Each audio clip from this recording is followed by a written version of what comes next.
Hey, amunge niambia leo, kumbe nimechoka. Imagine nilianzisha show, nilikuwa najiuliza kwa nini show haiongei.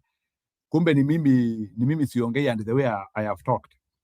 Haya ni sawa, nimeanzisha show, watu waingie show. So today, leo ni ile show noma. Today I want to withstand the evil. Nataka tusome maneno ya ubaya. What is ubaya? What is evil? Na kwa nini kuna watu wanafuatanga watu waovu na wakijua watu ni waovu? So that is my starting point today. So like, it's something which I'm continuing to stand in, na naendelea kustande ama naendelea kuisoma, but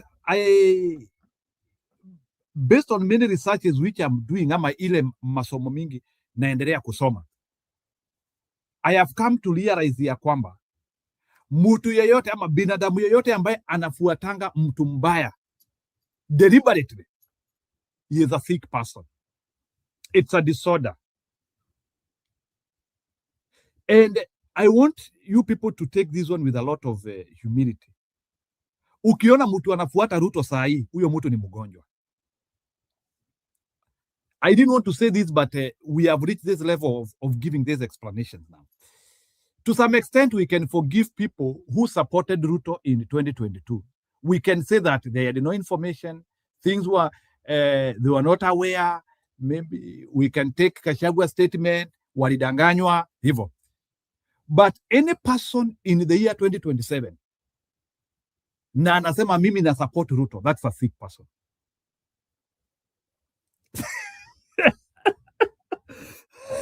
What? I know you people, you don't believe. Yeah. That is true. So let's begin there. Why am I saying Ruto supporters are sick? And they need to seek medical attention. By the way, kama unajua mtu wako karibu na wewe na anasupport Ruto, please advise those people to seek medical attention. Those people are sick. Is only that they might not. Unajua saa zingine mtu anaweza kuwa akona uenda wazimu na ajui, and inabidi awekwe kamba apelekwe kwa hospitali, na huyo mtu mkimwambia wewe ni mgonjwa anasema sio mgonjwa. I have seen a mad person being taken to hospital, inabidi mumfunganishe apelekwe hospitali adungwe. So definitively, and with a lot of humility, any Ruto supporter is a sick person. And I will explain it. Let me begin from there. Before watu wakuja kwa studio to push it further from where I will put it, I want to lay. So there is something we call ponerology. Na sio pornography, because unajua wengine wenyu hamujui, mutaanzia hamujui kusoma. Ni ponerology. Yeah, that one is right. So ponerology. From in Greek, unajua Greek huko ndiko language started in Greek. People need to know that, Greek and Latin. Latin and Greek, those were the first languages. Even some words in English have been borrowed from Greeks.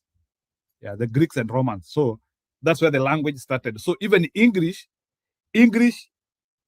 is not a fast language, for your information. Kizungu kilitolewa is an evolving language. English is an evolved language. It's not an original language. Najua nikisema hiyo yeah. Kizungu ni lugha ilitokezea huku juu. It is not an original language. I don't know. Sijui ni akina nani walijenga hizo syllables wakasema, but English is a very postmodern language. So that's why some languages in English actually they have been developed from Greek and Roman. So in Greek, ponerology means evil. It has been derived from the word poneros, which means evil. There are some people I promised to come and talk about this thing, because it has been one of my things to understand why things behave the way they are behaving, the study of evil. So I'm just trying to stand the evil. Why do people decide to be evil, and why do some people like following evil people, even while they know those people are evil? So it's the study of evil, particularly its nature, origins, and manifestation, often focus on how psychological pathologies influence societal and the political systems as detailed by Andrew Lobachewski. That's the guy who came up with this, who coined this this term. He is a Polish guy, Andrew Lobachewski. He is a Polish guy. He lived in the age of 1940s. Political Ponerology. Yeah, it explores how psychopathic traits, psychopaths, mnajuanga psychopathic traits, watu wa kujisikia mimi msione mimi bana. And by the way, psychopath trait, mukiangalia, like the same traits which Ruto demonstrates. He is the only man who can change Kenya. He is the only man. This one, psychopathic traits. We call them psychopathic because they are traits. They are these people who believe, who self-evangelism. Bana, mukifikiria hivi, munafikiria mimi sijui Kenya inaenda wapi. Like he is a guy who thinks he can take Kenya to Singapore. Well, we know it can't happen. They are called psychopathic traits. So he is giving you things which are so too much egoism, and distorted thinking, conversive thinking, na kukuletea vitu zingine ambazo hata yeye mwenyewe haelewi. And you are trying to connect. You see, unajua Ruto anaenda pahali anaambia watu we are going to Singapore. Unajua mtu I hope umeangalia even the way the crowd looks at him sometimes. Look at even these ODM guys who have decided to support him. Saa zingine huyo jamaa akiongea tu story ya Singapore, unaona tu mtu tu anamwangalia. Yeah, it's an abnormal statement, especially by somebody who has not delivered anything. And it can spread from, so na nataka sasa hiyo ujinga is spread to groups, creating societal hysteria and leading to hii vitu sasa watu wanasikia ethics. Yeah, wow. So leo tunasoma Ponerology. Nimemaliza. That was my simple explanation. Now nataka kuingia sasa kwa the story itself. Yeah, a man is born in the year 1966, as I claim. That man goes to primary school. Some of the eyewitnesses who saw him in school, they claimed that he was not a good man even in school. He used to steal pencils. The man is continuing. Along the way, he becomes a teenager and a university student at the time when his country is undergoing totalitarian leadership. And because his character traits are in that line, he was able to design a system where he was able to meet with the president of that country at the time in the year 1995. And because their principles align, they are able to understand themselves. And he is one of the young people who are used by that country to root public resources and coffers. And he becomes a speedy millionaire.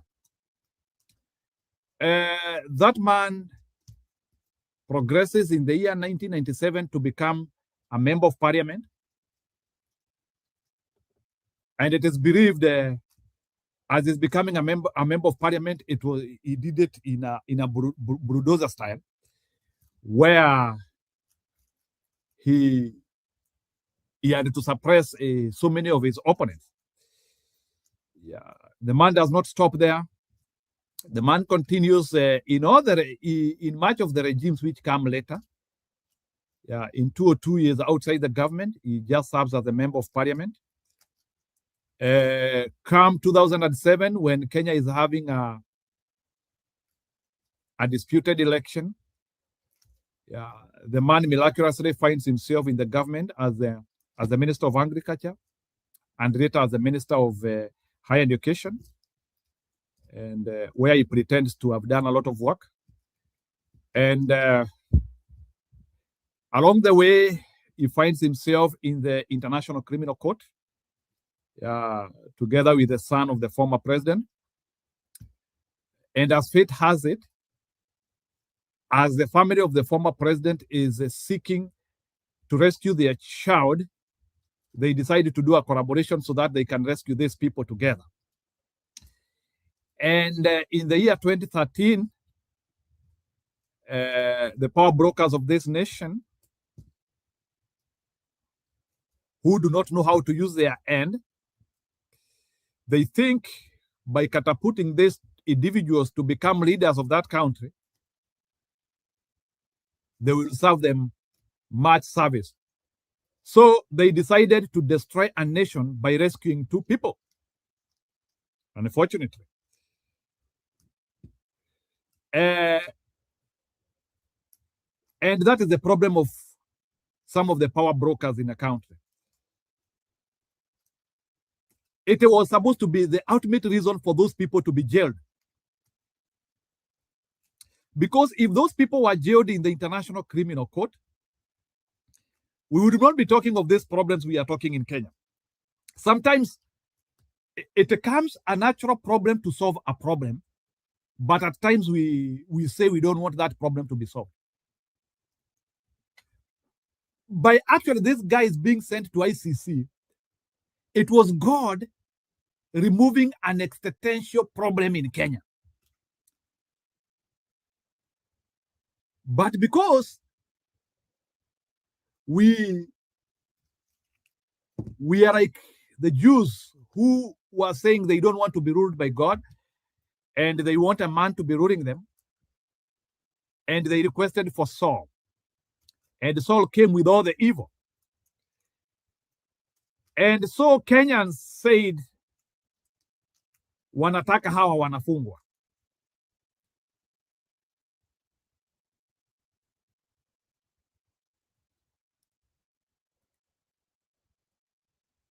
Yes, Jen. Tunataka hawa wanafungwa. Hao ndio tunataka wakue. Hao ndio tunataka wakue viongozi wetu. And as it goes,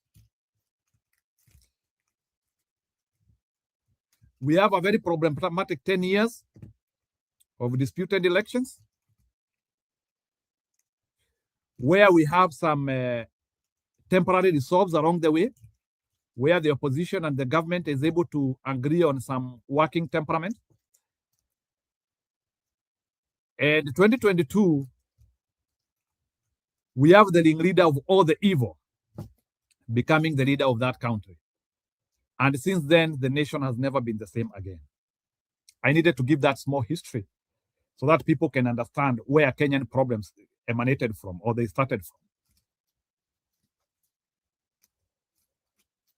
It was not in the design of God for these two gentlemen to be rescued from ICC.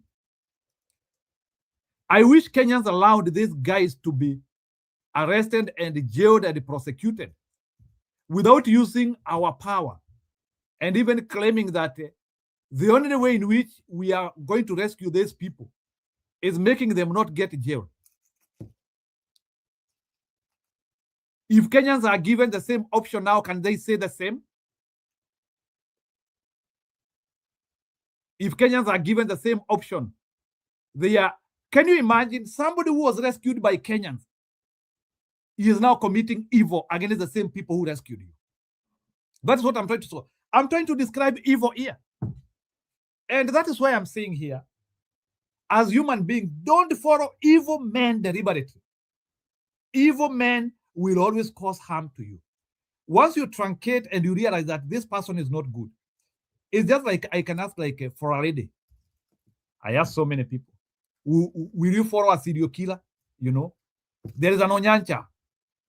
Maybe Jane nikuulize swali, Onyancha ako pahali na anatafuta bibi. Utakubali akuoe? Na Onyancha has been in the news. Women have died in his hands. Will you follow him? Ni swali nauliza.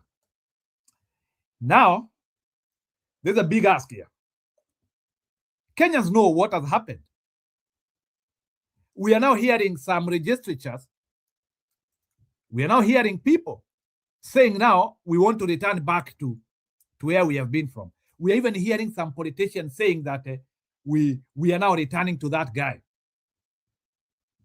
I don't want to explain the evil of that guy here. That's why I'm talking of ponerology, following an evil man deliberate. That man has even been christened names like Gidinji. We have now to do a serious talk here now. That man has been christened the name Gidinji, butcher. He has been christened Kasongo, whatever that means. So many names, so much communication has been done to Kenyans. So much communication. We have all arrived to an agreement that this man does not deserve to be near power. Right now, he has not done much of the evil. For your information, the amount of evil which is in the cupboard, Ndiomingi, right now, things have not happened. Remember,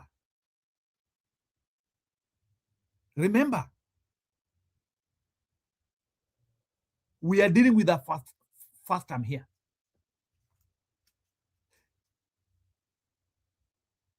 Once, and I want to say this one without fear. I want to say this one without fear. Yeah, Jen, we have seen many cyber trucks. You know, cyber trucks can only shock people in Kenya. Unajua saa zingine sisi wa Kenya, we get hyped by small things. These things, a cyber truck has been in America for 10 years. Cyber trucks has been in Kenya for 10 years. We can defeat them, Jane. So all what we need, we just need an aggressive. I will come to that, but let me first of all, I need to explain this ponerology. Yeah, and don't think like other countries will want you to get a good reader. Globally, the only people who can choose a good reader for themselves are people of that country, because you are the only person with the good intentions in that. If you are living in that country, you want a good person. Outsider. That's why we even say, even sometimes I even hear people, when people are being cancelled, I always hear people saying, mtu watatu ni wa kuharibu, muongee nyinyi wawili, a third one ni wa kuharibu. Yeah, inhabitants of a nation are the ones who help that nation to survive. So we now have a Hivo man. Karibu sana Stone PK. We now have a Hivo man to the core. Somebody who everybody knows is evil. It's only that Kenyan psychologists do not do enough. They don't like publishing books. Now we needed to have somebody who should have published a book about Gezenjihood in Kenya. But again, our writers are too lazy. I don't know, like people like Akina Stone PK, who always tell us they have good English. They have refused to write books about this man's character. That's why sometimes I like America, because if it was in America, they could have already now written books. But in Kenya, it seems people are not willing to write books, because books shape societies, especially when we meet evil. So many books have been written about Hitler. Yeah, especially in in Germany, when there was so much confusion. So now we have an evil man in front of us, and an evil man who is manipulating. So and that's what I'm trying to tell you, that any person who follows an evil man willingly is a sick person. And that's why I'm saying any person who supported UDA 2022, we can give them that slight benefit of doubt. But any person who is following UDA and its puppets today, after all what has happened chronologically, those are sick people. Hao ni watu wagonjwa, and they actually need medical attention. Wanafaa wafungwe makamba, wapelekwe hospitali. You might think as if I'm overstating this statement. Stone PK, I want to ask you a question as I loop you to this discussion.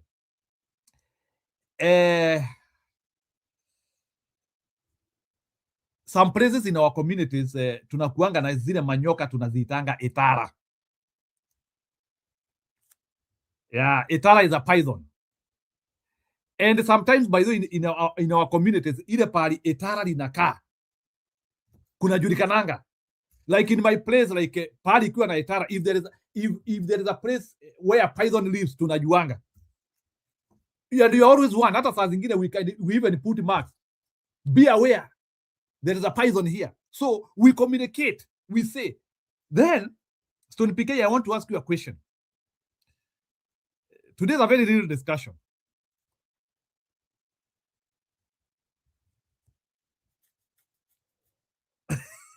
Okay, it's okay. Don't worry about that. I will still continue. I just want to loop Stone PK on this because I want him to enter in this discussion, because I'm standing evil today. I'm standing evil, and why some people follow evil men deliberately and willingly. And then I want now to come and loop people like Akina Wamushomba. Wamushomba the other day, he was calling Ruto Gidenji. Akona yes, so Stone PK, I want you to give me an explanation. There is a python somewhere. And a place where there are python, hata wale watu wanaendanga kutafuta nyasi. Wale watu wanaendanga kutafuta nyasi ya ng'ombe, uwezi enda kuanzia kutafuta nyasi ya ng'ombe hapo. Because that python can meet you alone there na ikumeze. So Stone PK, can you explain to me, what would you call somebody who knows there is a python which lives here na anaenda hapo? Can you explain to me that? In an Thank you, Njiro. When you bring up to speed a bit of background, I'm sorry I was a bit busy. I didn't follow you since you opened. So basically, I just read the title Kafikiria. I'm trying to imagine what it is all about, because of course the man we are discussing is somebody we know very well, and we cannot pretend that we got learning yesterday. So you wake me up at 3 o'clock asking me to say something about it. I have it because it's genuine. Now, coming to your question, yes, if you see somebody surpassing all the warnings that you've been giving, umeweka posters, beware, this floor is slippery, beware, there is a poisonous snake around, there's a python, a tara is here, beware, there is a bent, beware. Anybody who goes defying such warnings, personally, this is my personal opinion, I always put them in two categories. Either one, that's a mad person. When you are insane, you are mad, you are not able to tell. Like people are shouting, please stop. You don't understand what they are saying. You must be mad. Number two, for you to defy warnings and signs, then you must be having a protective mechanism. Yaani wewe ni mnoma sana. Unaambiwa cobra iko hapa ina speed. Lazima uwe umevaa magogos, uko fiti, umejiprotect na antivenom na nini. So it's either of the two. Wewe ni mnoma sana, umejiprotect kabisa. Kama kwetu ukienda Ovalile, wewe unaambiwa mazee huko ukienda kwa homestead ya mtu lazima usimame nje uombe ruhusa akwambie mahali utaingilia, because unaweza ingilia kwingine ukauke. Unaweza ingilia mahali kwingine ukutane na itara. So ukisikia mtu ana defy, huyo naye ni mondobogo wao, yani yeye ni murogi wa warogi, ni mnoma tu sana, anasema. So I know you are laughing because that's how I look at it. Sasa ukiona mtu anakuambia huyu gedheji, alafu asubuhi anamuinulia maskat, ako hapa akifanya catwalking, it is either she's a mad woman, or number two, she all along belonged there. So since yesterday when we had the show Njero, I told you, anybody, mtu asikuja ati kupretend ameguswa na Ruto ati ndiye akageuka. Hapana. Anybody anybody who is going to Ruto right now alikuwaga huko kutoka zamani, ni vile alikuwa either ametuma on mission to pretend this side and all that. So you saw those people at Sagana. I hope today you are able to follow that. How do you explain that? Hata kama ni Don Jiro, hata kama mmeambiwa mnakuja kutoa 10k, yaani saa hii Njiro tukiitwa na shetani for dinner, ni Mkristo, alafu shetani announce leo tuko Montreal Canada, shetani ako huko analisha watu, na ukitoka huko utatoka na $10,000, na wewe ni Mkristo. Ukienda tutakuita aje? Utakuja kutuambia leo aje takulea mbele ya shetani ndio kwa Kristo? Will you do that? And then you expect me to take it? Nilikuwa nimeendea pesa ya shetani sababu sitaki tumuzike na meguongo. Na meguongo. Nilikuwa nimeenda kutoa ivory. Nilikuwa nimeenda kutoa ivory ya shetani tuzimuzike na ivory. Mkaage na ivory ya shetani juu ivory ni ivory. Hata mapasta walikuwa wanasema, anaambia chia shetani hakuna pesa imeandikwa shetani. There is no money that is written evil. You take the money, man. Saa hiyo umeanza. When you go to take what Satan is giving, you belong to that. You can't tell me. Saa hizo anakupatia na mkono na ukimpigia makofi na ukifurahi. What are you doing? Anakugawia hapo, mnapiga claps. Seriously?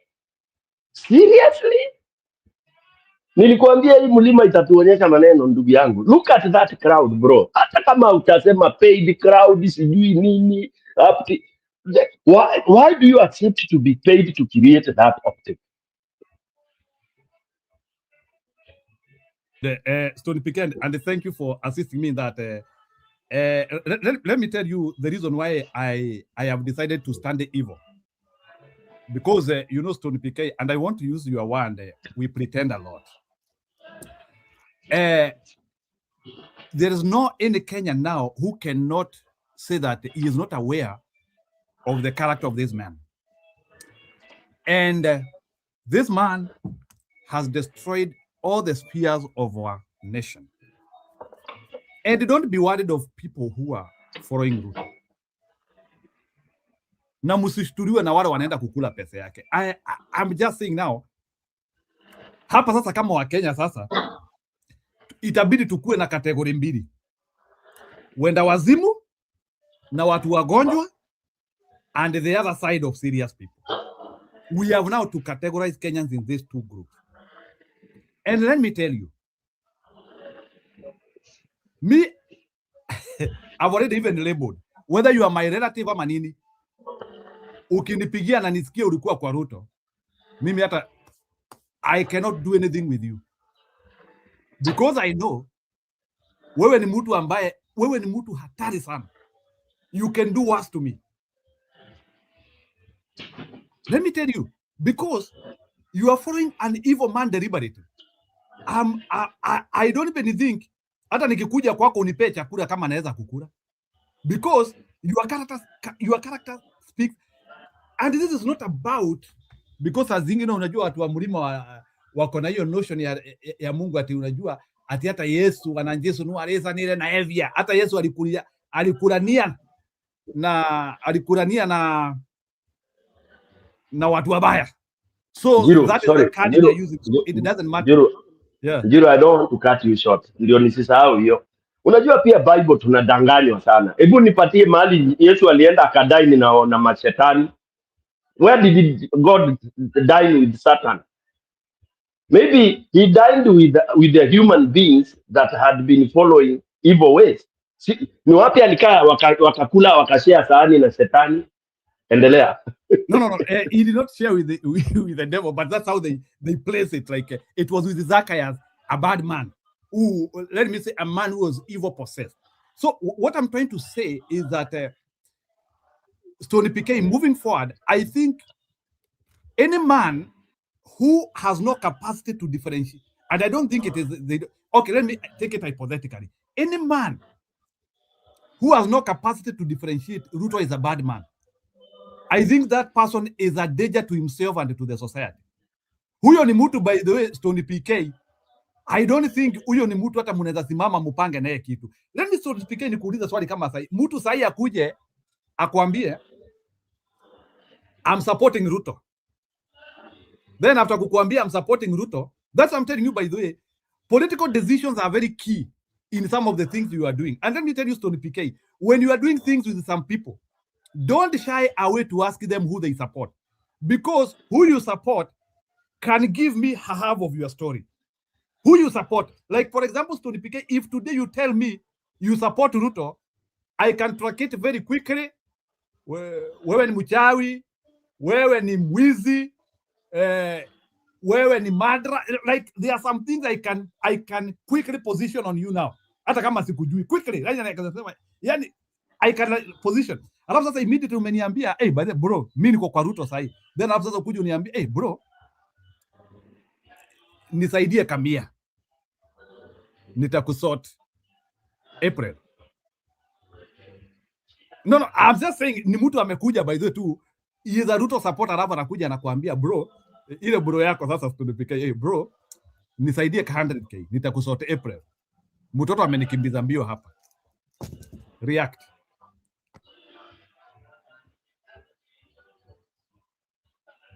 Yeah. Actually, you know, let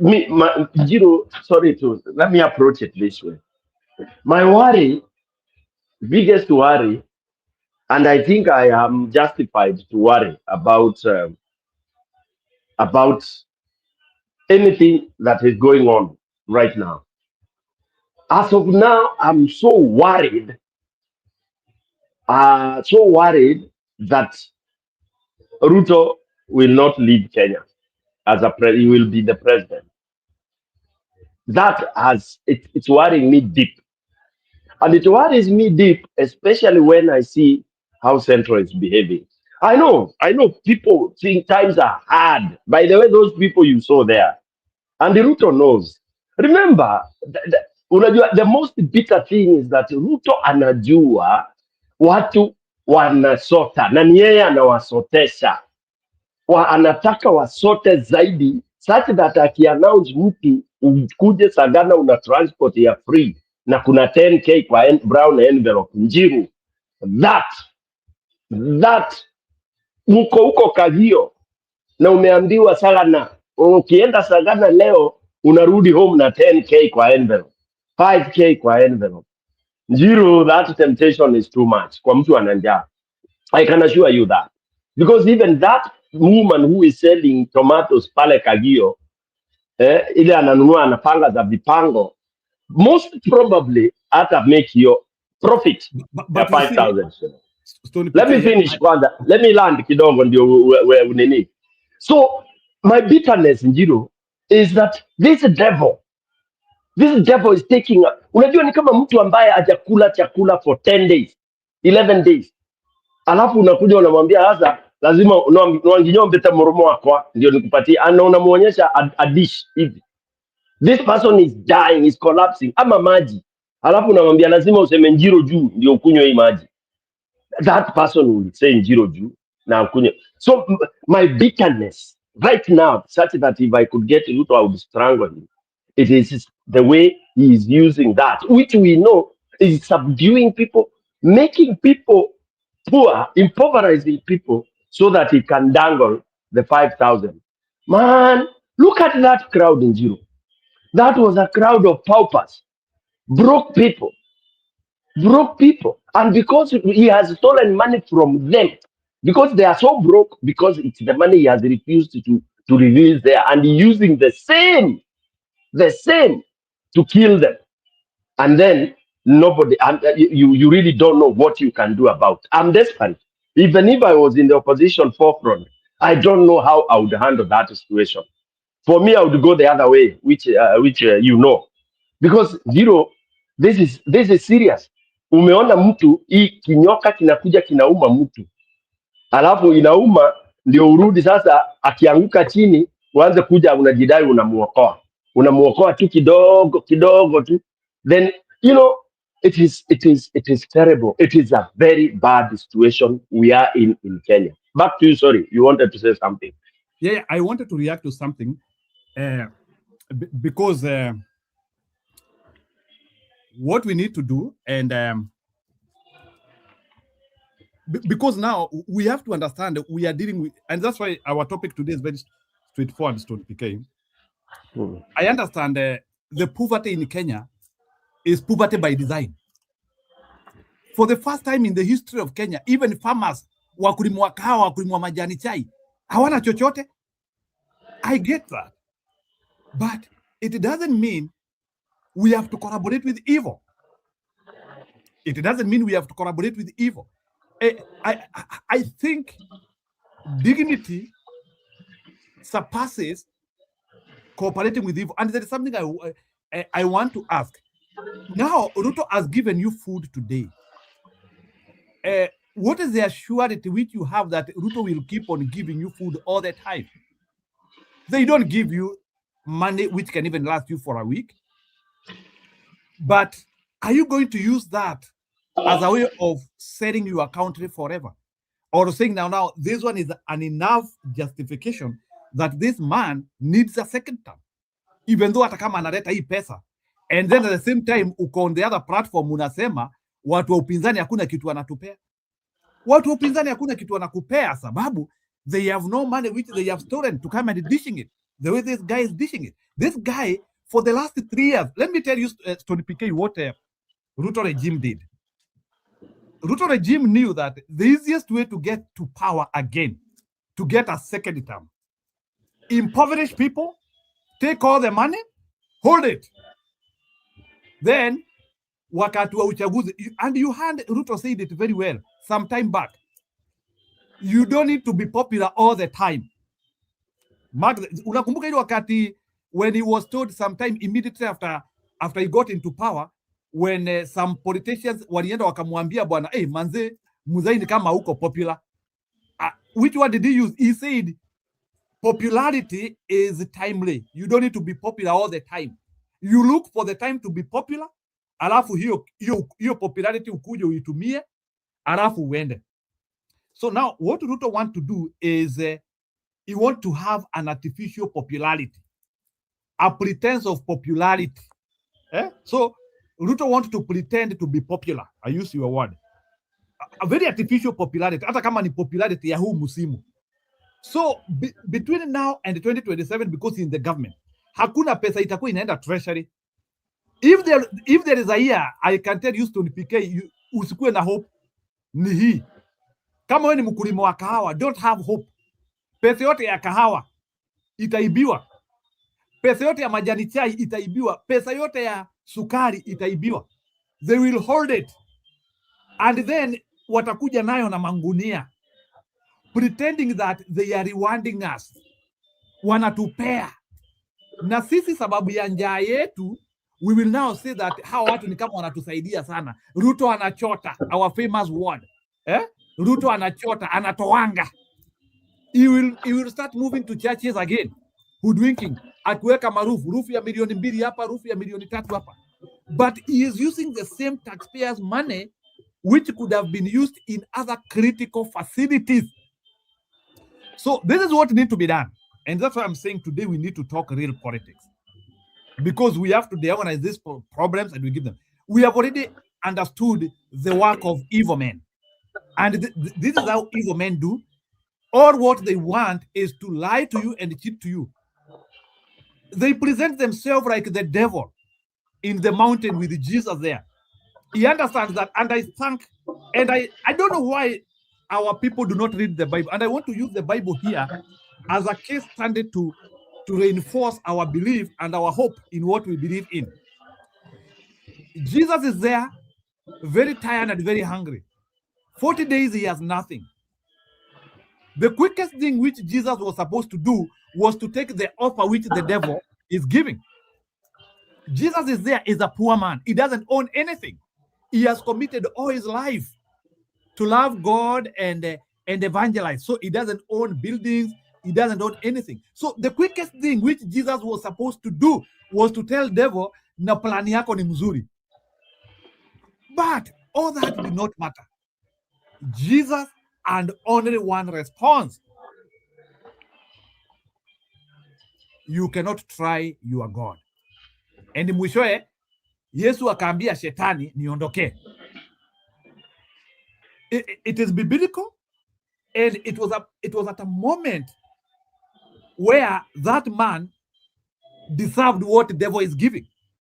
Sababu, you have been fasting for 40 days. So definitely you are very angry. And this is a man here who is coming with the offer of food. So, Bwana Stone PK, there is no justification of Kenyans eating from the devil because they are angry. You can resist the devil. And the fact, and I want to use that religiosity to put things into perspective, because as Kenyans, we claim we are religious. As Janet saying here, Janet, I want to tell you this. There is no justification of eating from evil. Kukulania na shetani sababu uko na shida. There is no justification of taking, ni kama kuniambia Stone PK, sababu wewe una chochote, kijana wako aende aibe ng'ombe. We nyinyi maskini kabisa, muna chochote, hata muna skupi, hiyo ng'ombe mnaweza uza. Kijana aende aibe ng'ombe alete kwako, utaikaribisha? Even and you are a pauper. Kijana ameenda ameiba, amekuja, hey, mwana kenweka weka nikutwira wanatutira ina kindu. You can't do that. You will have to reinforce the character of that man. You have to tell, or even you call the police if he doesn't. So you have to report. I have seen even people here in America being reported by their parents when they do bad things. Unakuta mtoto ameenda ameua mtu, and the parents are the one actually who are taking the kid to the police. So these things happen. You cannot collaborate with evil. You cannot collaborate with evil, no matter how worse you are. No matter how worse you are, you cannot eat from the table of the devil. No. Let me tell you, kidogo enough Stone PK nikulete. What I'm trying to say, this is the evangelism which we are supposed to tell our people. It doesn't matter how impoverished you are. Help is on the way. Help is on the way. And it doesn't mean because Ruto is helping you now, there is permanency of his help. Help is on the way once this regime goes away. What we need is we collaborate, and in fact, we need to start frustrating Ruto. And I don't know why Akina Gachagua and Kalonzo Musyoka and Matiang'i, the evangelism we should be preaching is Ruto akiitana mkutano musiende. That is what we need to start now doing. We need to have anti-meetings against Ruto. You can do that. Now let's have open rejection. Tumwambie wachaneni na hizo vitu zake. Let's see if we have supporters. Let's see if we have supporters. Sasa tukua tumeambia watu wetu musiende vitu za Ruto na waende, we give up. We say now watu wetu. That is how if Gachagua wants to prove he has supporters. And I want to advise it. If Gachagua wants to prove he has to support us, kesho aende asimame Nyeri. Kesho aende asimame Murang'a somewhere. Or even that day when Ruto is coming. And I don't know why these guys, they are not able to do this, Bwana Stone PK, as I finish. This is what we call them anti-meetings. What are anti-meetings? Ruto ako na mkutano wake hapo Sagana.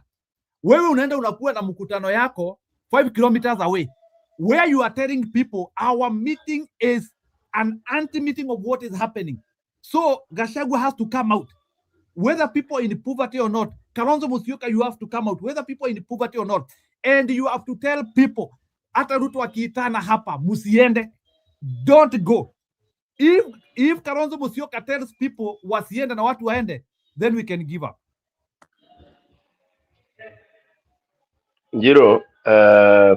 My approach is this way. You don't compete with a madman. Because the madman ameanza kukimbia kwa market akiwa naked, na wewe unaanza kufukuzana na yeye ukiwa naked. Hakuna mtu atatell the difference. My strategy would be really weird and different. For example, and this will be supported by a proverb that says, huwezi kushindana na ndovu kunia. You'll be wasting your time. Swara ama sungura hawezi kushindana na ndovu kwa competition ya kunia. So Ruto ni ndovu kwa sasa, ndovu kwa maovu yote ambayo yako Kenya.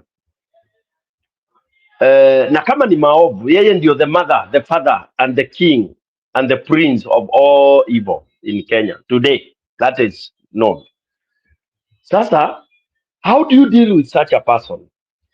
Because hiyo Njiru unasema ati sasa tuanze kupreach kwa platform tukisema ati ukiitwa mkutano usiende. That can't work. In my own opinion, I don't think that will work. Because how do you tell mtu ana hata so mbili alafu anaambiwa atambebwa na gari na arudishwe? Kwanza labda amekuwa akitembea miguu, ananga hata pesa ya matri, alafu anaambiwa aende Sagana achotoe ngiri 5, alafu hivyo tu atakwambia nitaenda kuchukua ngiri 5 lakini sitamvotia. All right. So how do you deal with that? How do you make sure that you capture that mind? You sustain that guy to know that ndio amekula hiyo pesa, but the truth of the matter is that hiyo ni poison and a swallow. For me, my approach would be this. Because Ruto has gone high up there, he is now souring in the evil and all those evil acts, dishing out money. Mimi nitarudi chini kwa chini, ile tunaitanga ground. I'll stop even having those big rallies, and this is what I would advise my, let me call him brother today for the first time, Gachagua, because I can understand the situation he is in right now. I would advise Gachagua, Kalonzo, Mother, and all these very strong brigade. By the way, let us not underestimate the opposition that we have. Because the biggest opposition that we have on Ruto is the citizenry. It's not Mata, it's not Gachagua, it's not Matiangi. It is the Mwananchi.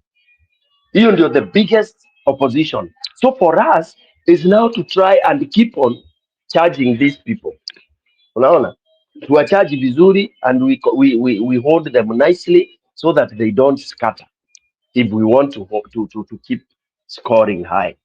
All right? So ningewaambia warudi chini, then they don't even need to go busting into those big public rallies. Warudi mashinani, ile grassroots formula yangu. Grassroots ni you talk to small groups.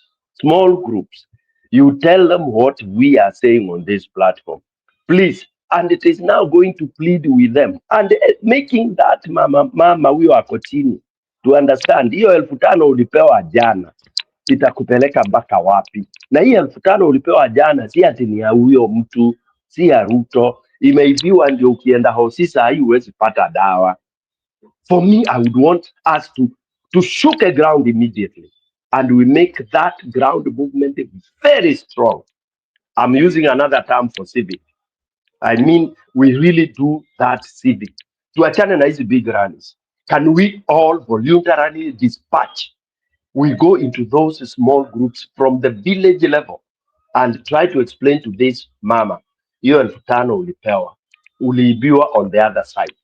Because that's why you don't have X, Y, Z. That's why your son, who was called a Tumotomo girl, daughter Tumotomo girl, you are not able to take her there. Na hataenda hiyo 5,000 ulipewa utampeleka nayo. You have to make it pain to the people. How do you do that? You don't do that on a public rally. No. Rudi chini. Rudi pale kwa ward. Let us invest kwa ward and make sure that we have those, we make that movement from January now up to 2027 strongly. Let us see Gachagua akiwa huko Tomotomo village, akiwa huko Kangonde, huko Ukambani, huko kwa village wamekaa chini ya mabaobab tree with even, hata kama watu ni watu 50, 20, 30, talking to them, wooing them. That is the new strategy that we are supposed to adopt in Njiru. Hii ingine tuachane nayo. Hii ya kushindana na Kasongo ameita watu 100 na wewe unajaribu kuita, hiyo ni useless. That is all doing same things same way and we will gain no results. Tushuke chini, and I hope Ruto doesn't hear this. Take to the bank. This is the formula. This is it. And while we go that down, kuna Mudhoa inaitwa Kanyerere. I don't know whether in Embu you know that Mudhoa. Of course, najua ngoja kidogo. I need to tell you ili ujue najua hiyo Kanyerere. Hiyo Mudhoa inaitwa Kanyerere ni kadogo sana. uonangi kakikula nyumba ile kitu Ba. ile kitu tunashtukanga nayo, mnashtukianga mumeangukiwa na roof mkiwa mna snore. But get it. You got it. You got it. You got it. So I want you to make me understand. It's like you are saying like if somebody is going in the northern direction, you are giving a direction of a southern direction. You are giving an opposite of trajectory. Like you are saying, we don't use the same formula. Like if this guy is using hot rallies and paying of people, we don't go the rally method. We go the conviction method. So can you help me to understand? Are these convictions going to happen in radios, in TVs, where like churches? How are we doing this conviction, or just like the way they are doing them wakiwa kwa matanga na wapi? They now so does it mean that they now need to start now changing their talk line, and their talk line should be targeted to what Ruto is doing, especially this wholesale buying of people?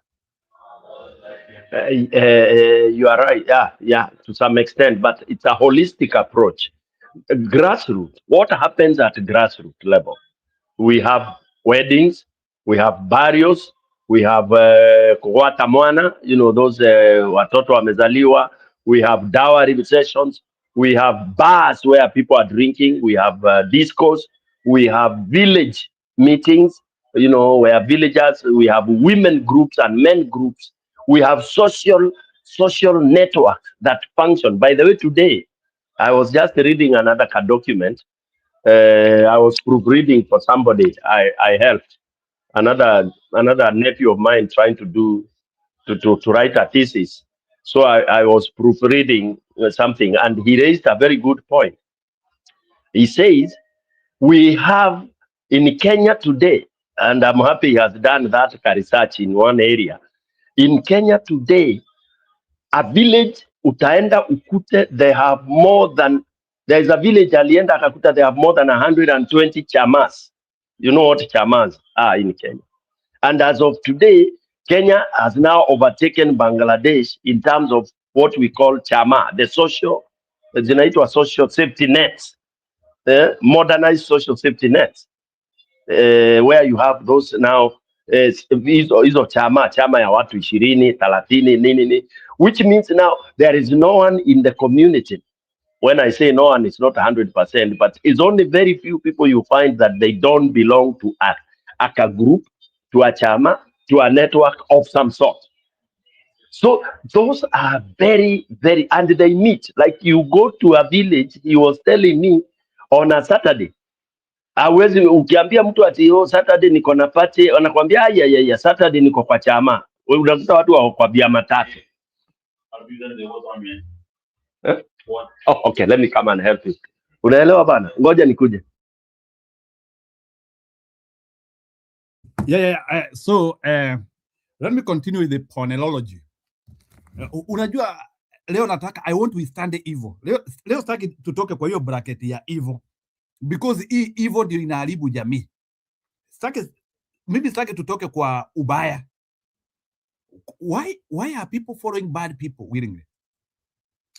And is there a way in which we can rescue them? Or can these people be saved?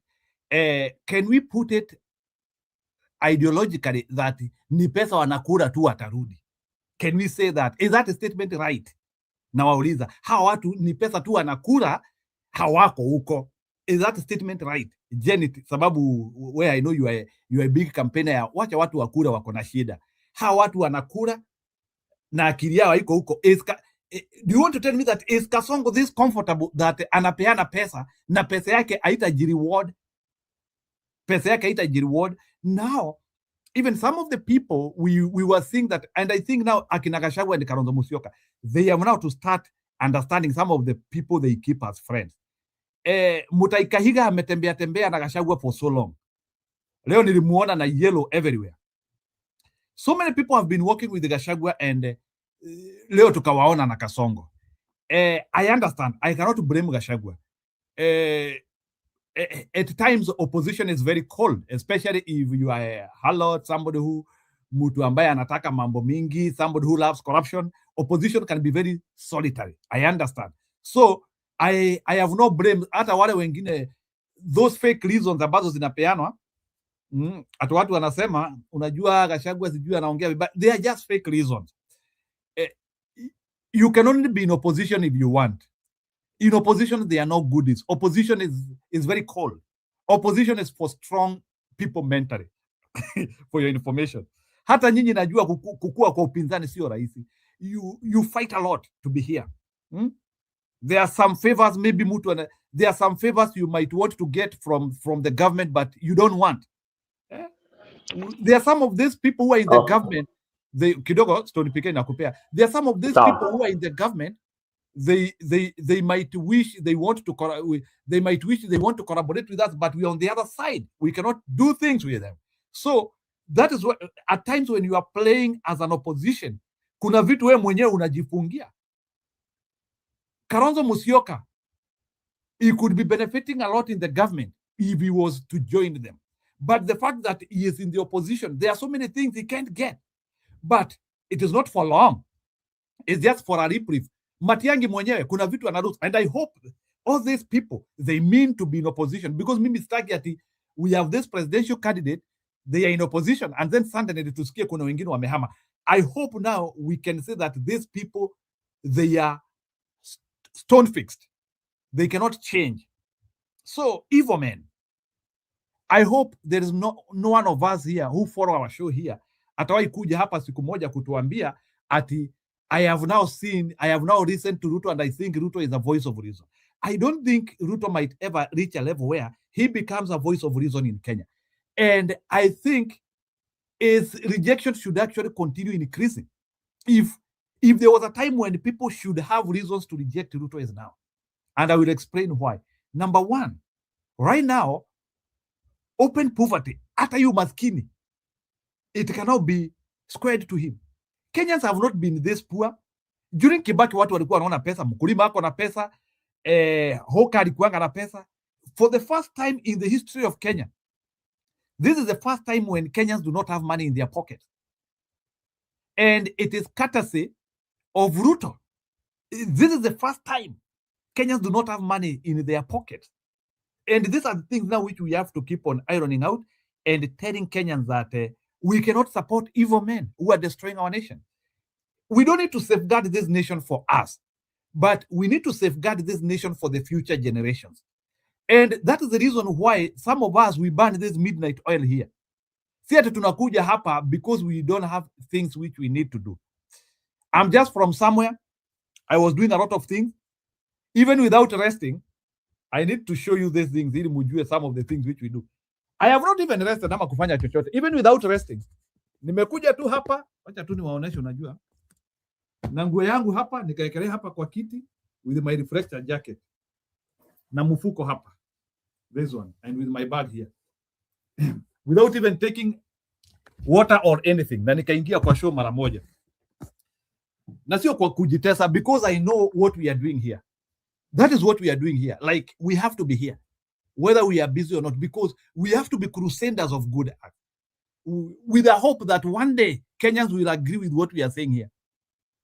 At times, watu wengine wananitafutanga, wananiambia, you know, sometimes some of the things you nasikianga ukiongea kwa kipindi yako, that's why I refuse to subscribe.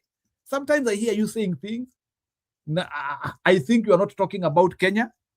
There is a guy who told me that, sometimes I think that is not Kenya, man.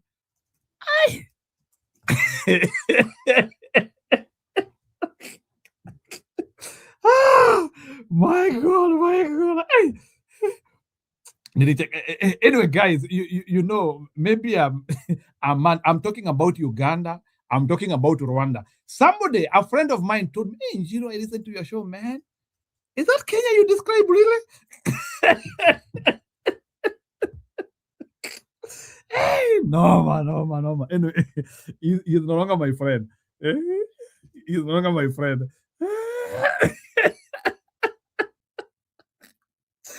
Oh, Jesus. Hey, bro. Yeah, the famous British Stone PK. Hey, I listened to your show, man. Hey, you story unaongeanga uko ni Kenya wapi? Hey, sina watu people are good. Watu wanatembea naona watu tao sijui nini. Hey, watu wako kwa mashamba yao. Hey, hiyo ni Kenya unaongeanga story yake? Ama uja update ama huko ni Kosovo unaongea story. My God, I hope pia wale wanasikiliza hapa, that is not your feeling like.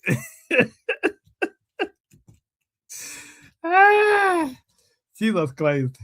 Yeah.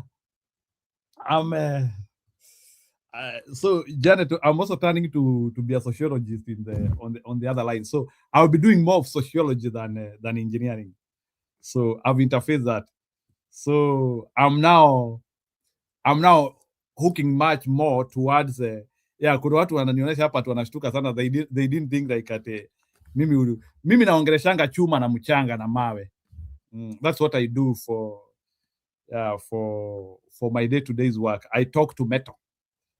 So but I'm turning more to sociology because I've come to realize that even if you focus on these things about talking to metal and you don't understand the psychology, your life is still very, very important. You are still very important in terms of thinking. So yeah, that's why I'm interfacing that. So I want to go much to social issues. Yeah, so sitaki kukua tu wale watu wanasemanga unajua hawaongeangi even when problems are happening, because, and politics shapes everything. Politics Politics will even determine who you will marry, for your information. Kama saa hii sababu hakuna pesa, there was a possibility, niseme hii kwa upole, there was a possibility ungekuwa na pesa, ungepanda gari uende utoe bibi Rwanda, ama ungepanda gari uende mpaka Mtito Andei in quote, upatane na mtu yako huko. So that's what I'm saying, politics influences everything. It even influences how and who you marry. Kama una pesa sasa, itabidi sasa uoe hapo Gaisanjiro hapo sasa. That is where hapo sasa itabidi sasa wewe ni mtu ya Gaisanjiro hapo. Itabidi uoe hapo Gaisanjiro sasa hapo. Ama Ndato. Ama uoe hapo Ndato sasa, itabidi uoe hapo. Yeah, politics is, you don't have money, you can't go anywhere. Kama una mfuko, na pia because you don't have money, kuna as a guy, kuna wasichana huwezi ongelesha, so unakuwa relegated. Sasa unaanzia kusema hawa si wa ligi yangu, so unajiondoa wewe mwenyewe. Sasa wewe unaanzia sasa kusema sasa naweza ongea na hawa sasa, because money influences everything. Una pesa, so Kasongo is making you not get the wife you could have gotten if he was not there. Unajua saa zingine nikisemanga hizi vitu, people think as if I'm overstating. Actually, Ruto will make some Kenyans not get the wives they deserve, because you have gotten limitations which, if you had good governance, you could actually gotten the person you deserve. Now, that is part of now those are part of the psychological things. Sasa tunipike naanzia kuelewa when I now start to understand the effect of politics on our sphere. Kama saa hii kuna mtu ambaye if Ruto was not a president, huyo mtu angekuwa hai. Kuna mtu atakufa hii musimu because Ruto is a president. There is somebody who, if he will meet his untimely death because Ruto became a president. So whether it is God's plan or not, I don't know to place it that way, but there is somebody who will not be able to see his 50th birthday, because there is a man who will not be able to see his 76th birthday because Ruto became a president. How? Ruto came, he confused the NHIF, akakuwa na kitu inaitwa SHA, and unakuja unapata kaugonjwa kandogo which was not even meant to kill you. Unapelekwa hospitali, wanasema huwezi ingizwa hospitali kama hujalipiwa. By the time tunaanza hey tufanye nini, by the time tunapigiana masimu ushakufa.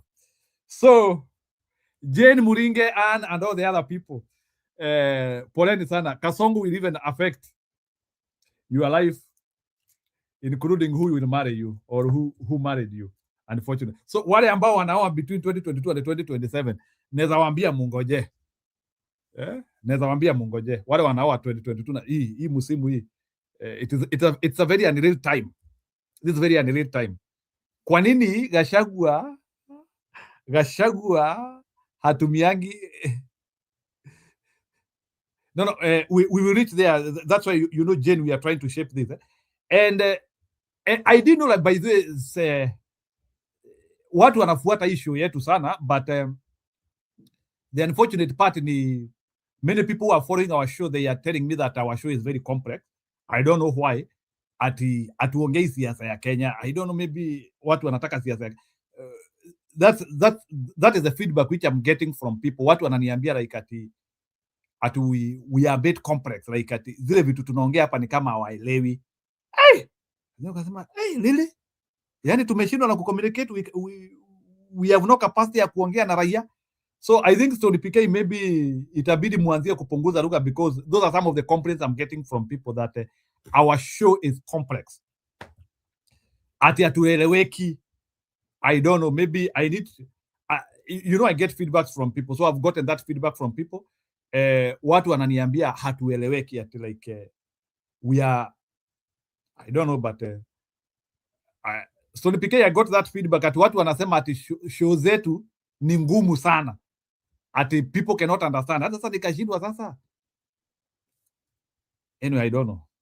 So like our rhetoric, people cannot understand our rhetoric. So I don't know. It's a feedback, and actually said nitawaambia. So maybe there are people who can help us here, maybe to simplify our show. But there are some people who are complaining that our show are difficult. So Stony PK, do you understand those people who are saying show zetu ni ngumu wanamaanisha nini?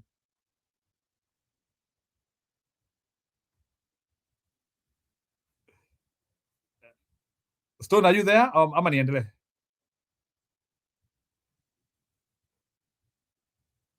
Yeah, I think Stone amefreeze. Yeah. So ati Janet anasema ati Nviru, not only a wife, believe me, most people are sick for not eating healthy food, ni kubaya. Of course, and that one will affect your longevity. Yeah, will affect your longevity. Hiyo ita affect maisha yako. So when I tell you that so kuna mtu ambaye angefikisha miaka 70 lakini hatafikisha, and the reason why hataweza kufikisha hiyo miaka ni sababu Kasongo alikuja akakuwa rais wake. Hakuna mtu anajua maisha yake, but we are not doing well as a nation. There are so many psycho effects which are happening. So let me see what Jenny is saying. Pia we Muringe, you need to tell me that people are claiming that our show is very complex. I don't know how well we need to communicate. I've tried to communicate the simplest way possible, and I know many people here complicate the simplest way possible. Yeah, other than Bwana Neutral, who I know tunapatanaga these days, ananiita ananiita Bwana Ice, na nilisema nitakujibu hapa. So Bwana Neutral, yes, I'm Mr. Ice. And na pia nitaonesha hapa what Bwana Ojinga said today, because I was also following. So that's why I'm trying to say that we have now to start understanding how these men are operating, and why we need to start rejecting them. Escape from evil, because we have now to start now educating Kenyans how they need to start escaping evil. A man cannot be squeezing you dry and you are talking of him. Yeah, I know Bwana Neutral, we differ in so many other places, but at the Kifika story ya Kenya, we agree Kasongo ni mbaya. I wish we can align in reasoning, but it looks ni kama ni Yesu atakuja kutushikanisha, but ni sawa. Karibu, let me give you a chance to talk. Ili uone eyes si wabaya sana. Bwana Ice, habari yako? Jema kabisa, na nitakuweka pingu ukicheza. And by the way, I met with Ice guys and we talked. It's not that maybe 1 minute. I met with the Ice people as I was going to the supermarket, and we talked and hawakuniambia chochote. Yes, so nikawasalimia and nikawasalimia. So you know what is happening is this, Bwana Neutral, and I don't know why, like people are finding it difficult to do this. If a government officer or a police, somebody who is trying to maintain law and order, like they ask you for your documentation. I don't see the reason why you should not give it out, or you should not give your. I give my documentation all the time. Some of them have even asked for me. Have even asked me about my visa status, and I tell them. And I've not seen anyone who is trying to attempt to deport me. So it doesn't mean. We have all forms of immigrants in America. There are those people who we have different visa classifications. So as long as your documentation is good, you have not overstayed your visa, I don't think ICE wanakuona tu naona. I've met with them. I met with them in the Canadian border 2 times. They asked my documentation. I met with them in the Canadian border 2 times. I used to go to Winnipeg there. I've met them here in supermarkets, Walmart, siku hizi unapatana hata na wao kwa supermarket. I meet with them. Na tunaongea. So these people are human beings, but the problem which we have is the Kenyan model ya kuogopa polisi. You know, the Kenyan model or the African model, ukiona polisi unakimbia. So tuko na hiyo kasuba ya polisi analeta shida, but we have to understand the Western culture. Ni vile nimeileta tu so that neutral to help you understand this. The Westerners have diffused that problem where like they want you to cooperate with the police. Even me, while I was operating in Kenya, tulikuwa tunaona polisi tunakimbia. We used to. I don't know if that one stopped where ukiona polisi unakimbia, but sometimes watu wanakimbia because hao mapolisi saa zingine wanakuletea shida. They can do. Yeah, so I've met with ICE severally, and they didn't bother me. I actually talk with them very nice. We talk. I even congratulate them. Na umeenda. So now I congratulate them and I tell them continue doing what you're doing. Yeah, thank you for keeping the nation safe. So as long as this ICE guy is not part of insecurity, I don't mind him, because I know Western societies without police, they would be dangerous. There are too many people who want to commit crime, and they also, because some of them feel like maybe America has done a bad thing to them, so they think they can come and revenge right in their soil. So I understand the reason why these people at times they need that security among themselves. So just cooperate with those guys. I'm saying this for the people, whichever your status as an immigrant, ukikutana na ICE, usijifanye mujeuri. Just cooperate with them. I've met with them like 10 times, and we talk. So these ICE people are not demonic as people are trying to say. I've met with them. Hata nimejipeleka wao kwa border. I've gone to them. Even na watu wengi sana walikuwa wanajua, hey bana, hao watu watakudeport bana. But for me, I believe if my documentation is good, I don't think if I don't have a visa in America, I'll be interested in staying in America. I will just take myself to the airport and niende nyumbani. So I'm not that guy who is interested in. I also had some visas from other countries, and when they expired, I just left. So for me, I don't believe kujisukumilia pahali. The problem which we are having, and I have to say it here, ni watu wengine, they have gone to America, they have overstayed their visas are not active, or some of them they went to America to do education, they never did education, walienda wakapotea, wengine walikuja graduation wakapotea, and now when there is a regime which is trying to fall on that, they are saying that regime is evil. It is not evil. They are trying to check their borders, which is okay. They are not saying that if your papers are bad, you don't belong to America. I think that is a miscommunication people are giving, and I needed to say this. I'm not supporting the regime. I'm not their crusader. They have their willpower to do whatever they are doing. And actually, the same people who are working for them, they also worked for the other previous regimes. Like that, Tom Hoffman. So please, if you meet with ICE, cooperate. I'm saying that because I meet with them all the time, and na tunapitana. Yes, tunapitana. I give them my driver license. Wanaangalia. They just see this is just an ordinary immigrant. Huyu ni mtu tu ametoka kwao tu juu ya mashida. Yeah, so they don't care. By the way, they don't care about you. I don't know why people think like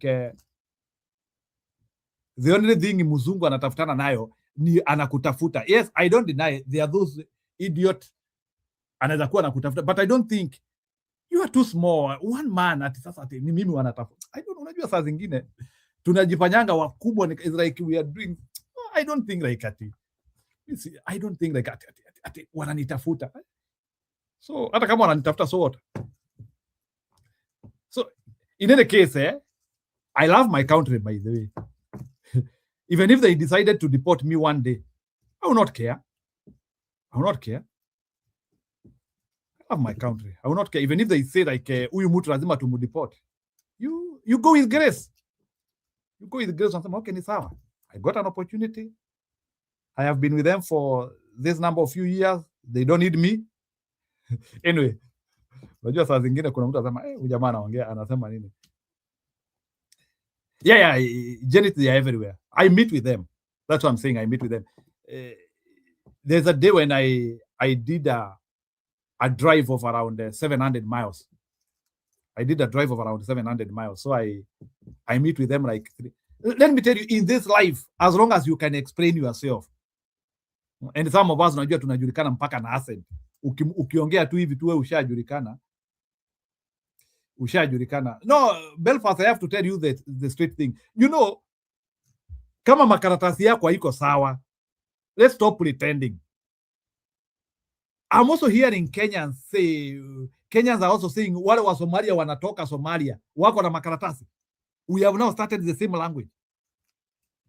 Although Belfast anasema wote wakuje, it doesn't care whether wako na makaratasi ama hawana. I heard you said it the other day. Yeah. So wacha tuache hii maneno. Let me tell you, by the way, deportation is not bad. If you deserve deportation, well and good. Even if that deportation, even if the mimi, unajua saa zingine people do not believe what I say saa zingine. Yeah. Mi saa zingine, there was a time when I needed to get punished.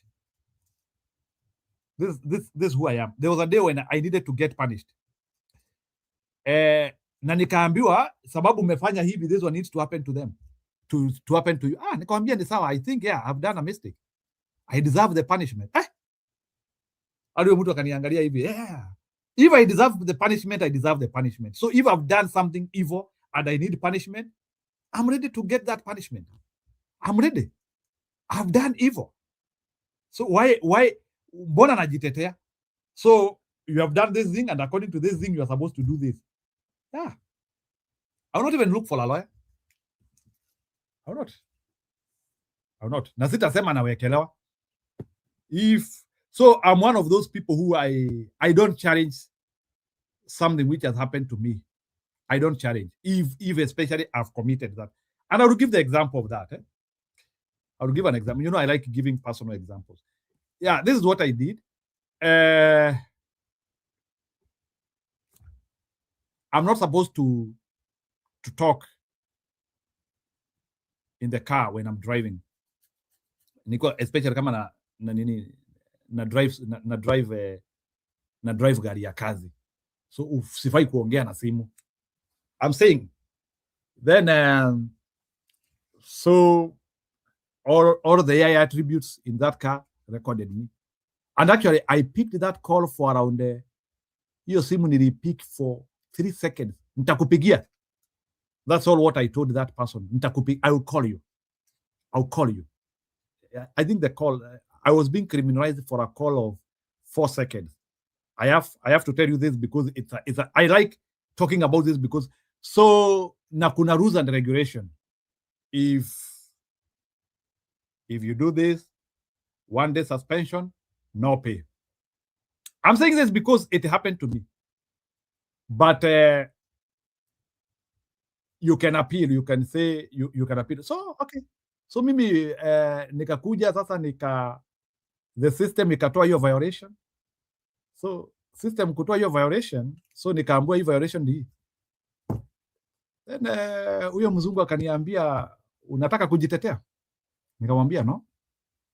Just give me the punishment. I'm ready. Yeah, so I was punished. I finished my punishment.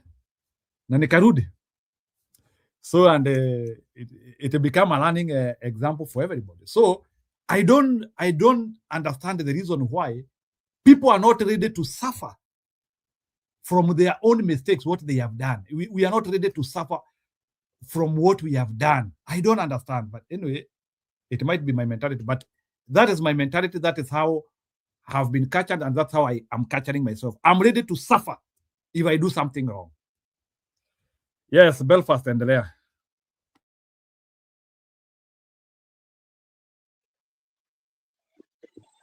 Hey, hey. Nimeingia hapo Mr. Ice ukanitupa hapo within 15 minutes of me saying nothing. You know, mimi siwezi You have to kutupa, learn you the know. etiquette of hizi podcast man. No, but Kwanza vile huwa unatoroka usitoroke leo. No, I'm. You know, I've realized that our show is very helpful to you, and I've realized that every time nikitoroka, there is something important you are missing from us. So, for the purposes of shaping your monology, I have decided to be remaining here for the sake of you. Kwanza mtu ashakwambia hapo feedback ati mnatumia ile Kiingereza ile kubwa kabisa ile kizungu ya Philip Ochieng. Yeah, people have told me that we are not communicating. That's what people are telling me. That's the feedback I got. So itabidi sasa mkuja sasa, hata ukikuja hapo uanzie kuongea sasa ile Kijaruo imejikatakata. So are they saying that we are not communicating because they do not, and that's why they cannot come to the studio, or they just can't come to the studio because they cannot communicate? Because if you go by what Philip Ochieng used to say, he said, "It is not my problem that you don't understand me. Go and start finding out information, research things, don't be lazy, and read books. If you don't have to read books, just talk to people, get information, and share or understand." That's what Philip Ochieng used to say with all his bombastic words. But he said that it is not his duty to write articles to educate people how to communicate. Same thing here. Hiyo si shida yako. Mtu kama anataka kwenda kutwak kule kwa TikTok, awatch watu wakitwak, hiyo ndio pale aende. wanasema yes, they agree we need to get Ruto out, but what they are claiming is that we need to simplify our language. They understand that. So that's why I agree. I needed help from people. What waniambia like how do we become simpler? I agree, but simplifying our language or your language will not get Ruto out of power. You know this. Now, no, I don't. I'm a very positive man because I believe in the power of words. I believe we are getting Ruto out of power. I believe in positive energy because ukianzia kukuja kuniweka hiyo negative energy hapa, I don't believe. Umeshaanza sasa hizo umeshaanza hizo ati negative energy, positive energy. That doesn't make sense. Let's go straight to the point, okay? Next door, Uganda have had a so-called election. It doesn't matter. We will disapprove it. And then what? The man will be in power for forever. We are doing the right thing. We have our candidates. We have the people. We have the process.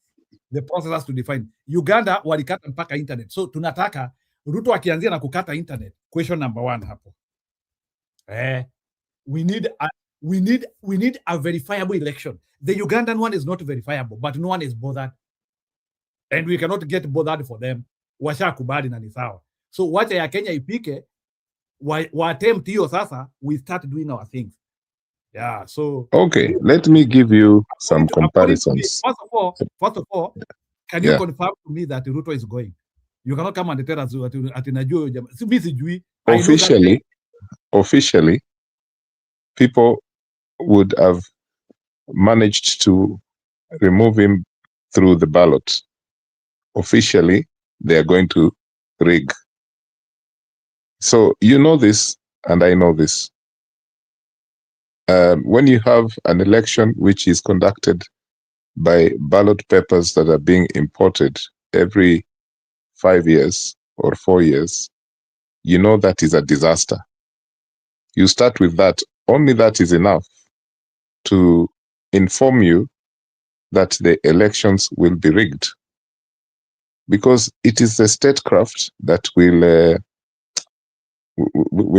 import those ballot papers, not the opposition, not candidates in the rural, that would like to stand as MCAs and MPs.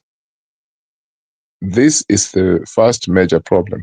And this is not about negative energy or positive energy. This is just a fact that we have for so many years. So it is easy, even if it was Raila Odinga or any other leader who was in power right now, it is very easy to confine Kenyans to people who just wake up at 5 in the morning to go and vote, but their ballot will not count.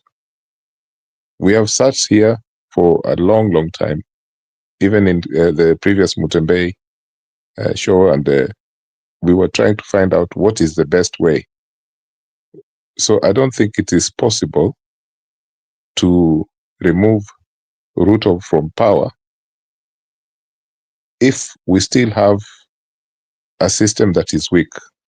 The only way, the only possibility of removing him from power without force is if those people that he is going to buy to stand, because there's going to be many candidates who will split the votes, including 1 or 2 genuine opposition candidates, will be bought. And that then will make so many votes to be transferred, to be broken into, which they can say they are the legitimate president, Ruto's team, because they can say the opposition is divided. So the opposition, I hope, can empower people in a way they did in 2002. If this does not happen, then we just accept that the elections will be rigged. If we had that opposition of 2002, I swear, there is nothing Ruto can do. Nothing.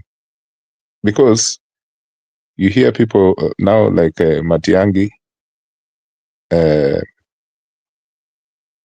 former Chief Justice, you have Kalonzo Musyoka, you have Rigathi. Okay, let's just assume that in Rigathi's side, they are going to do some kind of nominations, and then the opposition will choose one candidate. But then there will be that candidate who will be up and about, bought by Ruto. But because they are going to rig the elections, they will pretend, they will tell us that, you guys were divided anyway. You know that theory of Kalonzo's votes of 2007, even though people knew that Kibaki lost, but there's that theory, PNU would have said, lakini si, Kalonzo had many votes that could have gone to ODM if they had not split up. To me, this is the only way for the opposition to win these elections outright. Yani, kuna wile candidate moja, and there's nothing else that can be done. Yani, there's no way he can come and fool people or poison the opposition by spending so much money to buy leaders so that the opposition is divided. I will tell you now, honestly, I do not think that the Rift Valley vote and Nyanza vote can make a huge difference if the opposition is united. I do not think so. Because right now, in Nyanza, I hear that people have decided to dislodge their MPs in the same way, for example, in Central Province, most MPs are usually one term. And I hear that now in Nyanza, people are trying to repackage their constituencies. If that is the case, then we can say that the opposition might even be stronger. But what I know is that Rift Valley and Nyanza, people are saying at Northeastern, oh, okay, that's another form of rigging that is going to come through Northeastern. That's going to be the new Tharaka-Nithi. I believe that the opposition should stop messing about at the moment, the way they're calling each other names. This is that is what now people will start identifying as those clowns who have been bought by Ruto. And these things are real. We are Kenyans, we know these things have been happening for a long time. So I hope that the strength of the opposition does not weaken by the way the opposition are behaving right now. I watched a short clip of ODM party leaders, officials, and some politicians there in Western Kenya the other day, marketing ODM. It was terrible to watch, because I didn't take them seriously at all. These people, they know that their constituents are saying enough is enough. The alternatives that we have, for me, is not someone like Babu Owino. I find that that is, if that is what is going to divide the opposition, because Babu Owino, if he decides to go in with the opposition, then it's very unfortunate, because we don't need people who have a mass following, but it's a divisive following. No, we don't need that. They have to find someone who is a bit calm and as a force of people behind him or her. Someone right now in Kenya, even track record doesn't matter. Right now, your moral standing does not even matter, and that's why you can find like someone like Mr. Fred Matiang'i or Dr. Matiang'i can come back as a person who has been sanitized. Saizi ako very clean. Wakati ule sijui watu waliuawa walikuwa wengi kwa ile serikali ya Uhuru. Hizo zote tumesahau. So what I'm saying is that in the opposition ranks, it does not matter if you have done this or that. The fact that you have done this or that, but you are not as bad as Ruto. That is the fact.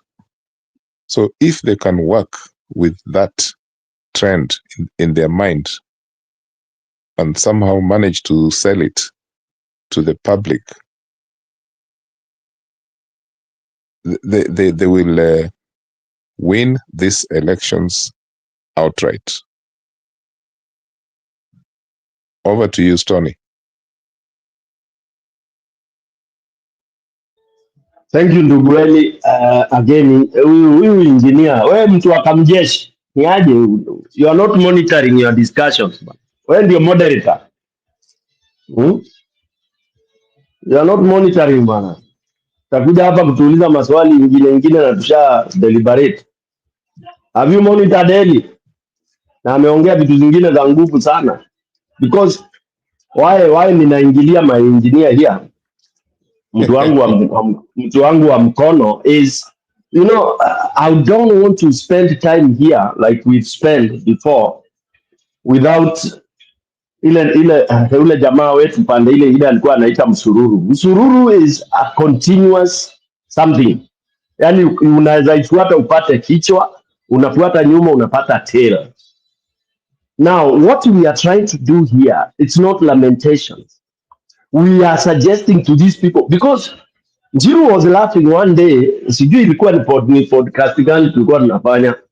I was so mad with our people, wale wako opposition. I was saying it is the high time they engage a team of thinkers, wawapatie hiyo job just to think for them.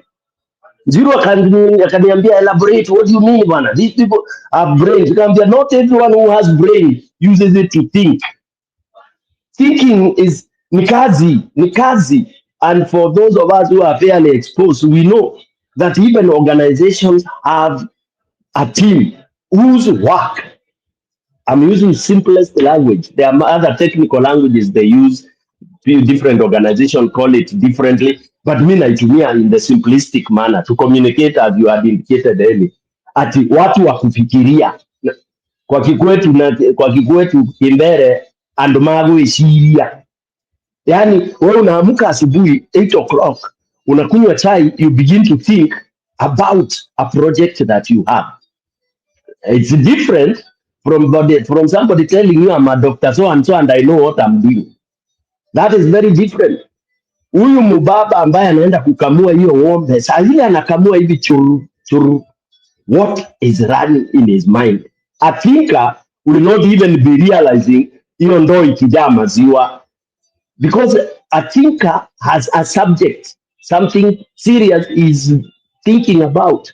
Labda anafikiria hii maziwa nikiuza by the end of the week hii pesa nitafanya nini. That's a thinker. Okay, in other organization inaitwa ideation. So for us, this program, we want to contribute to these people so that they can be able to start thinking seriously. Na hili umeindicate hii kitu. It is there for the opposition to win. It is there. But are we really thinking of how to get this win?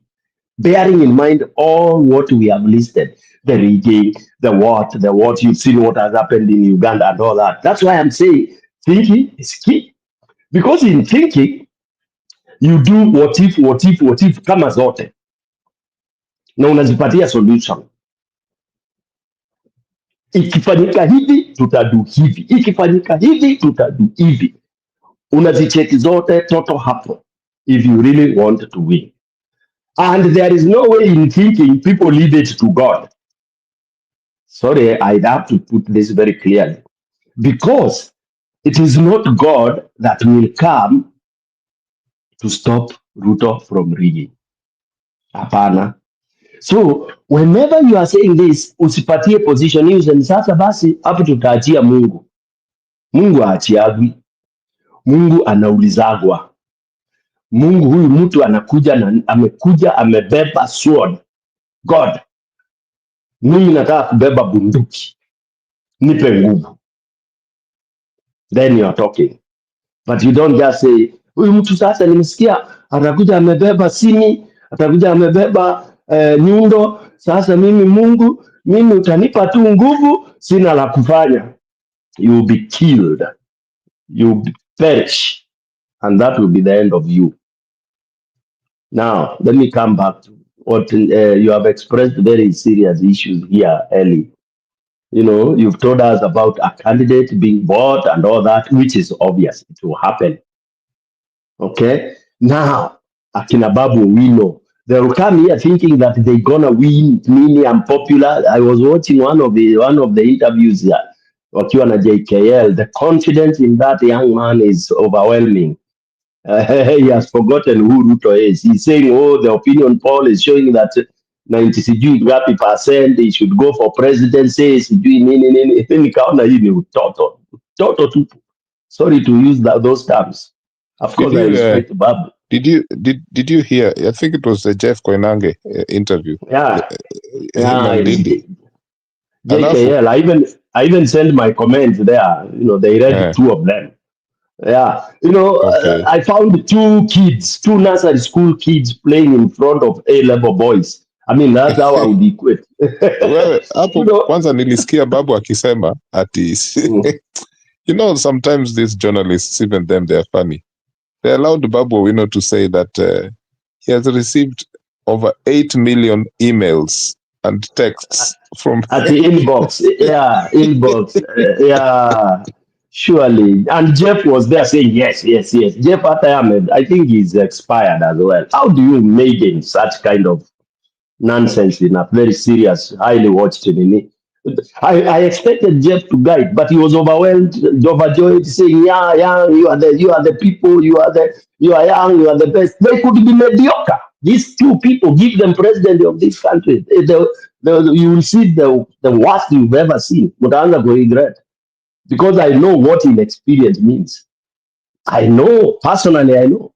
I know we've had very young people being given CEO positions, and what you see is mediocrity. There is no, you see, youthness or youthfulness is not what determines excellence. Never. It has never. It doesn't. And that's why I don't want Kenyans to start saying, you know, the young people.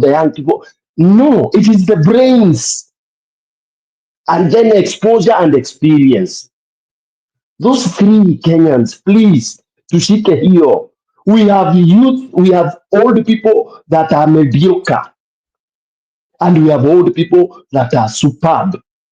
Look at all the world economies. We have young people that are super, sterling. And we have young people that are nonsense. Kwani Jalango, how old is Jalango? I mean, you know, Kenyans tuache hii. Every mtu akifungua mdomo, you know, so and so is young. So as if young is the certificate to excellence. Never. It has never been.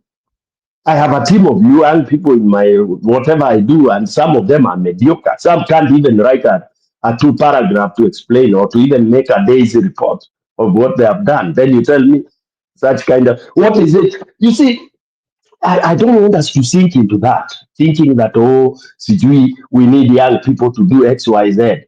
Apana, it is because we have young people that are corrupt. Hawa jamaa wa Kisii anaitwa nani? Huyu Mkisii very corrupt totally. UDA anaitwa nani huyu? This young man here anaitwa not Arati, this other guy. I even forget his. Anaitwaje huyu alichapwa na nani na Simba na Simba kwa stage, that idiot of a guy. Sasa unaniambia mtu kama huyo ati sasa huyo I can't hata simkumbuki jina, lakini is a lawyer. Yeah, you know, by the way, Ellie, you will be shocked these people calling themselves lawyers and all these kind of degrees people are saying they are holding. And unajua Kenya education na hizi certificates ziliisha over 15-20 years ago. Nobody, you know, the advantage questionable. You have people graduating, they've never attended any lecture and all that, and you know, huyu jamaa anaitwa, nafikiri naitwa Osoro. By the way, I don't really, not with all due respect, when you come and introducing to me, number one, two things I don't listen to is, unajua mimi nimeokoka, nilifanya hivi, hiyo I immediately block my ears. So whatever you say, I pretend to be listening, but I'm not listening. Number two, unakuja unaanza kuniambia vile wewe ni msomi. Hiyo nayo pia mimi nafunga because mimi nataka kusikia what you do, what you are doing. Don't start telling me, mimi nimesoma, mimi ni professor, nimefanya. Those people who come with those as opening paragraphs of their presentations are useless. That I've researched and I know. Because why are you telling me? Manu Shandaria used to walk into meetings and no security. He walks into situations and people just thought he was just some Indian man who owns a shop down the road. Yes. Ule Manu Shandaria. a Yeah, billionaire. the one who has built KU to what it is. Yes. Yes. Yeah. So yes, I do agree with your sentiments, but I wanted to ask you about this opposition format. What are they going to do? Because to me, the biggest problem we have at the moment is the fact that, Ruto can even buy all of them, all the opposition. Because these people, when the young youth revolution started, alafu watu waliuawa. Unakumbuka vile MPs walikuwa wananyamba huku na huku hivi, they went under the basement hiyo ya parliament, wengine walikuwa wanakimbia na wanaingia kwa ambulance. The shock they had at that time, alafu all those things has ebbed away. They have gone back to their default settings. They're the same people that we know, and that is how they are going to con wananchi in the prelude to the elections. So in effect, what can Kenyans do which is different to deny these people the chance of working with Ruto behind the scenes? Let me come there. When I spoke here one time about a serious opposition which not only involves the experienced leaders, but some young people who have become very angry, like Eric Omondi. People said he's a comedian. Okay, and we know some comedians have failed us. People like this guy Jalango, and this chap who's a MPCG for Dagoretti CG where John Kiare. So these people have messed us up, but that doesn't mean that we cannot look to put pressure on some of the young people who are very angry with the system to launch a campaign, especially in the rural areas, so they can deny those MPs who are always coming back to parliament and they're doing rubbish. They can deny them that opportunity. What are we going to do in those terms? Haya ya mwisho Okay. swali pia, hii kitu inaitwa diaspora and the diaspora vote. This thing is not working because in every elections it increases by only about 3,000 pounds. 3,000 votes, eligible votes. The diaspora. This time I think it was 6,000 and something in 2022. The previous time, only around 3,000 to 4,000 votes were counted totally in the diaspora. And it was the only elections that have never been rigged by the count. The one of Uhuru against Raila and Ruto against Raila. So those are the things I'm worried about at the moment, because the diaspora vote is big, but no one is even talking about it right now. Aya, Sante. Okay, Ellie, let me begin with the diaspora. Going towards your other question. Diaspora, we've never, so far, in my own opinion, these are personal, don't PK. Yeah?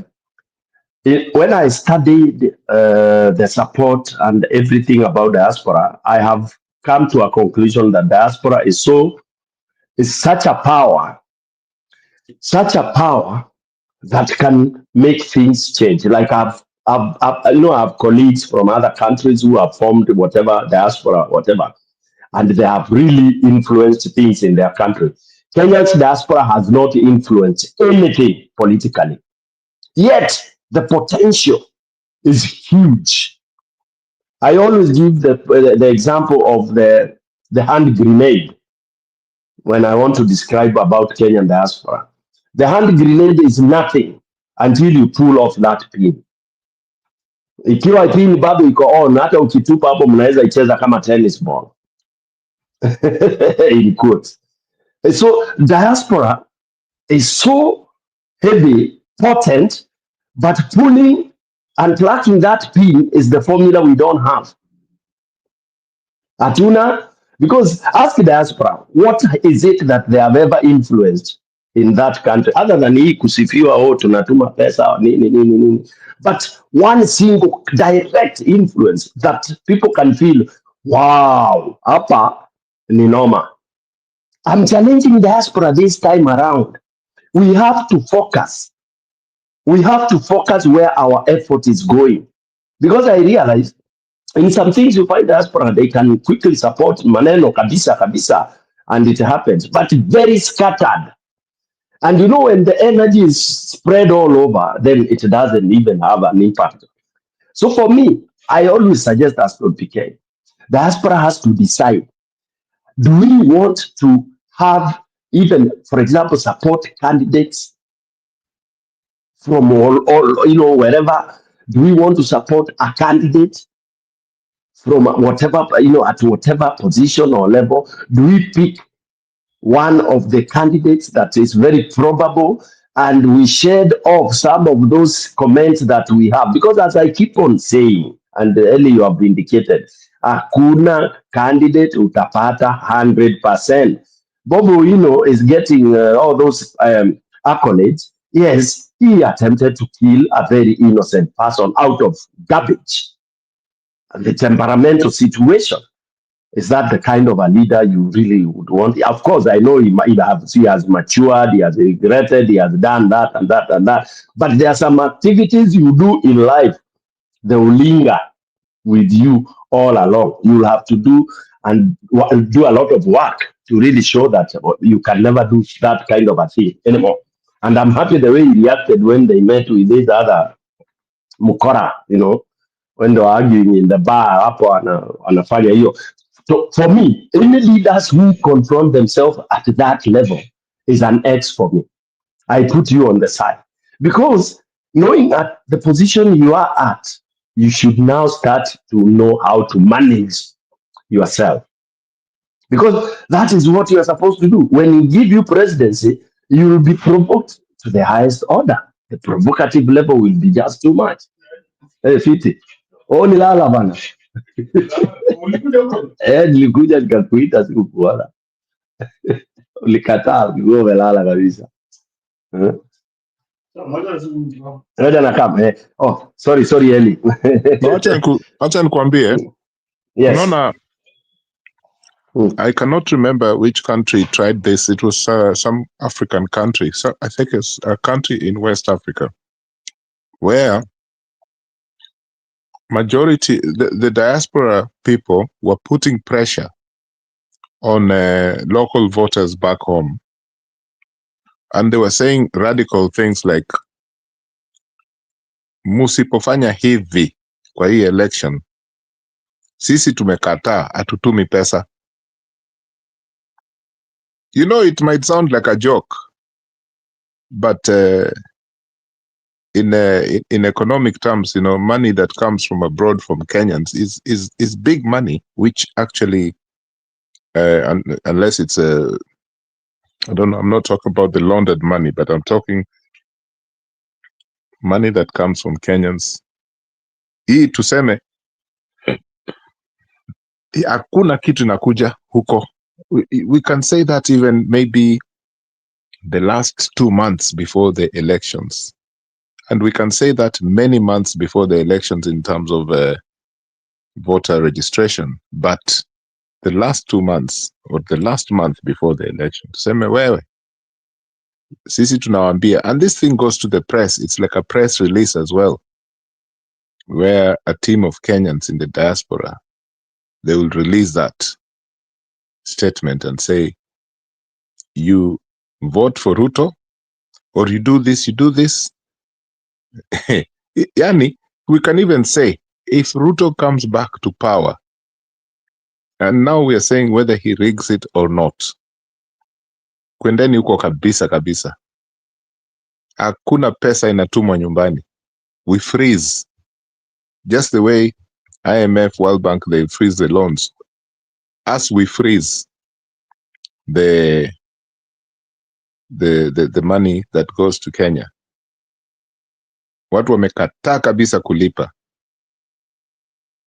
Na Njiru, usicheke, hii ni ukweli. Hii ni plan ambayo ishafanyika in some country in West Africa, where they said, hey, if you joke, if you return this fellow to power, amuoni pesa.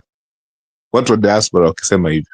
Njiru, what do you think? Because this is a serious, I'm telling you, my brothers, desperate times like this, lazima tujaribu any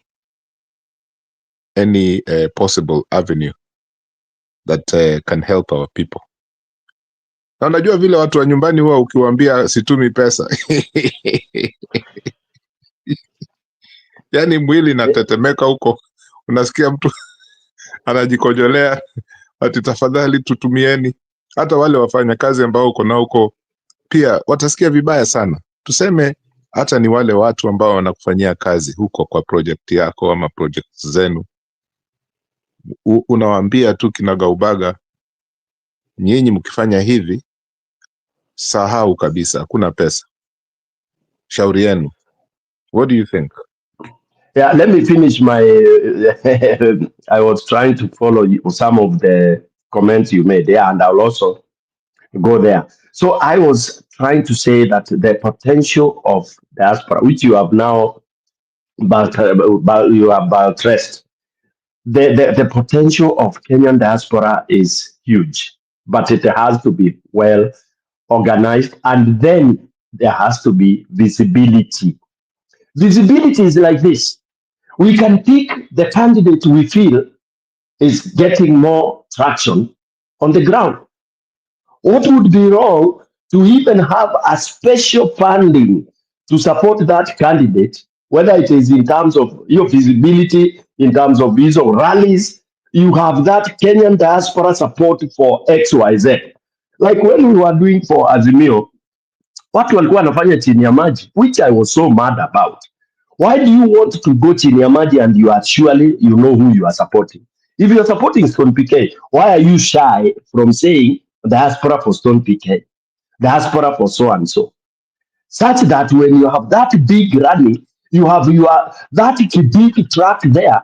Like Amzmio was struggling with even PA system, most annoying thing. And this is where I had very big issues with Raila and his team. With all the money, the funding, no wonder it has come to Hound, and it has come to exactly what Akina Stone PK was saying. Kuna pesa, munaenda mnanunua second hand things, such that mko mashinani, even communication, your equipment is breaking down, and hakuna kitu most annoying, like you are trying to address in a public rally, now it is about the breakdown, and it irritates the listeners. They even start walking away. It's an example I'm giving. Okay, that you have a, what they call your trail when you are on the road show. Then you have tracks that are breaking down on the road and all that because of what? Ulipeana pesa ikakuliwa, watu wakachukua some junk truck to do this kind of a thing. Even your presentation matters a lot. So why wouldn't, for example, the diaspora decide that we must have this presidential candidate, we must have maybe uko mashinani, we have a few MCAs here and there, a few MPs here and there, and all that. And then we put that visibility. We have one of our own, one of the diaspora people running those, physically running those campaigns, such that he or she is given chance to say what the voice of the diaspora is in every meeting. Yani watu wanasikia, ala, Amerika wamesema, Europe wamesema, Australia wamesema, Wakenya living in ugaibuni wanasema, na akiongea hapo anaongea openly, anasema tumesema hivi. Kama nyinyi wananchi hamfanyi hivi na hivi na hivi, ile hela yote hao watu huwa wanatuma huku nini na nini, wamesema watu that thing is supposed to be communicated direct na lugha inayoeleweka. No wonder tunaambiwa we don't communicate here because kizungu mingi tunaongea hapa, who are we talking to? And that's the challenge, by the way. I'm happy imekuja mpaka kwa channel ya Njiru because it is down there. It's something I've been singing for the last 3 years. Nilikuwa nasema hata hizi interviews zinafanywa na CNN na not CNN, hizo local national TVs at Citizen and all that. You have people seated there, kizungu mingi, and they are saying they are communicating to Kenyans, and you hear them saying, you know, Kenyans are not supposed to do this. Who are Kenyans? Kenyans are the villagers. Achana na hao watu wa matai na tugari twao tudogo hapa na tu bedroom. Mashinani ndio inasema talk on the language that those Mashinani people can understand. Then I come to this one candidate being bought by Ruto and all this kind of a thing. It is upon us now to educate the voter that we think so and so. Na tunasema majina. You know, people are, and that's why sometimes in like Kashagwa, although naye anawekwa uoga, anasema wazi, accuse, sema we suspect so and so is a candidate who has been brought to us, wanasema is a kawilibaro. I like that. Let me say, Eli, you are a spoiler here, tunajua wewe ni Waruto, then you defend yourself. See ati kusema you know you have to respect people's rights. No, if I think you've been sent here to study us and destroy us, I should say it in public. It's up to you to prove you are not. Okay? And I should continue singing the gospel until I am convinced that you are on our side. Si maneno ya kusema ati unajua, and you have to state it very clearly to wananchi. Tunawaambia huyu mtu tuna suspect hayuko na sisi kwa sababu 1 2 3 4. And that is what I would want opposition to start doing. Whoever they are suspecting that hayuko na sisi, ako na interest za Ruto, anaanikwa mchana peupe. And I'm peeling this to Kalonzo, for example, Martha, for example, because who will take you to jail any for saying, I think Stone PK is not genuine. Huu ni mkora wa Ruto. Utanipeleka kotini nichajiwe na nini? Defamation gani? Nitakuanika, nitasema I think Eddie is not with us is because number 1, 1 2 3, because you must be having some reasons why you think that he is not singing the same chorus with the opposition. Lazima. Like for example, let's say the truth. When people accuse Matiang'i,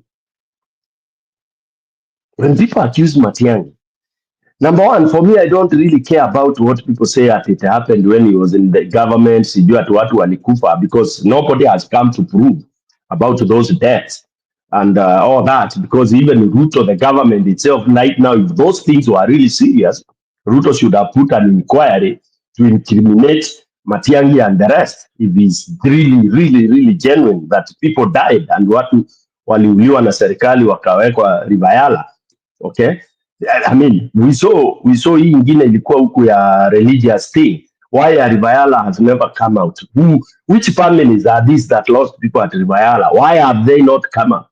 You know, these are things I would want, you know, because we have used that narrative, and every time nobody even wants to bring things to fore.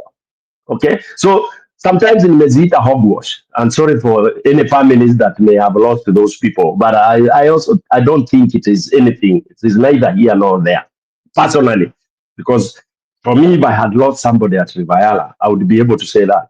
And who has proven that maybe some of those are not Stone PK wamekosana na Eliki business, and then I do my own things. You know, so I don't even hold Matiang'i any responsible for that. So for me, I don't accuse Matiang'i on anything that until it will be brought. Because, for example, there is this government that has come. They should have set a commission or something to prove Matiang'i, the government of Uhuru Kenyatta, Ruto, Matiang'i, that people died in Rivayala. Why have they not come up? So that actually exonerates Matiang'i. Okay. My problem with Matiang'i is because I suspect Uhuru. By him associating with Uhuru and going in Uhuru's party, ninakuwa na tumbo joto because I don't trust Uhuru in terms of the revolution that we want in Kenya. Why? Because number one is a dynasty who wants to protect his wealth and all that. And I don't trust him just the way I didn't trust Raila. All along, even when I was supporting Raila, I knew he was one of the dynasties. They have some things they have acquired wrongly and all that. So I did not put my heart there 100%. Yeah. Okay. So that is my big problem. Same thing with Gachagua. I would not really feel like Gachagua is the savior because on one side he was overwhelmingly supporting Ruto and all that, and and knowing that people who go on Ruto's side ni wale wanaenda protection of what they have done, the deals they have done and all that. Hakuna mtu ameenda kwa Ruto akiwa side. So Gachagua ninakuanga na develop cold feet because of him not being honest that he went to Ruto, not because of the Bible he talks about that Ruto convinced him and all that. Because Ruto was Gachagua was in this country when Ruto did what he did 2007.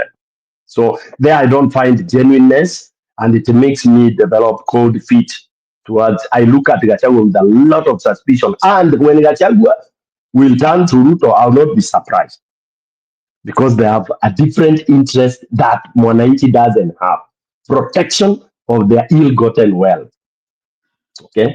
Now, who are we left with? We are left with some of these people that we feel are not good.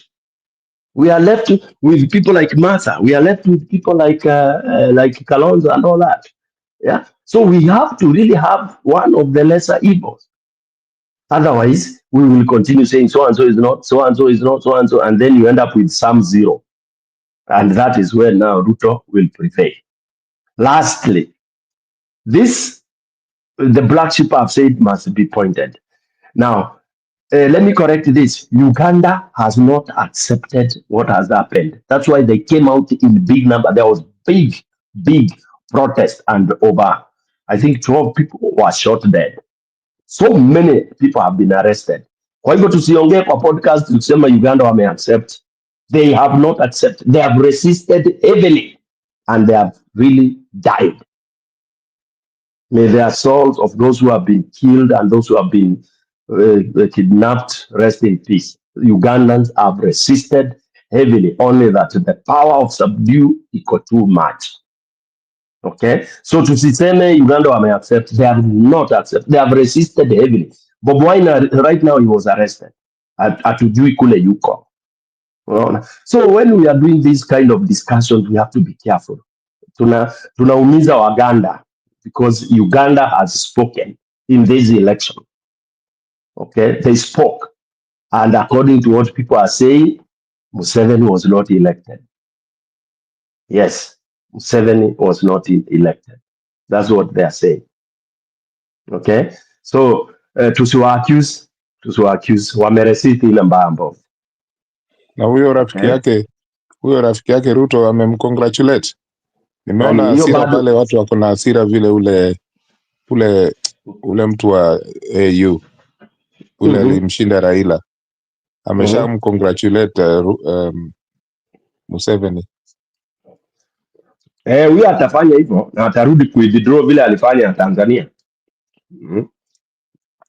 But unfortunately here Uganda no one will reveal because even the press as of today press walikuwa wanafukuzwa. Kama wewe ni wa Kenya unajua urudi, kunaambia urudi kwenye elections ziliisha. Is that bad?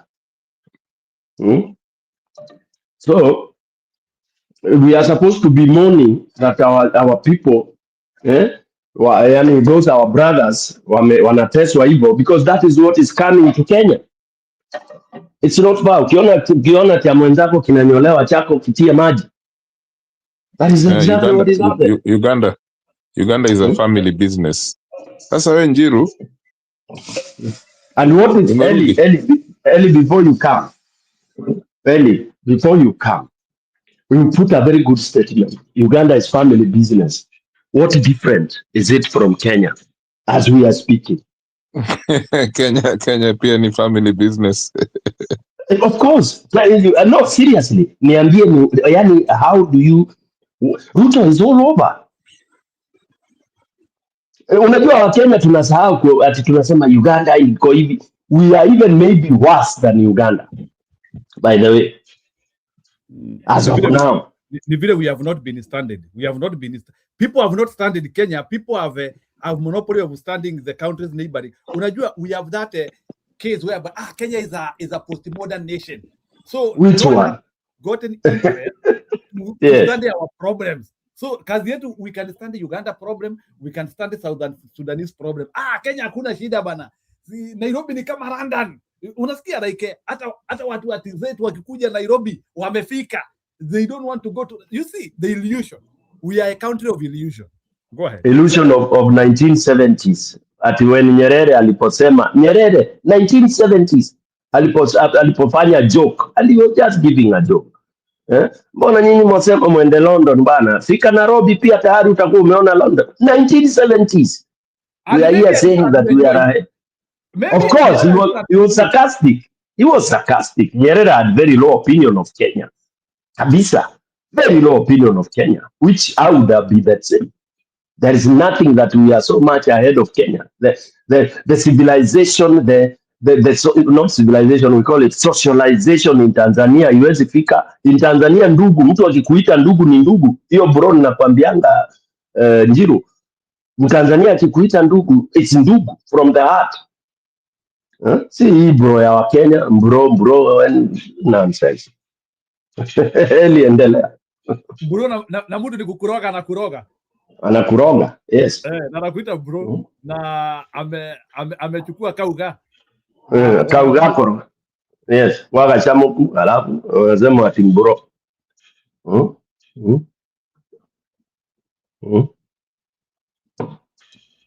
So the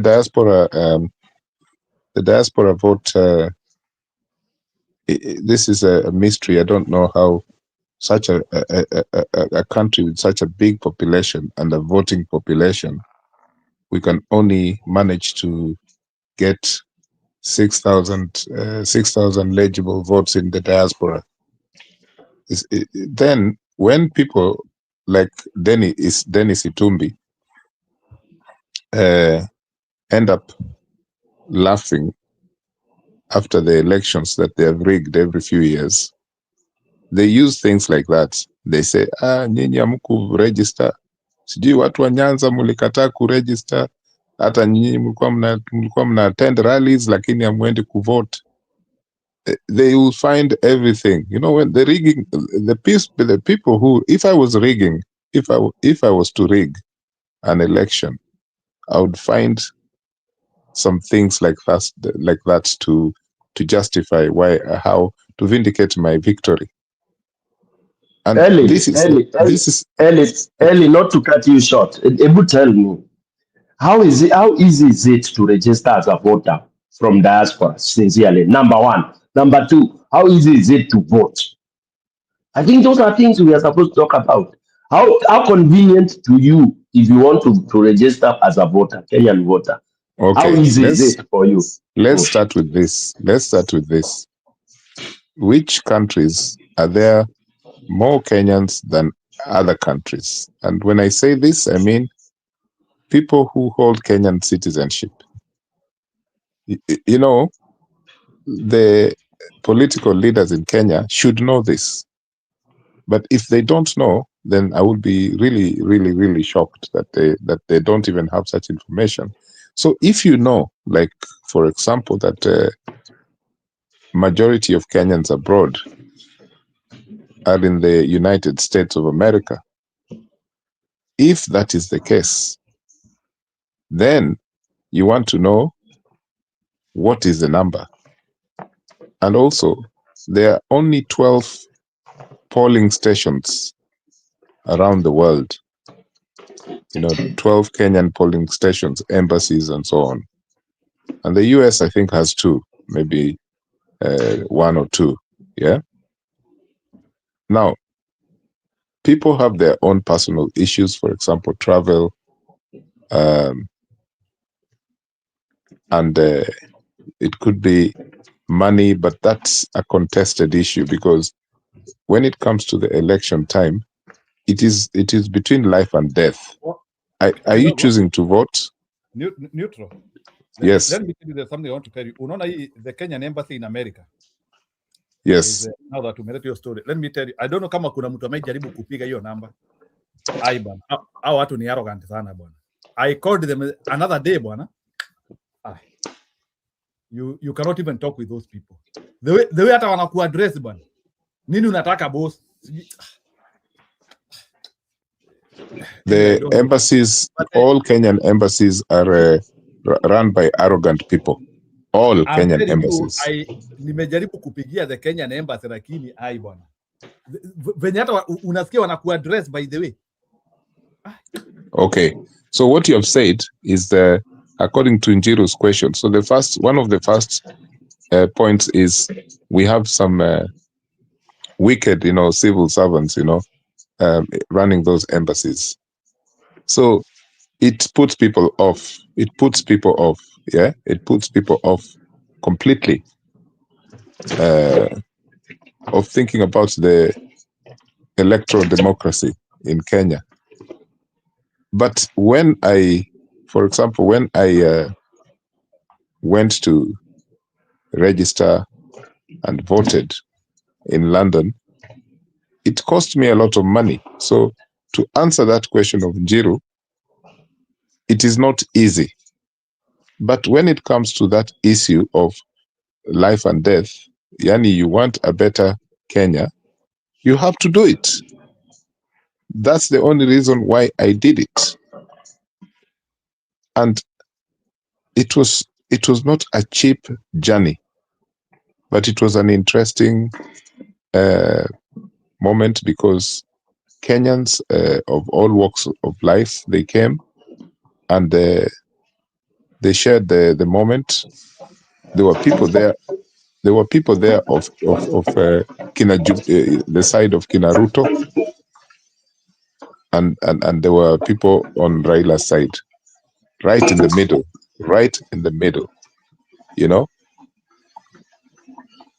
What is the weakness about the registration process is that there's no digitization. There's no digital process. I mean, there's some clowns who run these things. They come to different countries every election period. Kidogo, as you continue, if you want anything to be done by this embassy, just forget. Hakuna kitu anafanya, like you see the way you understand kama ni customer service. They go direct to your issue, nini unataka na nini, like unazungushwa tu, like it is the same habits we have in Kenya. They have transported them here in America. I'm not used to hata kama ni kwa simu, like here in America, kwa simu you realize that huyo mtu anakuuliza what and your problem is solved, like sijui anakuambia sijui hatujui, like hatujui haji na nani Belfast, do you understand? You hatujui. Do you know what it means, like when an officer is telling you that? Why did I call you? No, that one is it's something to do with the Public Service Commission, PSC. In that the Ministry of Foreign Affairs will appoint people who head the mission, and na watu wa mkono, they will be appointed from Nairobi, and usually they are people who know people. And by the way, they don't earn much money, those people who work in the embassy. But what happens is they make money. So you know what I'm talking about. But they don't earn much money, but they make money. That is why Ambassador, not Ngachia, but there was another one, just after Kibaki's time, he had been told to return to Kenya, and he refused to return. He just decided he is the permanent ambassador there. Mpaka serikali ikawaambia wale wa British ati huyo si mtu wetu sasa. So they don't earn much money, but they make money through some dodgy ways. Those embassies, they should be working effectively with IEBC. And what happens is the opposite. IEBC wanakuja kuishi Bwana kwa mahoteli. Boniface kidogo, utaendelea. Do you know why diaspora they cannot allow them to vote well? Because kura ya diaspora inajulikana, hiyo ni ya upinzani. So why would you facilitate people who want to vote for opposition?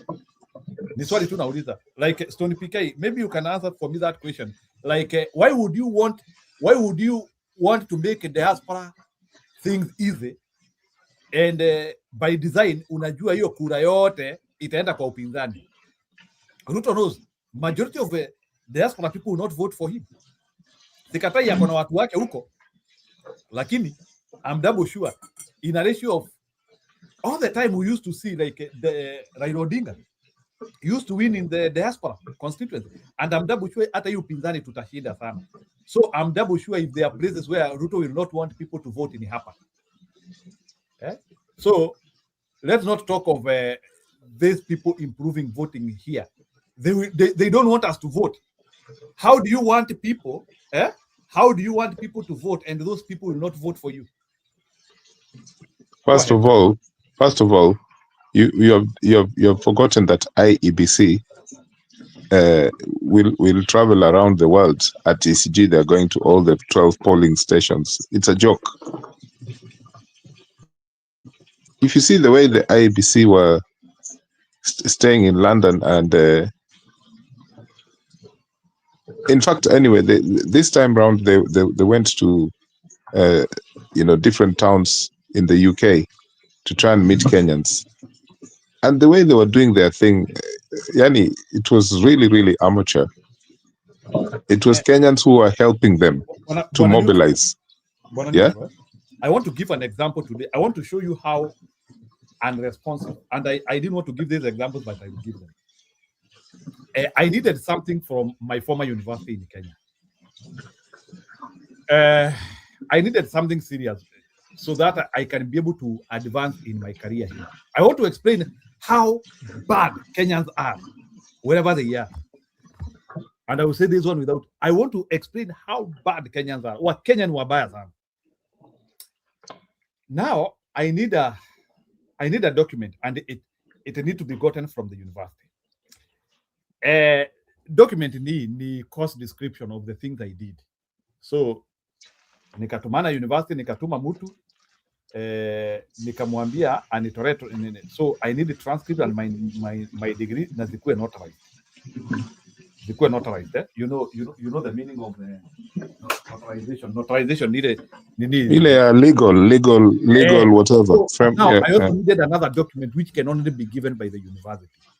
So yule mtu nimetuma huko sasa, na nimemfacilitate by the way, aende anichukulie akaitisha reason ni ya nini, tukamwelezea, wakakataa kupeana hiyo doc. I'm talking of the university where I schooled. Hata wakisikia hii ni sawa. So I talked with the dean, nikaongea na kila mtu, nikaongea na wakubwa wote, they refused. Now the institution ile ambayo inataka hiyo document wakasema kama wanaona hiyo document sasa, unajua najaribu kuongea na mzungu sasa. So akaniambia kama hao watu wanafikiria you want that document to sabotage them, this is the email of the institution which needs that document. Just give this email, they email us. They couldn't do it. They are still their question wanauliza ni ya nini, why do you need it? Now, thank God, the woman, anaitwa Natasha, the woman who helped me, this is what she said. Aliniandikia tu email tu, kaniambia, Njiro, I can see your efforts. I can see what you have done. This document which we are requesting from you, we have ever received it from that institution in the year 1994. But because we can see these people are not responsive, we will use the same document they gave us in 1994, even though we know they are not updated. And that is how I was able to pass through that step. I passed that step by being helped by some, and I think Bwana Neutral, you had me sharing that historical group. I explained it there. na ukaanzia kuniingilia hapo, ni kama sasa ati nimeanzia kuramba wazungu, which is okay. Si ati naramba mzungu. I was trying to explain like an issue which I needed a Kenyan to help me. It took somebody in North America who doesn't understand anything about me and look for ways of solving that problem. And they helped me. And they looked at it after several frustrations. Let me show you, Bwana Belfast, and that's the reason why I don't follow anything. Do you know that in Kenya sijajaribu kutafuta document nikaipata? I've never, I usually go nataka kupata kitu, I end up not even having it. Naachanga. So vitu zingine tu najikutanga like I didn't get it. I didn't get it. So, and it is frustration which have been getting from my brothers and sisters in Kenya. Like when I go to the office, they are not ready to help me. They are not like, nikijaribu kusema kuelezea this is what I need. They don't get it. They don't get me. So to the extent sasa, hiyo mambo yote nimemaliza. I even did actually. Once I finish that step, I want to write a very big email to the vice chancellor of that university. Nimwambie zile vitu nikataa nazo. Another person did it. I have felt very frustrated. So that's when najaribu kukuambia neutral. Forget about regular Kenyans helping you. They cannot do it, especially wale wako kwa maofisi. And it is something which personally myself I'm learning. Like working for somebody in an office is not a honor you are doing that person. You are actually being paid to deliver that job. So you should not be the person who is causing pain to that person, and you don't do those things. I'm telling you this because Bwana Belfast, I worked in Kenya. I used to go to those offices. Sijui nani amekutuma, nani amekuambia? Those are the questions. Sometimes I went in a very serious government office. Nawaambia nimekujia hii document. Wananiuliza who told you? Then huyo mama namuuliza, are those documents not here? Naangalia kwa website, those things are supposed to be here. Then huyo mama sasa ananiuliza who, you know me, I am a person who gets worked up haraka. Nilienda because sasa imagine that document iko kwa hiyo ofisi na ananiuliza who told you? Ati nani alikuambia? Ati who told you? Like hadi nikamuuliza, are those documents? No, not about that. Who told you? Sasa nikashindwa huyu mtu ni maybe Belfast, you are lucky. You didn't have to do anything in Kenyan offices. I don't know if that is the thing which is happening now, but I can tell you, I've gotten into. Let me tell you, there was a time I was arrested by a policeman, and this is the reason why I'm sharing these examples to you. I was just arrested. I'm just driving. I'm going to Nairobi from my way to Embu town. So I have everything, by the way. Niko na kila kitu. So polisi akanisimamisha, akaniuliza kama niko na fire extinguisher. Yeah, definitely sikuwa nimeitoa kwa gari. So I knew hata even if I didn't know that I need. So polisi tu akaniuliza uko na fire extinguisher. Yeah. Nikaenda hapo nyuma ya gari nikatoa. So niko tu na polisi tu hapo tu. Polisi anambia wewe toa gari bwana, toa gari, toa gari bwana. Toka kwa barabara. Sasa nikashindwa sasa polisi anaenda pale kwa kioo anaangalia, I have license, niko sawa. Sijui nini. Sasa mimi nikaona polisi ameniweka hapo. Sasa nikamwambia bwana, wewe kama niko na makosa niandikie niende koti kesho. Wewe kama niko na makosa niandikie niende koti kesho. So ofisa mwingine yako hapo, ngoja akasema bwana, wewe bwana mkubwa, mtu anasema andikiwe aende kwa koti, hiyo achana naye bwana. Anajijua maybe huyu mtu ametutega bwana. No. Bwana Nitro, sikuwa nimewatega because sasa these guys are frustrating me. I don't know what they want. So mimi nikamwambia bwana, wewe nyinyi bwana mniandikie niende kwa koti kesho man. So I have really gotten frustrated in wanting anything to be done in Kenya. And I'm surprised you are now saying IBC to do for us things. They cannot do anything. So let me tell you, we used to have those things, zero tolerance to corruption in government offices some time back during Kibaki. Like when I was going for my ID, I'm giving this example. When I was going for my ID, I went for my ID in 2004. It was during Kibaki time. Even during that Kibaki time, people were paying for their ID. Ilikuwa inabidi ili sasa itolewe pale, lazima utatoa so mbili. I'm explaining this thing because I went, but I did not pay. I started becoming very big-headed kitambo. So mimi nilienda kwa hiyo ofisi ya ID sasa. Nikaenda hapo, mama anatafuta ID, kuna vile anazishika hivi na mkono, anazishika hivi na mkono. Nimesimama hapo. Mama alitafuta ID yangu inakosa. Mama ananiambia, bwana, your ID is not here. ID yako ni kama haijatoka. Nikamuuliza, what do you mean? No, mama akaniambia ID yako haijatoka wewe na unatusumbua. No, nikamwambia, let me check. Wewe nionyeshe ziko wapi? I will look for my ID slowly. Mama akaniangalia hivi. Ati, what's your name? What's your name again? Nikamwambia Njiru. Aya, mama akarudi hapo tena sasa na hiyo ujinga yake sasa vile anaangalia ID hivi. Akatoa na akanipea. Akaniambia, kwenda kabisa. I'm telling you, that one happened to me 2004. People used to pay between 100 and 200 to be given their IDs, which you deserve. Let me explain to you this, because personally I don't believe in bribing. I need my passport. I'm explaining it. I need my passport. People are telling me, these days they have decentralized. People are telling me that at the passport lazima atulipie ngiri 10. That's what I was hearing. What wananiambia? No. So even when there was even this time when we are now renewing the passport stuff. I'm trying to show you how deep corruption is in Kenya. Ili tuanzie kuelewa hizi vitu, and we stop pretending that Kenya things are working. And this has perennially been. So I need my passport. I need to travel. Now mimi sasa nikiwa pale nikiwa naendea passport yangu, huyo best anangangana kuniuliza, kwani boss una travel lini?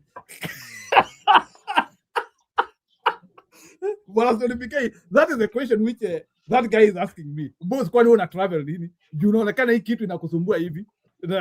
Na wale ambao wana travel haraka, we can talk. So nikamuuliza, what do you mean? No, unajua, I'm saying these things in Belfast nataka utoe kichwa yako from a corrupt system. So no, nikamwambia I will be traveling, but I can wait. So akaniambia wale watu wanangojea passport, naturally it takes like a month or 2 months passport. So nikamwambia basi kama ni hivyo I will wait. Bro, enyewe inakaa una haraka. That's what that guy told me. So then I was seeing like people are coming there, ngiri 10, ngiri 5, sijui nini, people are paying. So I waited. So sasa ile siku ameniambia niende, ikaleta shida tena. Sasa kuenda wakaniambia ijatoka. Then incidentally jamaa tuliapply na yeye passport yake imetoka. So incidentally there is no way in which these two passports are not there. So now this is what happens. So this is what happens sasa, ili passport yangu sasa itoke sasa. So you know, I need to travel, and I now need to travel for some work now. So mimi nikaenda nikaambia my office nikamwambia sasa, I'm being bothered, my passport is not getting out. So my office, they had their ways in which they used to call. I think there was ways in which they were not disturbing corporate people. So our officer kwa ofisi yetu akapiga simu huko, na nikaambiwa the same day niende passport yangu, and my passport was ready. So what am I trying to say? What I'm trying to say is that in Kenya, you have to either choose to be corrupt ama umie. Those are two, even on obvious things. Hata history ya kuoa, hata kama unataka kuoa, wachana na hii kuoa ya ati ya nini, hii kuoa ya kanisa. As long as umeamua to do anything in Kenya, you have to pay for it. And there are things which they are happening, and even this government which we are erecting, the new government which is coming, which Eli is saying that it doesn't see opportunity of it coming. Hata hii serikali tunachagua, I don't know if they have commitment to solve some of these issues which Kenyans are suffering. Things you deserve. Kama sahi I saw in the TV at there is a school which refused to admit a disabled boy. Sijui kama mliona hiyo kitu? Bwana Stone PK, have you seen hiyo video inaenda kwa mtandao ati principal anasema ati I don't know the reasons which the principal is giving. I am still trying to follow the story, but the principal of that school said he will not admit a disabled boy. So no, it is all over. Nilanana High School. Yeah. So you can imagine, with no fundamental reasons, and that is one isolated case of people suffering. And so you can look. That is why, like, even for me, sasa, when I do an election, I make sure that nimepigia Raila kura, nimepigia Kalonzo Musyoka kura. Yule mtu nimepigia kura, I'm jeopardized. Kura yangu iwezi somwa hivyo. I have to be given another idiot. Nyinyi mumechagua huyu lakini huyu ndiye atawaongoza.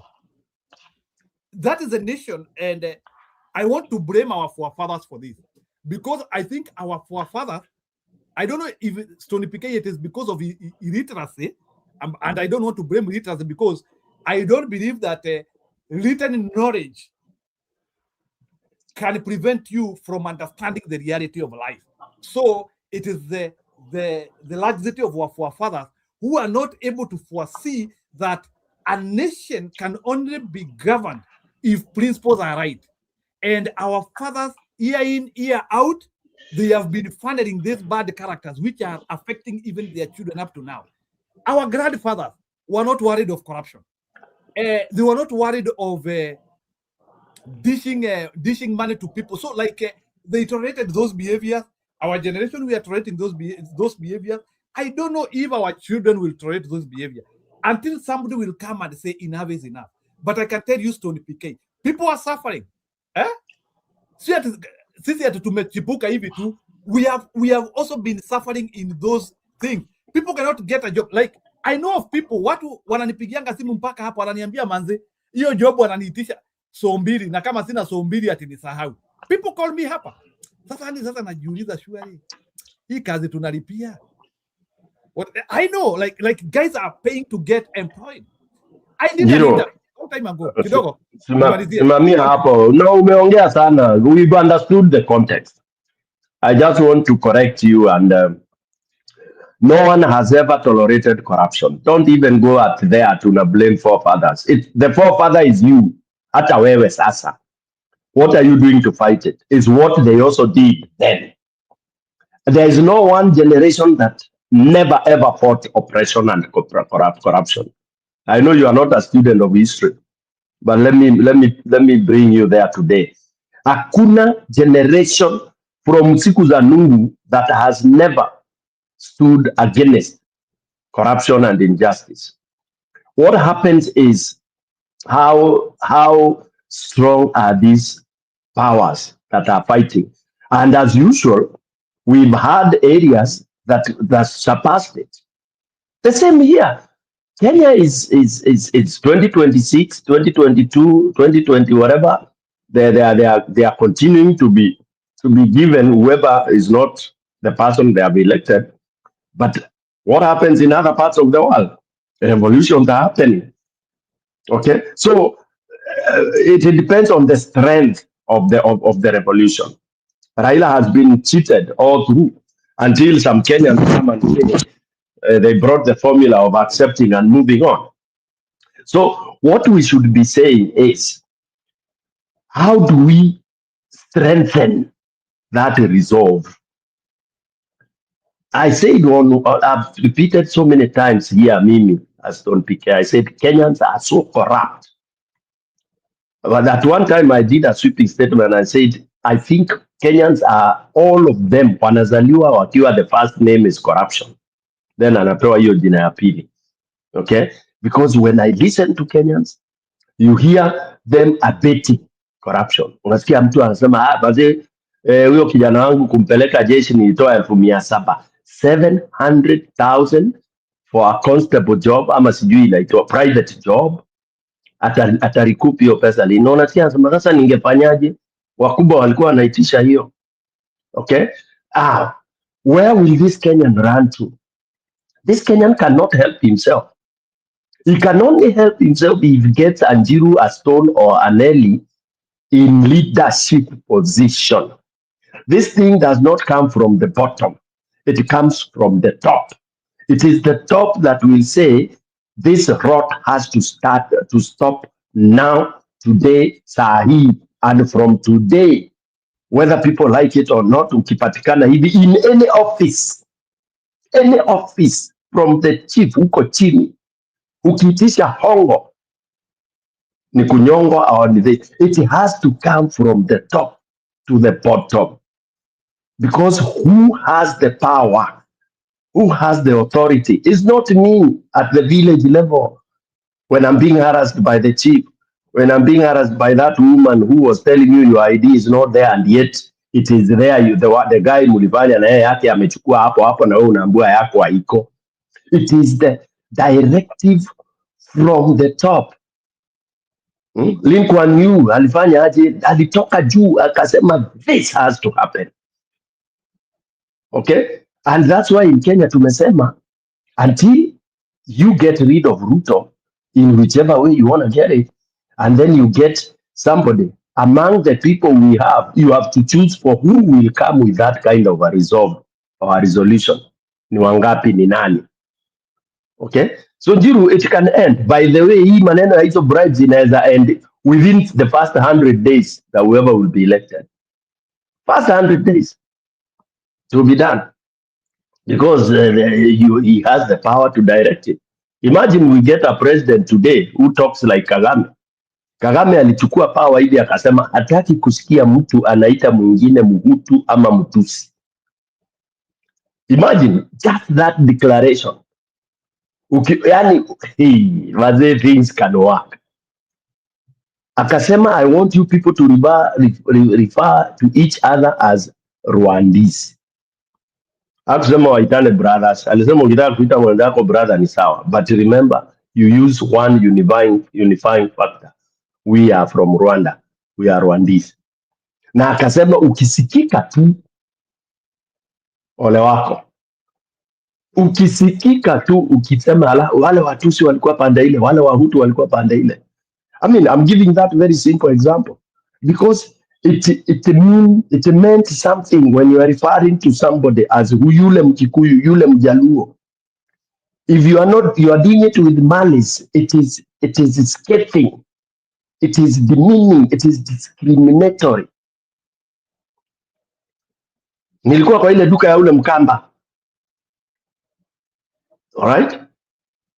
You know, unajua hapo hiyo area ni ya Wajaluo, hiyo bar ni ya Waluya, hiyo bar ni ya Wakikuyu. Those kind of things, they mean a lot. Askari anakusimamisha anachukua ID ya driver's license, anaona unaitwa John Mwangi Kiarie. Okay? Na yeye ni Mjaka. Already the first formation is wacha nifinye huyu Mkikuyu. Ama wacha nifinye huyu Mnandi. Those are things that have to be eliminated by the top. An example is given of a police inspector that was promoted. Na aliingia, the first statement alisema, anybody who puts any roadblock on any road by saa sita, I want all the roadblocks cleared out of all the roads. And it happened. There was no roadblock. Vehicles started flowing freely. That was a directive from the Inspector General of a certain country, I won't name. Yeah. So basically, it is the top that determines what the tail will do. Back to Njiro.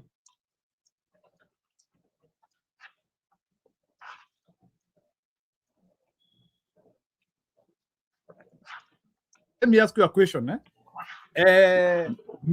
Maybe can you give me your experience of looking for services in Kenya? Umeienda Kenya alafu unapata tu services tu vizuri bila kusumbuliwa. Like what is your experience of going to Kenyan offices? How do those people handle you? Like are they keen to understand what you want? Ama do you get complexity? Ama ni mimi niko na ujinga? Hiyo ni normal. It's a normal thing in Kenya. Kenyans are, it's one of the worst societies of the world. Number one wa Kenya ni watu wa wivu toka zamani. It's not only you. Wa Kenya ndio ukienda ukiongea hivi unasikia mtu anasema ala huyu anajidai juu anaongea na accent ya America sijui nini. We are that. That's our culture. Okay, sisi ni watu wa wivu. Tumejaa na wivu kabisa. And that is what is killing us. Because our brotherhood has never been promoted from the forefathers. The way we are brought up of hate. We are full of hate for each other. We don't love each other. We were brought up as capitalists, extreme capitalists. And what does capitalism mean? You see, people don't know how to analyze the hate we have for each other. Yeah. Why would somebody not give you a service in an office? Niyo chuki, wivu. Na hiyo wivu na chuki iko kwa makapitalists. Unasikia Mkikuyu anakuuliza ala wewe una maskini kwani kayodhene ete atia kai kwani wade ni rote. You know those kind of things we talk. It's terrible.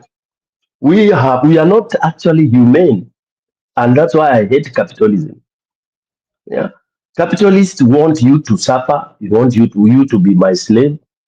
When you come to the office, when I'm seated there as the clerk, I want to show you I'm the authority. For you to get that ID, mimi ndio kusema. So that is normal. It's our culture, Njiru. It's not something I can go lamenting about. But give me that leadership, I'll kill that stupid culture. Yeah, we've never had a president who would say all the civil servants you have to work or go home. Although I found in Kibaki's time it was the only time you had Kibaki going into the office. Ukiingia saa 3 anakuambia usikuje uende nyumbani. For temporarily it happened, so it can work. And personally I practice that. Whenever I go, I head a department, nikisikia huku laziness ndio ninaingia ofisi, nikikuja ofisi yako unanikuta kwa kiti, of course you know you are going. But you know in some organization you can't fire people on the spot. It's a process. But what does it say? You are supposed to report at 8. You are coming at 10. Unaanza kukunywa chai. 11, 12. Unaenda lunch. Saa 9 unaenda. When do you give service? That is the practice. We say our civil service is rotten. Let me tell you why I personally, after college and all that, one thing I swore never to do, I swore never to work as a civil servant because I hated the way my uncles, I had 3 uncles in civil service. I had close relatives, other friends in civil service, and I could see vile walikuwa, culture. Mtu alikuwa mtu mzuri akiingia serikali, tumbo ndio inavura, ananunua makoti za Kikomba. Okay, ndio huyo na viatu pea moja, lakini kazi yake ni kuchukua bribe kwa maofisi, all offices. I hated civil service completely.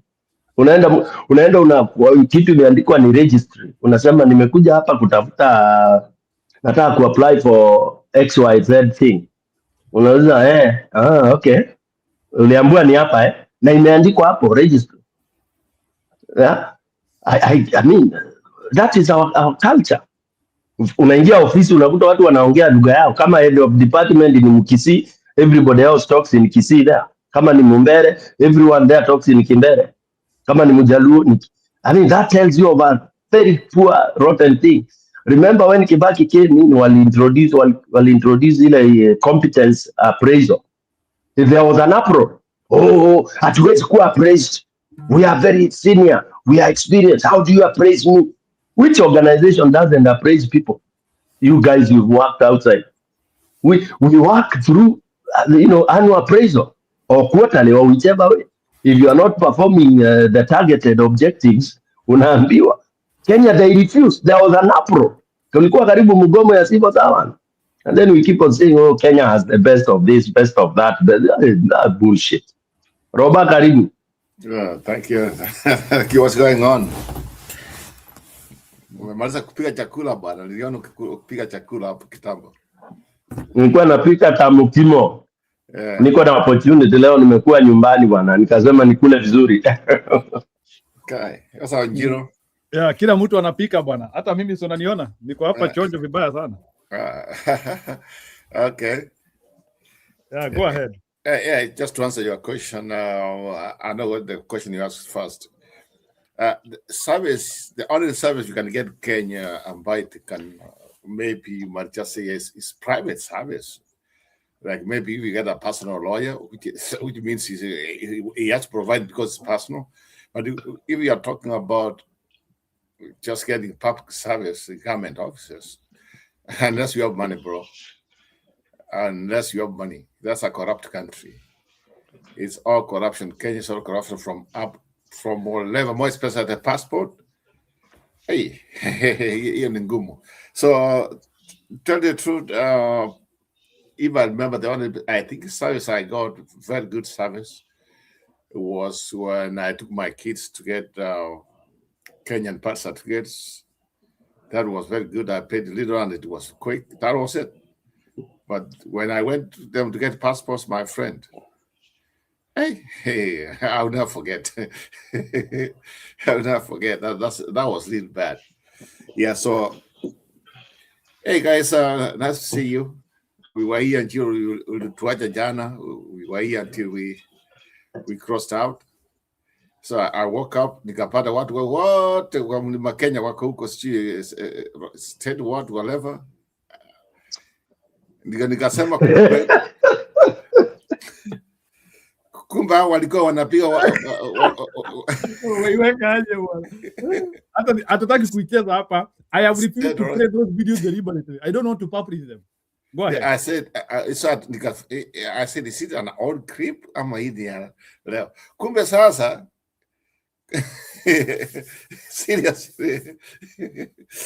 Sasa nikasema kumbe kuna vijiji ambao there's competition. Ruo Nyanza and mountain ambao wanakimbishana kwenda kwa Ruto. Mwenye atafika kwanza. Uhuru pengine alianza chisiku kana ka corrupts pengine kwa njiani. Na wengine leo. That's what I'm just saying. So, hey, you know, I don't know where to start. This is, I don't know. If maybe people went for money. That's my guess. But when I see people like Cleopas Marara now, what they are quitting, then you talked of Wamchomba.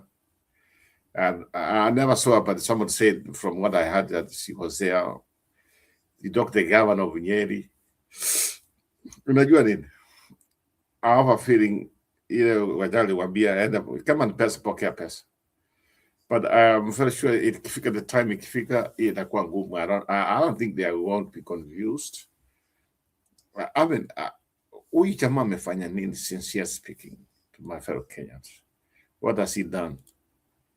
So he's just going all over the place buying people with money. Kenya ndio tumefikia tunanuliwa pesa kidogo.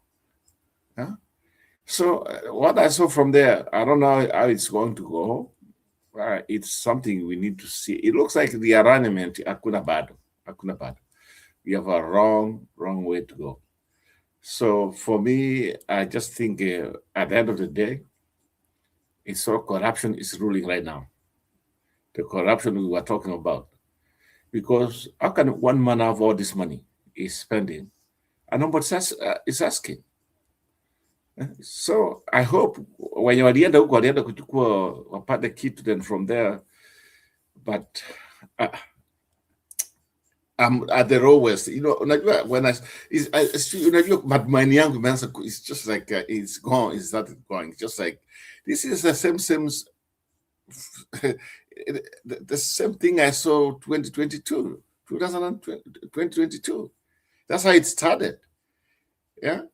Then from there on, Uliona what, if you remember, huyo jamaa alienda, watu wakamchera, tumekula mchera na nyama, naenda kupigia Ruto kura na nini, ikakuwa kama kitu kidogo, and at the end of the day wanipigia kura. Sasa Central Kenya wampigie kura sasa. Ruo Nyanza, if that's the case, and what does this wake me up 2032? If I'm still alive, just wake me up, because this is scary. Matumaini ya many people iko kwa Mount Kenya as the people who will get this guy out. Sasa ameanza meshi huko sasa. Tena atatoka. Na unajua akianza kwenda hivi na atatoka. Na pesa. What's going to happen? I don't know. But somebody has to investigate where is he getting all this money. That's something I'm very disappointed, but guess what? I'm very sure when walienda huko they never represent the whole community. Ni pesa ya treasury na pesa ya wakulima. Nani bwana Roba, what is happening? Hii mwaka watu watapata pesa ya kahawa na pesa ya majani chai. Hiyo pesa yote ndio tunaletewa. Watu wanaletewa ndio. So Ruto anawapea upfront. So and you'll see bwana Stone, this will be the first year where kahawa itanunuliwa pesa mbaya kabisa. You even utasikia hata kilo itarudi 50 because they have hiyo pesa they will do it. Na hawa wakulima wa sukari nani, I can even tell somebody by the way, kama wewe ni mkulima wa kahawa na mkulima wa majani chai like me, I usually farm those things. I'm not doing it this year. I'm a farmer of sugarcane. Sugarcane is doing good. But I'm not. Hii mwaka utaona. Yeah, bonuses, the bonuses ambayo ilikuja mbaya sana. Unajua some of us kuna hiyo chai na cow to hiyo everybody's gone on my community. Very few people ambao kuna cow, but machani we still have it, but bonuses ilikuja mbaya sana. But my question is, huyu jamaa amefanya nini? What can you point out amefanya nini kusema kweli? So can he be able to buy all Kenyans? Then I think if we don't see properly, he's going to cause the economy of the country to maybe to collapse. I don't know. I mean, it's just like when you see people, when I'm Sangria, they are celebrating him for what? Now you governor Wanyeri. Now you governor Wanyeri. Why is he? You don't know. Then from there, Sasa tulikuwa tunaambia people were mocking some Ruo Nyanza. Hawa tunataka kutoa nini huyu. Ndio wamekuja, kumbe kuna wenye wako na kitu ambayo iko mbele sasa. Wacha niangalie nani atafika huko wa kwanza. So the question which we should be asking Bwana Roba is maybe I want you to tell me, is it possible ukule pesa na usipigie huyo mtu? Is there a line between eating money and not voting? In Kisii, they do that. Walifanya hiyo Nyachai. If you remember, Nyachai used to be a strong man. He used to have money and everything. Do you know people walichukua pesa yake na kila kitu? He even had companies, he employed people. Wakati akifika kula kapata mwenye amemshinda ni mtu ambaye alikuwa tu na paskeri. Yeah, so that one is there. Kenyans can do that. But at this point, inaonekana ya kwamba we should have a stand. The reason why people are doing it is because they lack resources. It's because the economy is not doing good. Maybe this guy had that kind of agenda. Now we can just say, if you are destroying the economy so that you have the people money, you won't buy people. But if Kenyans, that's their money, wangechukua wakimaliza, then from there, they don't vote for him. I would appreciate if they do that. But I don't know what's going to happen, because this I've seen this movie before. The movie has from the Mountain movie. So I was expecting right now the mountain is off, out of reach. I still believe what it is, but I don't know what's going to happen. I don't know. But at this point, I just feel like Gachawa's is the attacking dog. He should come up after the guy leaves there. I think I will give an up hand to Gachawa at this point. in Mount Kenya. I think he should be able to get some people against him. What wameenda tu pengine wakipokea pesa. The few ambao watampigia kura, that's fine. That's how democracy works. Stone BK.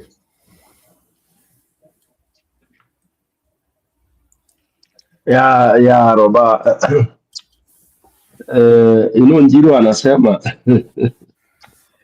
anyway, let me say this. There is no justification of what is happening in Mlima, and Njiru anasema ati pesa ile inatumika sijui ni ya majani, ni ya kahawa. Hapana. Unajua Njiru, unaanza kukua kama Mkenya wa kawaida bwana. Unasahau how much money we have borrowed and we continue to borrow. Unaenda ati pesa ya kahawa, pesa ya nyinyi wakulima mnakuanga obsessed. Your money is nothing, and you will not get it anyway. And in fact, you can still get your money because if you look at the loan, the 4 trillion uliambiwa na Auditor General that has disappeared. Unajua, hebu tujaribu kuwa werevu bana. Wewe umeambiwa 4 trillion umepotea. Njiru, wewe ni scientist. Hebu tuambie, nilikuwa kwa one of the programs which demonstrated to us what a billion looks like. Na nani, there is one guy demonstrate vizuri sana. A billion alisema unapanga noti za 100, za 1000 kutoka Malindi mpaka Kisugu zikiwa zimeshikana hivi. That's a billion. Na akapeana example ya what a billion can build, yani ikijenga mijengo, alielezea vizuri. So ukiambiwa 4 trillion zimechukuliwa zikapotea, then tunaulizana ziko wapi? Hiyo pesa Ruto anapeana hapo. Remember that crowd, Ruto can even have a crowd of 20,000 which he has had, na wamevaa t-shirts na wanapeperusha t-shirts za yellow na makofia na envelope basha inapeanwa 10,000 ndani. It's possible. Also remember that we are losing 6 billion every day. Inapotea, inaenda wapi? Ni Ruto anachukua. Utadu. And this is ndio tunataka tuongee na kilugha, Kisii, Kiswahili, Kijaluo, Kikamba, tuambie watu. Na si kuanza kuongea as part of the constitution. Tuache lugha ya constitution. Hakuna constitution working in Kenya anymore. Hiyo tuache kujidanganya, na hakuna ati Kenya is a democracy. Hiyo tuache hiyo upuzi. That is nonsense. Okay? Kenya is a failed state. Period. How does it come to be a failed state? Kids, watu wako nyumbani, hawaendi shule. Mediocracy in university, mediocracy in colleges, mediocracy in secondary. That is failed. People at home.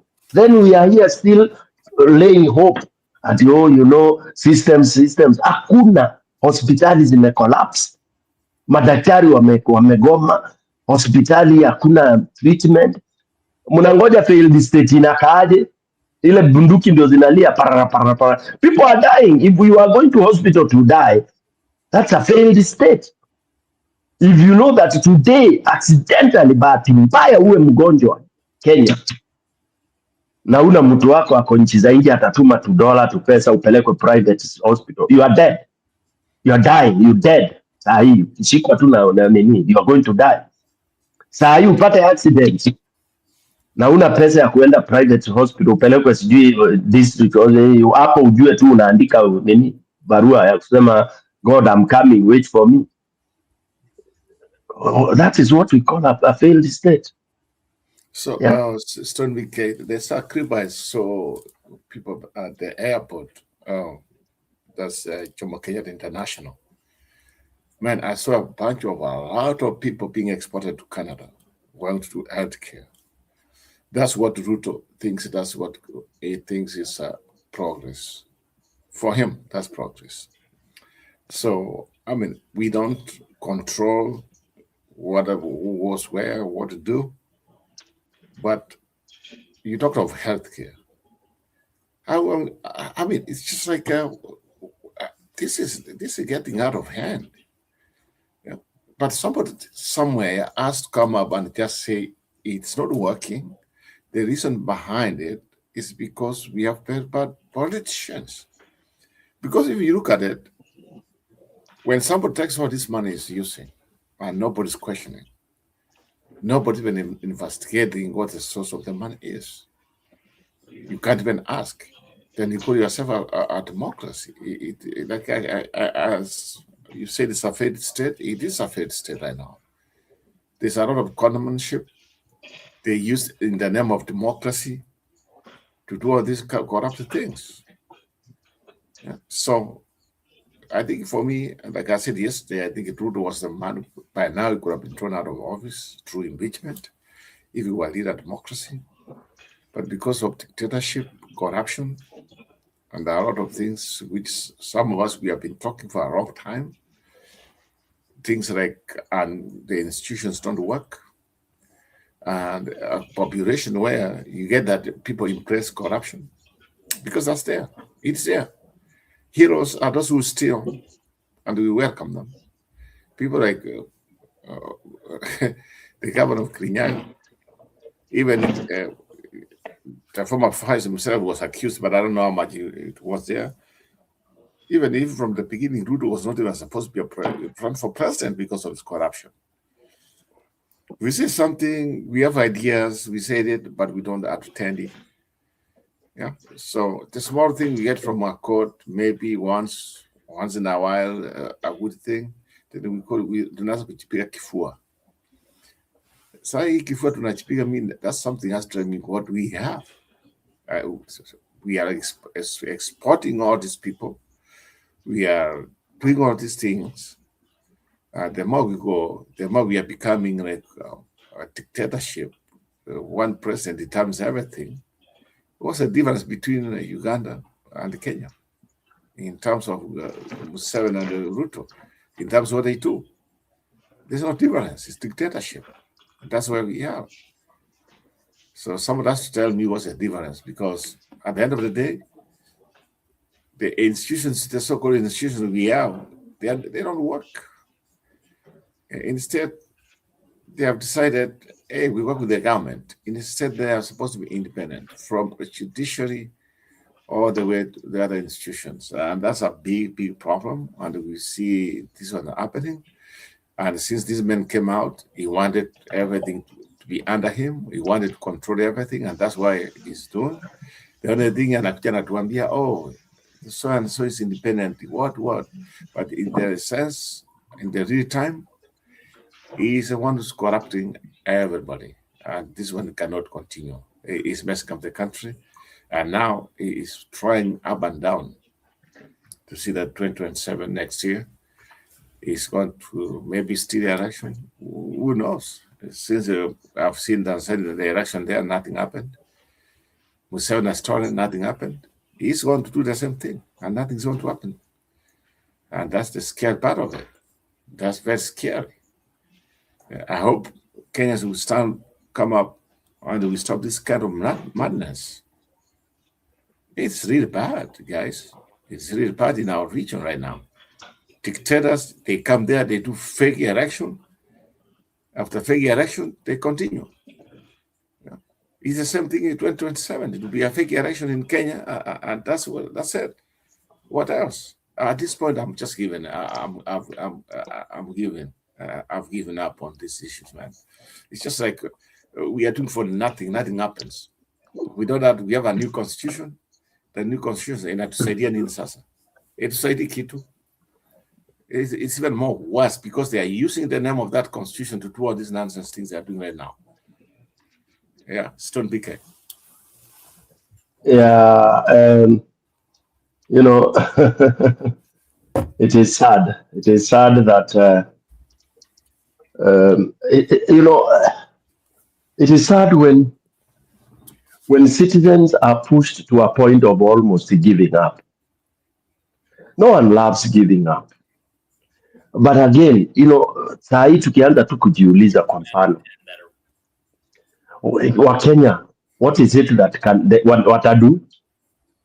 What can we do to prevent Ruto from rigging and becoming the president? Now, we ask ourselves that as voters, but voters needs to be facilitated to do that and safeguarded to do that. Are we able to do that? What I hear from our opposition people, they just tell register as many as you can. Do you know, for me, Roba, I've never believed in at registering in big numbers is what can stop can stop Ruto from being the president. I don't believe in it, because even if we don't register, even if we are few and we don't vote for him, he will not be pronounced. I've never seen that. Okay, I'm not. I refuse to understand that science. That the more votes you register, and the more you vote, the more you are able to reject Ruto. So if, let's say, we registered as 1,000 votes, and the 800 are against him, that is 80% is against him. Even if you are 100, 80% of 100 is 8. So whether we are many, we are few, we are whatever we are, to me, I've never believed unless there is rigging. So when we encourage people to vote in big numbers, it's because we want to try and also buy to the doctrine of rigging. Yeah, instead of really trying to fight in terms of preventing that rigging. We want to embrace it, like the way Ruto said in his interviews, that corruption cannot stop development. And again, these medias are refusing to play those clips again and again and again. Haina inakwambia wewe farmer, there is nothing wrong kuniweka kwa zizi za kondoo. Haitamaanisha kondoo hawatakuwa, watazaana tu na wanaishi na fisi in the same, na unakubali ati wacha fisi na kondoo zangu wakae kwa zizi moja. Haitazuia kondoo wangu kukua wengi. That's how we are being fooled, and we are fooled by Ruto. That corruption is not the main problem in Kenya. He said that. He said that even in his speeches, in his interview, and even when he talks. No, that's John BK. Okay, remember when he said, "Mtu kipatikana madawa ya kulevya na nini na nini, they should be hanged." Somebody who's corrupt, who has stolen millions, and what's the difference? He should be hanged too, and the Ruto should be the number one to be hanged because he has stolen money. That's the truth of the matter. That's a problem. The problem is it just looks like the media, which we thought the media was like it was the active media, something they can investigating media. It has become useless. It's become useless. Roba, huyu mtu anapatikana na madawa ya kulevya, alipatikana aje? Alipitia wapi?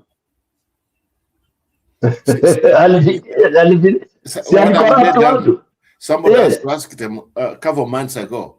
That's something that was investigated by Citizen or KTN. It was KTN. This guy from Britain, he came, I think he came from Brazil, akapitia Kenya with all this kind of madawa ya kulevya. Yeah, alipita aje. So you can even see how they caught it out. Marian Pitia out. He got away with everything. He passed through the inspection na kila kitu. But akifika London, he was caught. But what have they done since that time? They have done nothing. Did they even make a follow up? And those people are still working there. Nothing happened. Mm-hmm. That's corruption. Mm-hmm. Yeah. Imagine somebody has possession of all these drugs. He passes through a airport, which is 24/7, supposed to be guarded 24/7. He goes there. The people work there. They are the most corrupt people. They let him out. Then he gets to Britain, a dog. He gets caught. Yeah, I mean, that's how far we are. Then you come and say, "Oh, nataka kunyonga." Wanyonge. Kianzia kutoka kwako chinyonge na wengine wanyonge, then I will appreciate it. Because these are the most I mean, some of these things is being done intentionally. We know we are doing it. You know, the other thing is, what about Joe? Is he accused of that? Yeah, and some other person in his government. Why can't he start from there? It's a good idea, but why can't he start from there? Yeah, then I'll get kid to lakini hasemi. That's not the way. You speak things. It is the same man who told us he's going to end corruption. Then they are made, well, from what he said, they understand corruption cannot stop development. Really? You know, that's how the corrupt men speak. Whatever if he spoke that way, and I've not seen the clip, it tells you that he knows that he's corrupt. He's the number one corrupt person in the whole of Kenya. He's number one. Who else other than Ruto? And now that corruption is triggering to generation and generations. Waiguru, remember Anna Waiguru? I see Amanda 2 times. Somebody who's tall.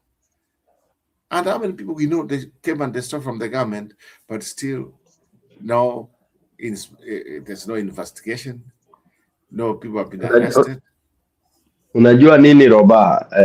Why mimi nasemanga hii ni world of pretense. Unaona hii nchi tunaitanga ndio kubwa duniani, sijui iko nini. Ndio nchi inaongoza kwa hiyo mambo yote. Okay? Mambo ya ufisadi, mambo ya madawa ya kulevya, mambo hiyo yote the prefect ni hii nchi. Okay? Because unaangalia hao ndio wanasupport hao watu viongozi wakikataa kufuata line yao wanawatoa. Okay? So mwananchi hana lolote la kufanya.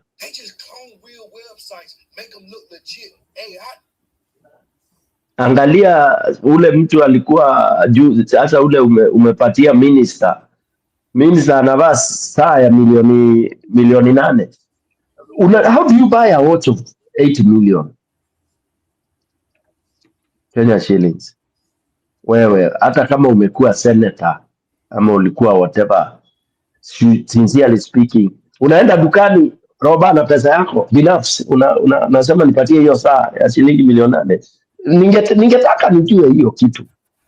Yaani unaenda First of all, I want to see that how it looks like, by the way. Ziko hizo.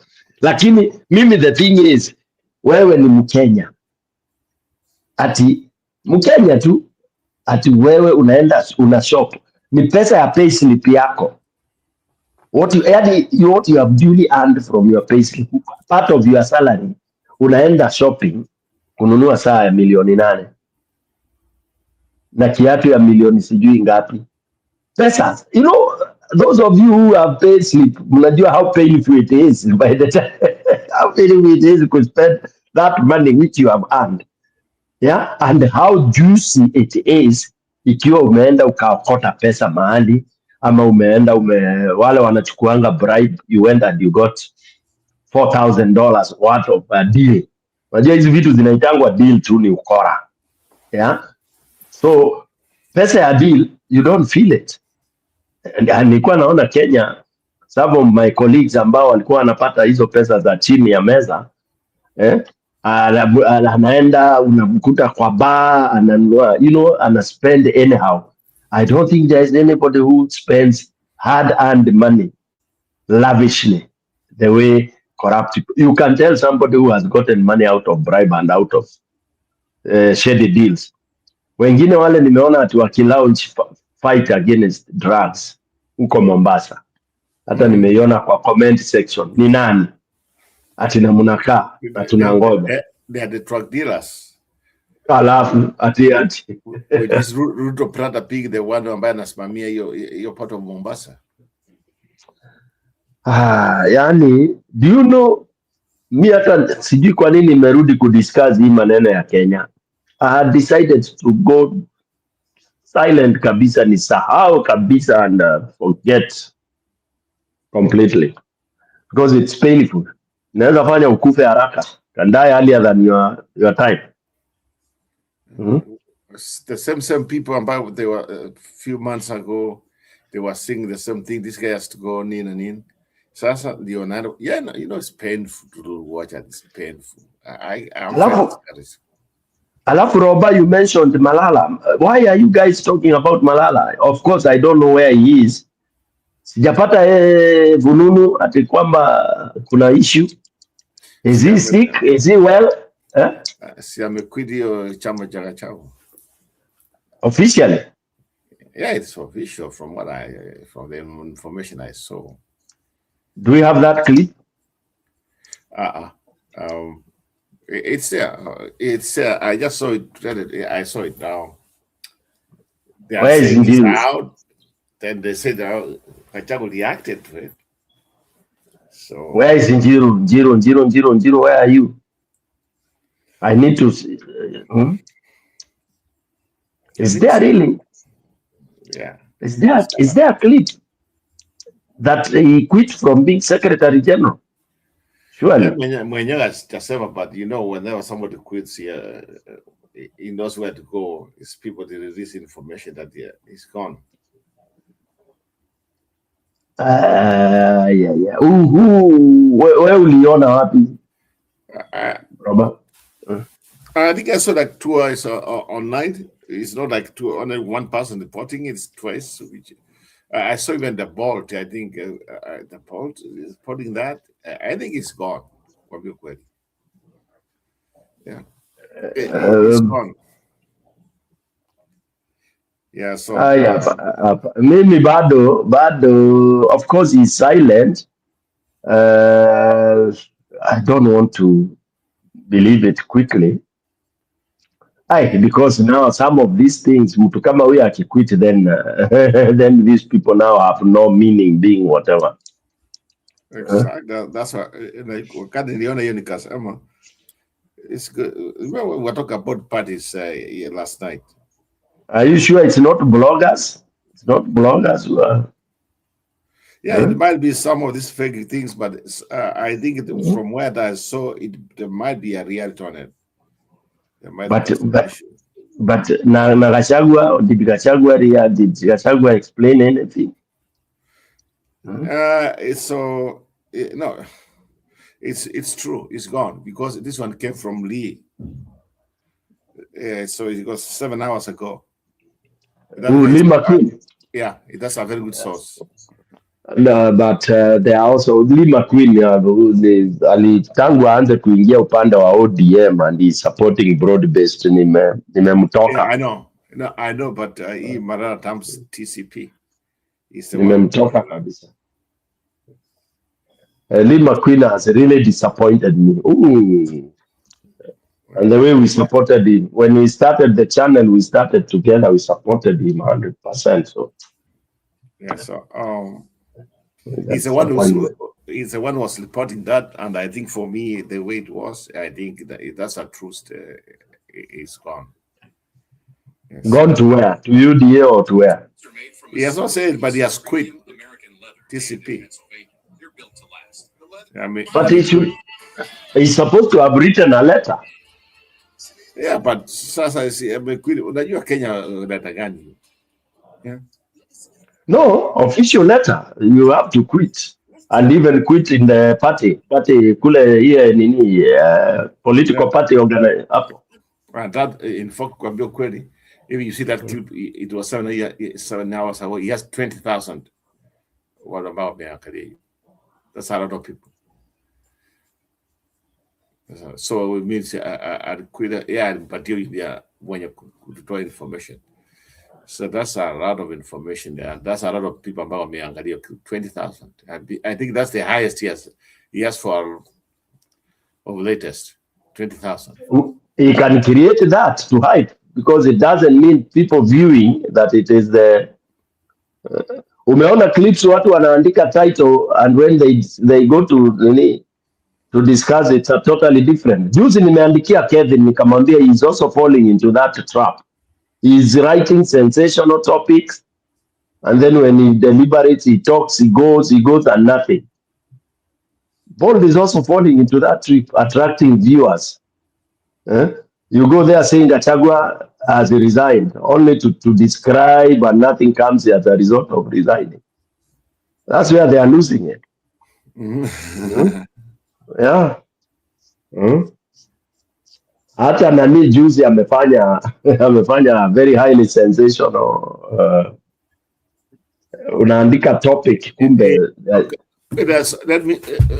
So there's something you asked, and I think many people are asking on that clip, where is he? So many people are saying by him missing meetings, he started quitting DCP.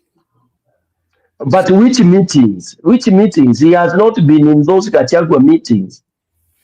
Yes. You know? Yeah. So that's why you see, he's also pacing on that one. That's why his petrol he has dumped DCP. But look, Robert. Let's say he has dumped DCP. After dump DCP, aenda wapi? UDA. Okay?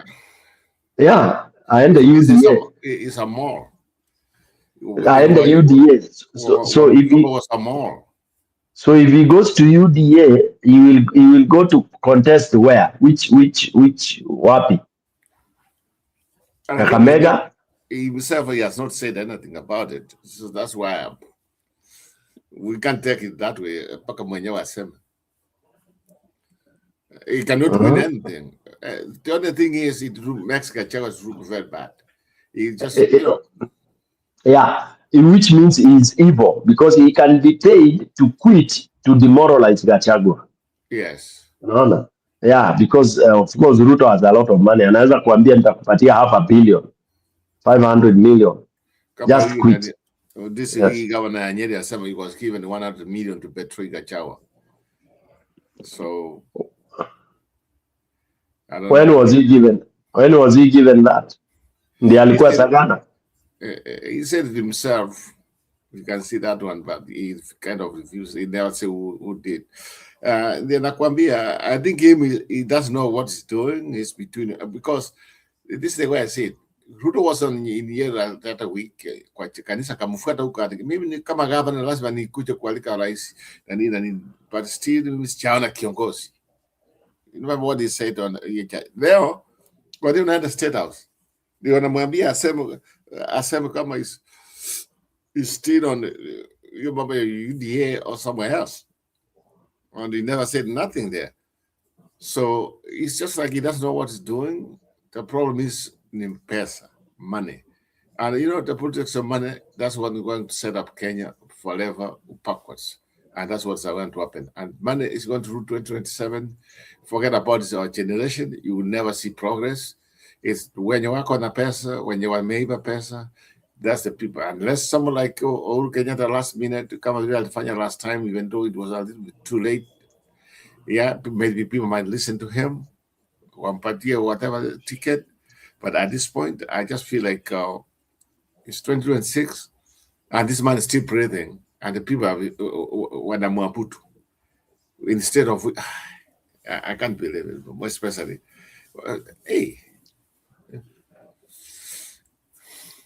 they can say, I mean, to tell you the truth, there's some things here. Ruto it's just like even the carriage in round. If you see even the MPs,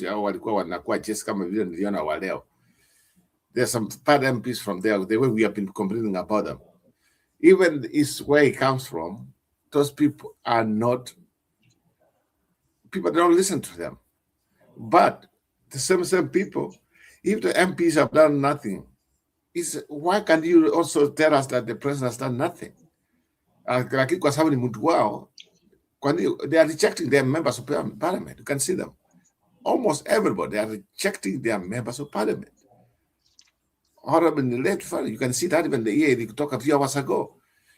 How comes you are not rejecting the most worst president ever we have in Kenya? They should reject him. Yeah? Lakini unajua nini Wakenya ni gani? Wakenya at Ruto, can you imagine at 2027 that Ruto has seen another 5 years? I don't know.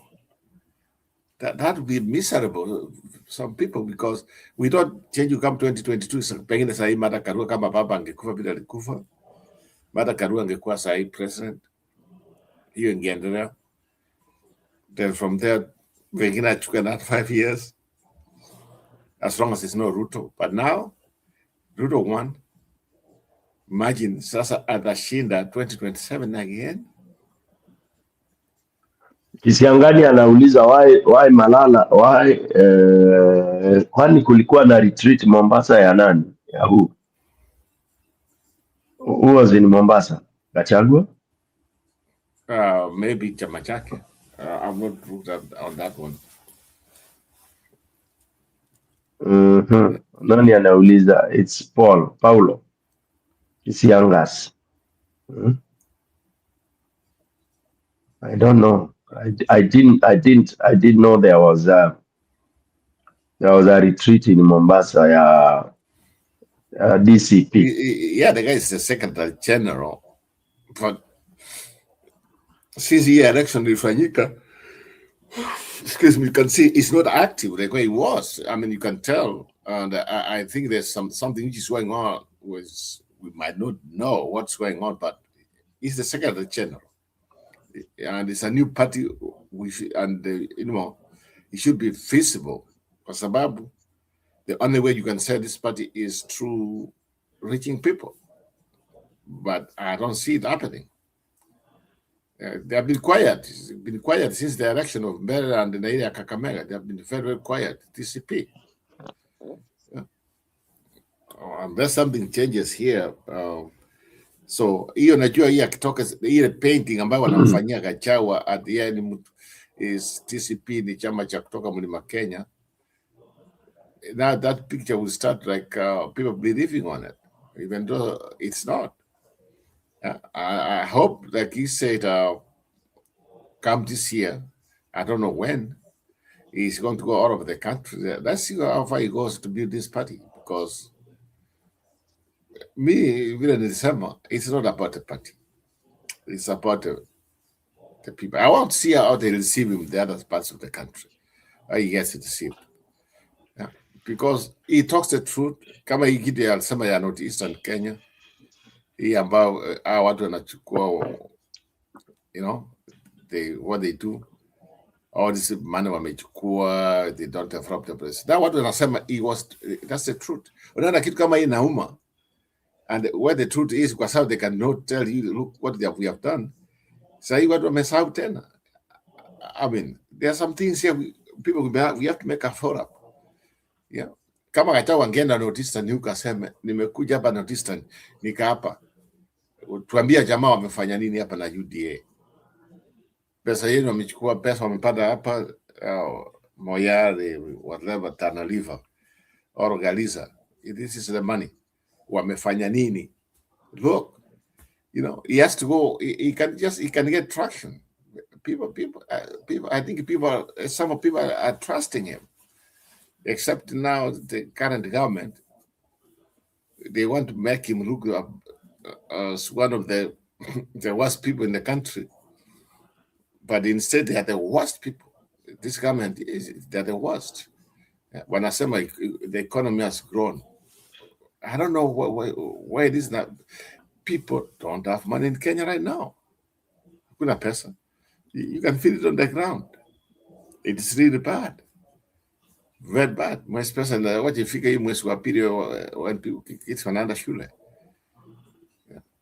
It's very bad in Kenya right now. So we are being shipped like kama nguruwe, enda kufanya kazi mahali fulani. We don't have, I mean, people have this, so their will, it's their will to go.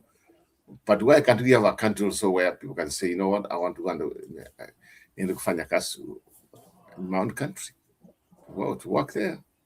And by the way, Roba, hii kitu anasema ati watu wanaenda kazi majuu. People have been going to work outside at their own violation. Hakuna kitu serikali imefacilitate. What has the government facilitated? What is it? Story big, in fact, kwaja nikwambie. Hii mwenye alikuja na hii kitu kusema majuu. Kwani Kenya sio majuu? We have put ourselves the lowest.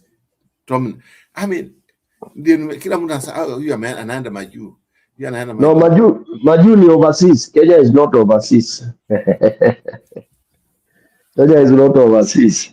But this narrative ya kuonyesha ni kama people have started working outside the country during Ruto's regime ni ujinga. Why don't people go to Tanzania na Uganda wanasema ameenda kufanya kazi majuu huko Tanzania ama Uganda? Hapana, hapo ni across. Hapo ni mtaani.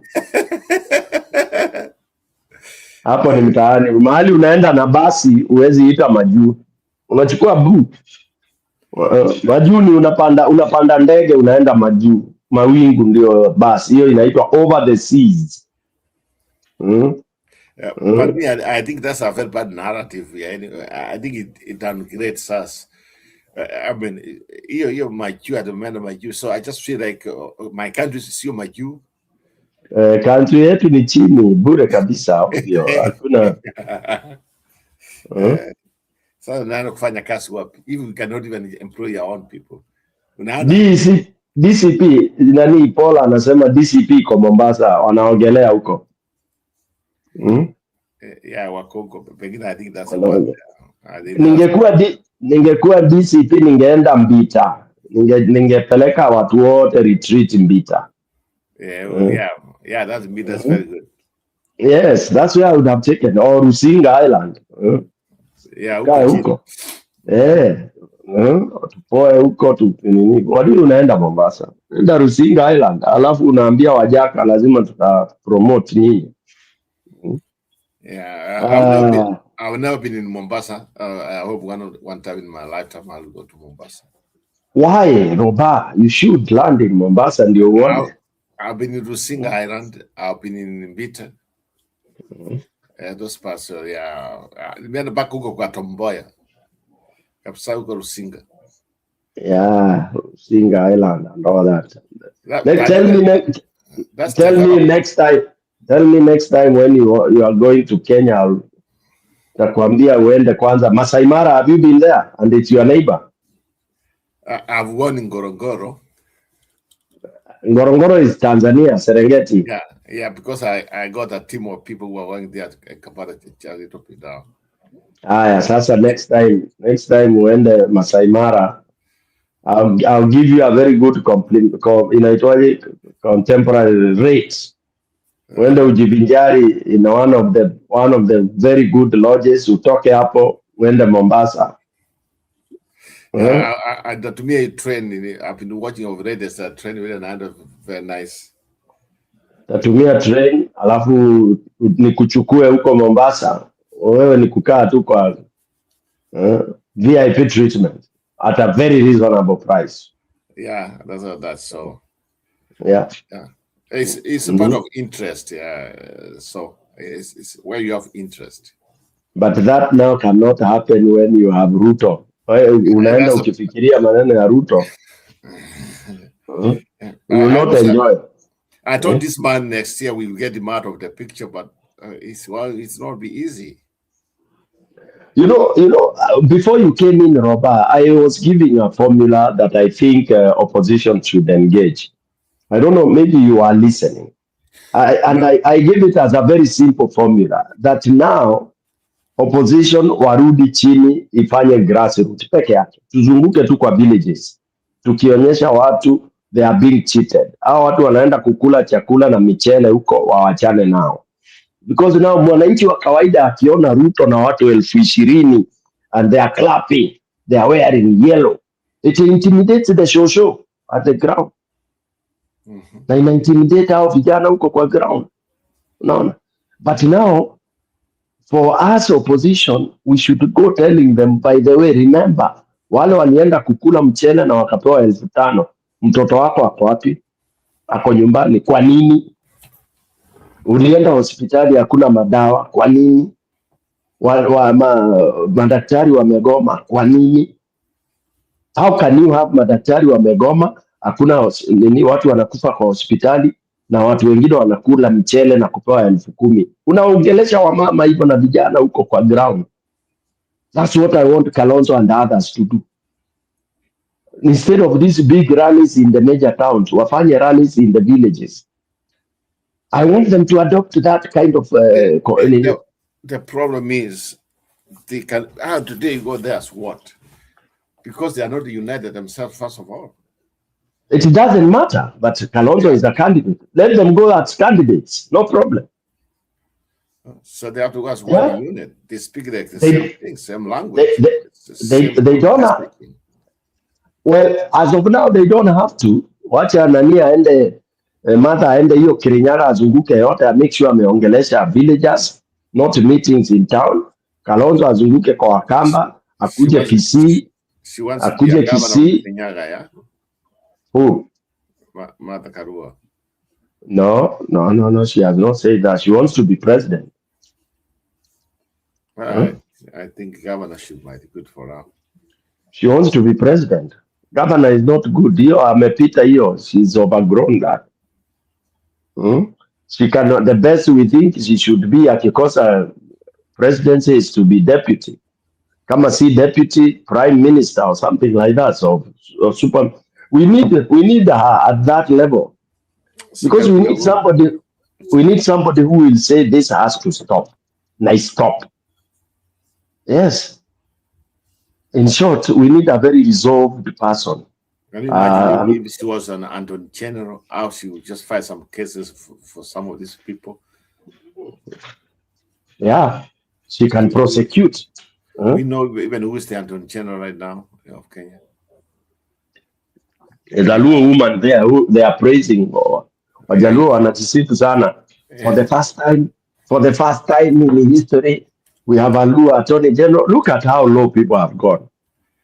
And ukipata appointment for the first time in life, you see have this. Is that the way we should go? No. I thought one time they used to have first presidency. Even the one presidency, ilichukuliwa kutoka kwao, if that's we go that way. But I mean, so just because mtu wako ameenda anakusaidia nini? What has to do with me? What has to do with people? I want someone to go there with some people. And why should we look at those appointments on tribal line? I mean, I want services. That's it. I don't care who does it. Give me the services. Yeah.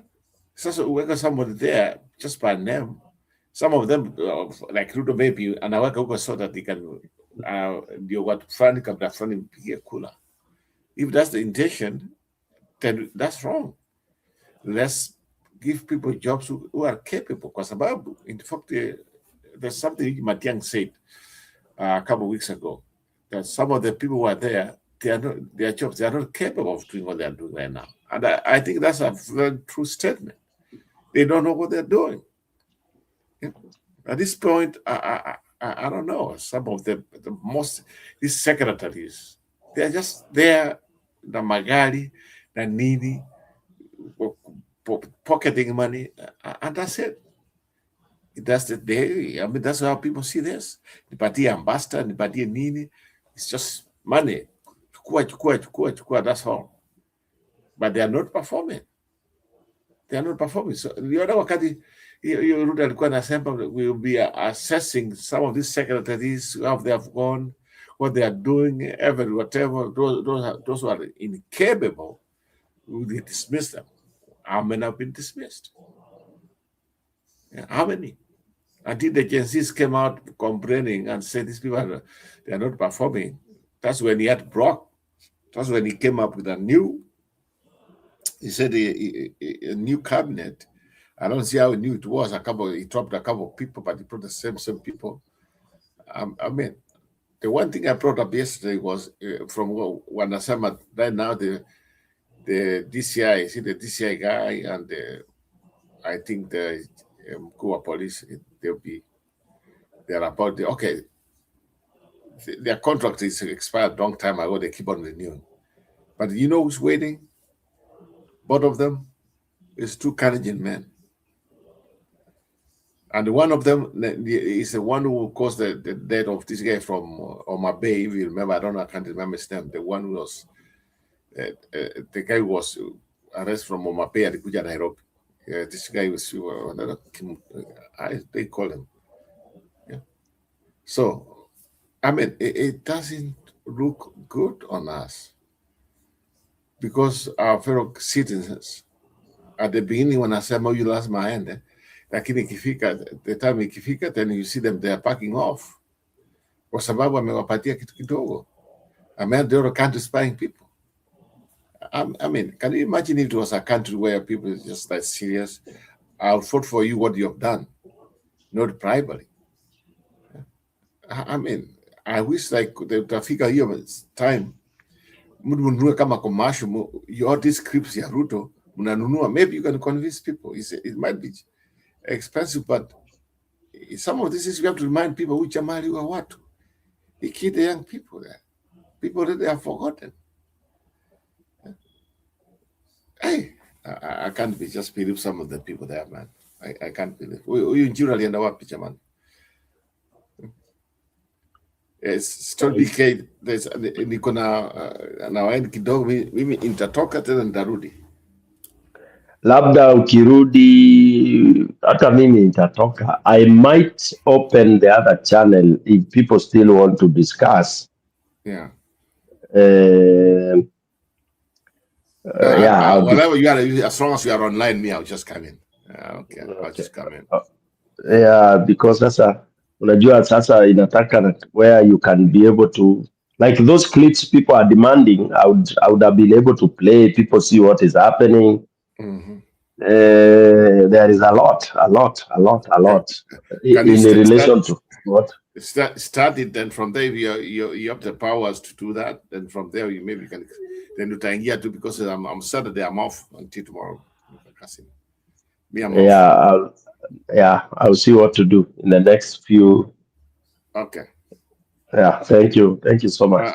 Okay.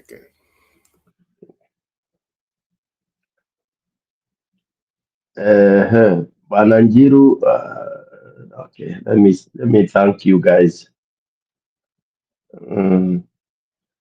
Jane 88 nitawaaga because hata nikikaa hapa nitazungumza bila kuback up some of the things we are talking about. I feel incapacitated because I would have wanted to demonstrate some of these very serious lies. I really wanted us to look and listen to what Ruto was telling the people in Central Province. It's very important for people to know, because it doesn't help us by us not playing, not showing exactly what he was saying. However disgusting it is, but how do you get to know how to counter that? We want to display the open lies, the open lies that Ruto is using, and he's not using with any science. Open lies he was saying, and people are clapping. We have to critique that, and we can only critique by listening to what he's saying. So let me thank all of you for now. MS Mulinge, thank you. Paulo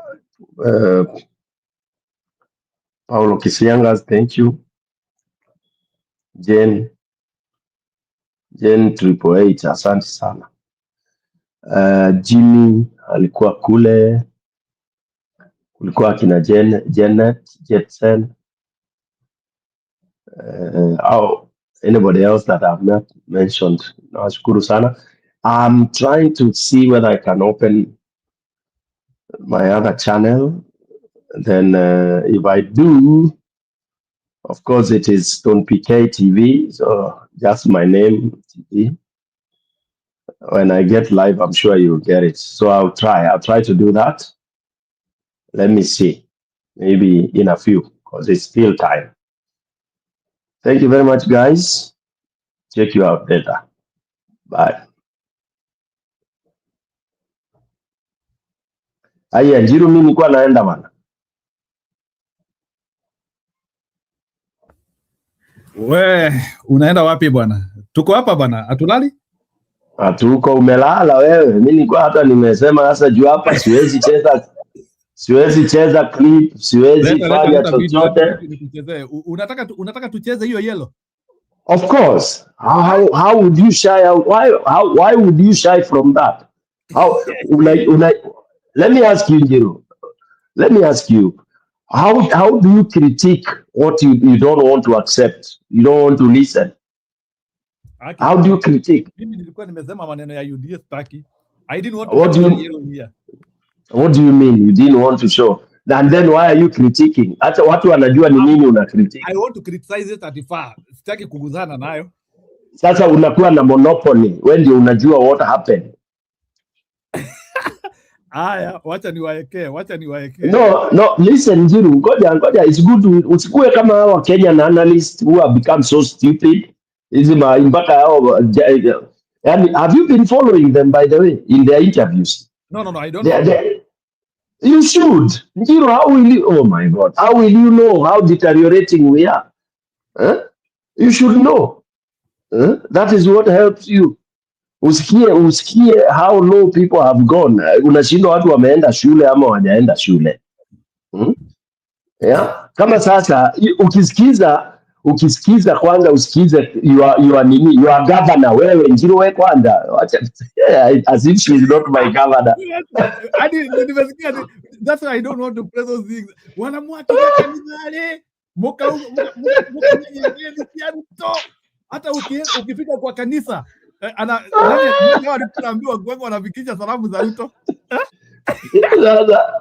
Unaona vile amelazimisha, alikuwa analazimisha nani huyu Kaiga wa Nyeri governor aseme 2 term, akamlazimisha, akamshika mkono, akamgeuza, anamwambia Tarolia, angalia hawa ni watu wa Kaiga anahepa.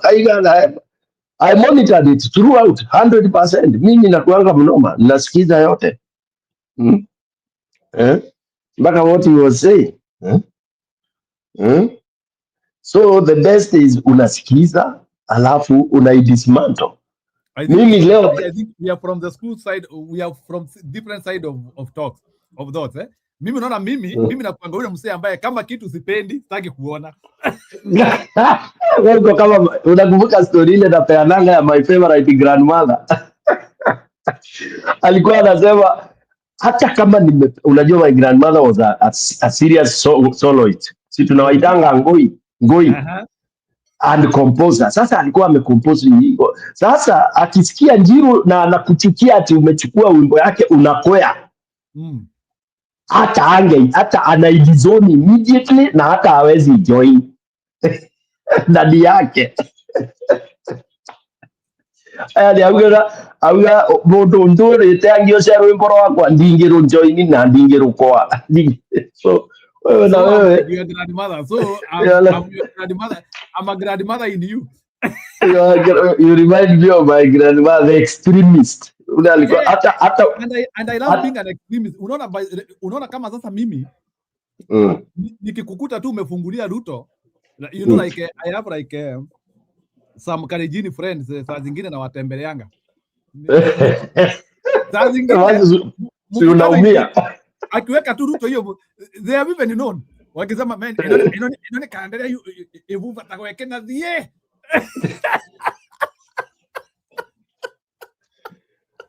Sasa ungekuwa umeoa mmoja ndio ungeitana, ungemfukuza.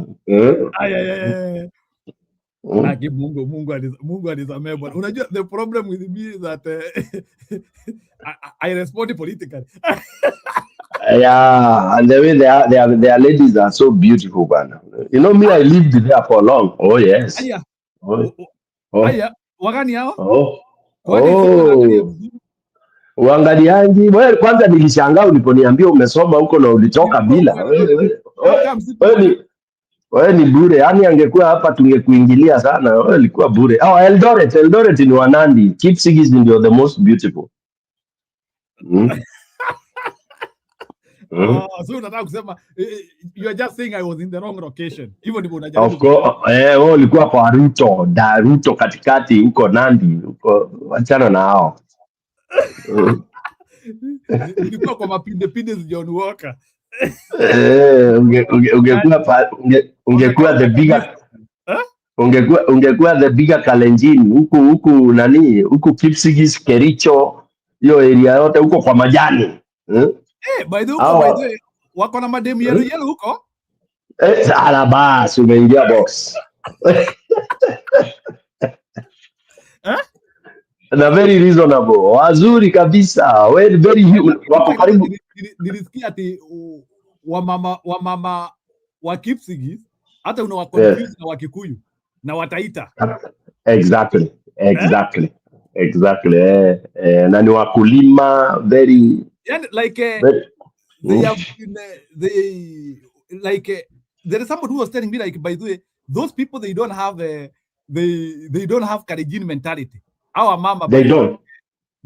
Imagine I was there during land clashes and I was not attacked. I was not anything. And I mean, they don't care, you know, on how they know you. Unajua, hawakuwa na hiyo collective ati ondokeni, you have to go, sijui nini. No, they are very good. Very good. They're the bigger part of, they're the biggest sector part of the Kalenjin. Kipsigis, they are the biggest. Nasikia hawa mama na wameenda sana. Nasikia wameolewa na kila mtu. Of course, they are all over. Hawana hizo stereotype mingi. Unasikia kina Laboso alikuwa ameolewa Luoland, you know. Professor Ngeno alikuwa ameolewa Embu, by the way. Wapo Kipsigis hapo. Exactly. Na unaona bwana, hata unaona tu huyu tu anafanana tu na Waembu wetu hapa bwana. Yaani hiyo shape ya ukale ana. So they had is asking a very serious question. Anasema tumedescribe wa mama na wanaume ama anataka kusema kama mavana solo. Hiyo mwambie akuje nyuma ya tent, nitamuelezea bwana. Ndio akuje nyuma ya tent. Tulipika, do you know sodo? I know sodo zini ile nyoka mbaya ile.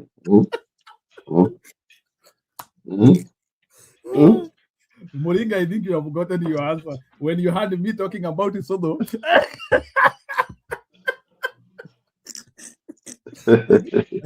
Lakini sijasema mtu asiende huko. Unajua, we don't want to separate the relationship. Unajua inaweza kuwa roho yako inataka kukimbia na huko. Unajua sasa wako na pesa, by the way, wametuibia kabisa. So unajua, Mrs. Moringe, how unajua, I always hear wamama wanasemanga ati beauty ya mwanaume ni mfuko. So sasa mnaweza confuse wakare sana.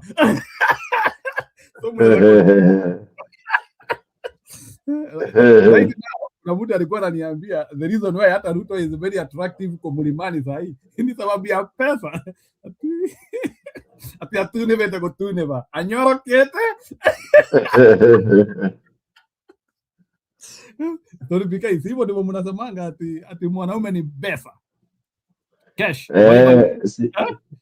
Sijana alikuwa anaambia kakijana kadogo ati unajua Ruto amekuwa katuna ati sasa anajaribu kuonyesha vile yeye ni Gen Z.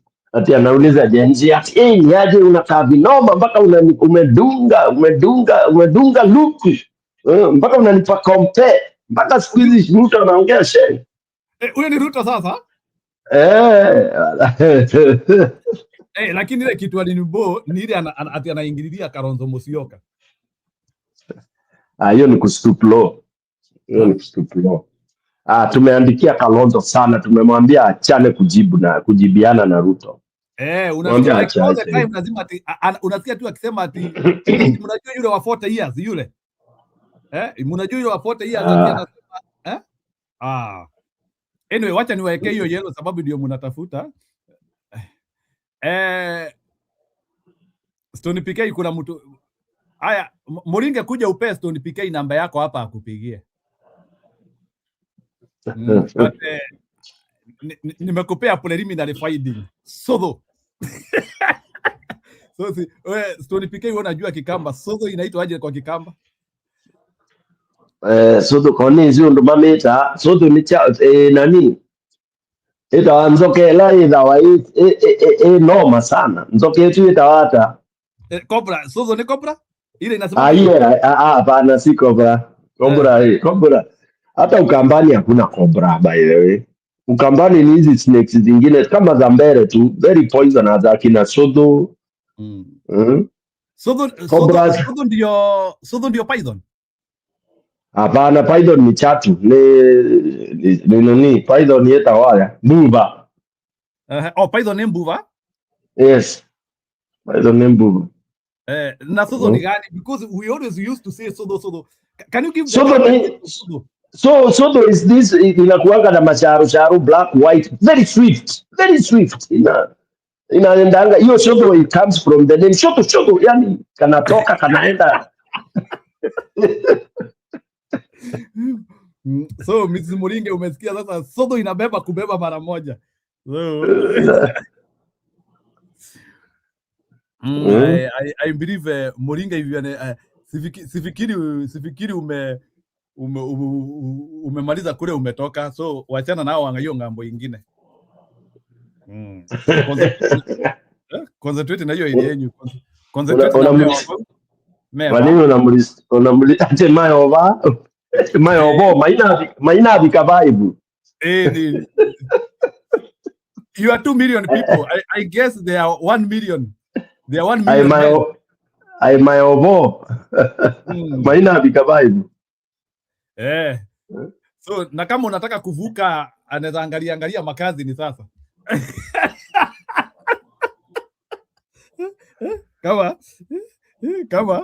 Kama nataka kuvuka unaweza angalia makazi, unaweza teremuka hivyo. Uko hata Wandigo wako hapo. Siku hizi hata Wandigo si wameingia box hii. Kuna nani, kuna hii inaitangwa Itara. Paulo Kisiangasi amebonga. Itara ni gani? Ndio python.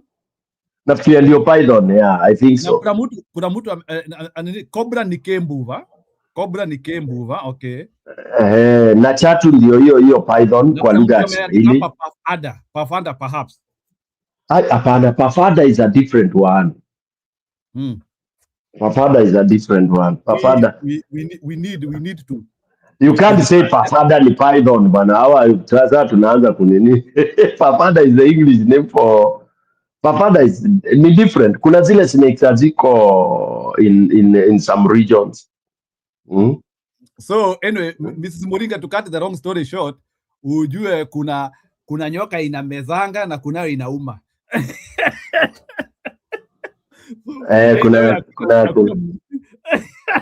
Kuna kumeza.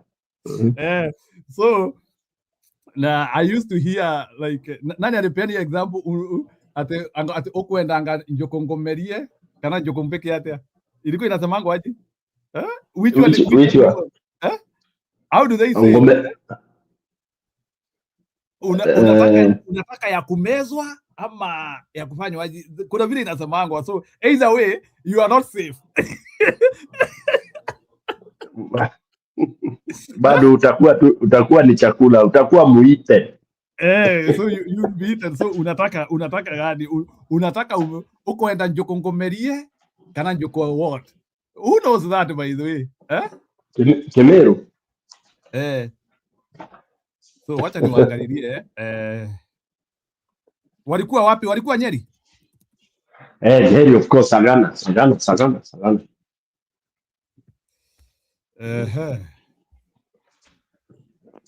Hata wa Muzende ilikuwa wacha niwe.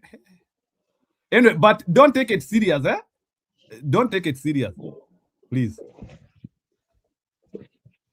So Madam Moringe, umesikia? So kama unataka kujipanga hiyo area, it's Deadpool's turn to shine.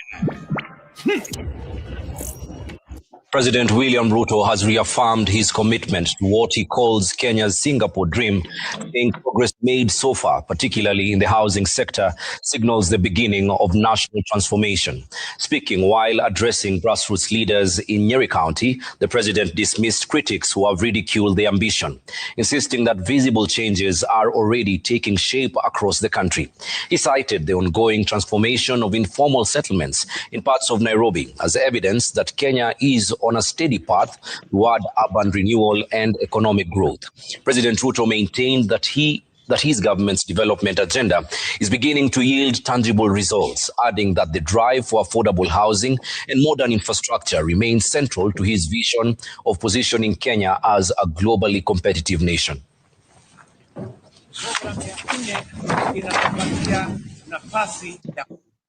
Ndio Waswahili wakasema ukiona vyaelea, kuna watu wameketi chini wakaunda. Hii mnanielewa? Nikaketi chini na yeye akaniambia, Bwana Rais, unajua Singapore wakati tulianza mambo ya affordable housing, hata watu tulikuwa tunawalazimisha. Mtu wako na nguruwe yake na mfugo yake hapo ya pombe, tunamwambia nyumba yako iko ghorofa ya 26. Sasa anaanza kujanga, sasa hii ghorofa lift, nitaweka nguruwe, nitaweka hii pombe ama nitafanya nini?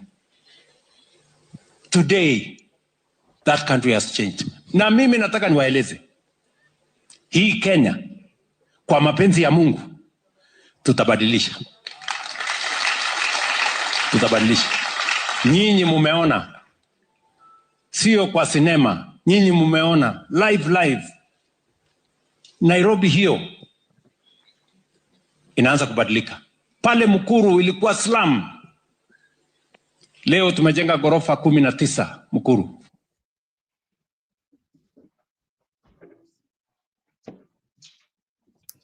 Guys bana. Yani unde mmesema ndiye mnataka kuona. Kahiga.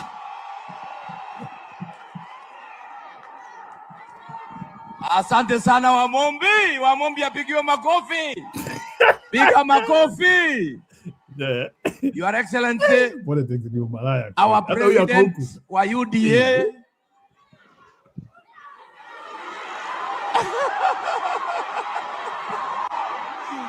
rais wetu, nataka nichukue nafasi hii. Baba, hata huyu nimekuwa nianze kwa kukukaribisha hapa.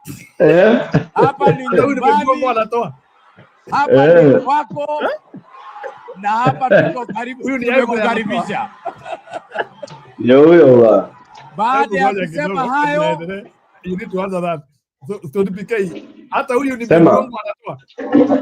Hata huyo nimegongo anatoa.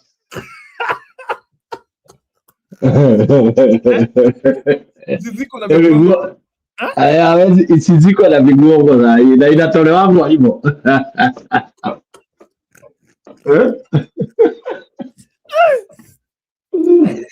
Wala.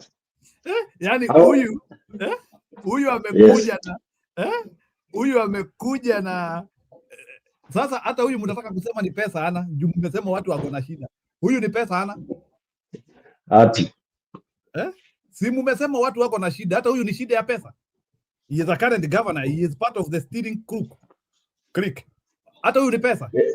Hapana, huyu anazuia EACC. Andi akarembeshwa kabisa. But I know this guy does not mean it. Hata anajua. Uone hata.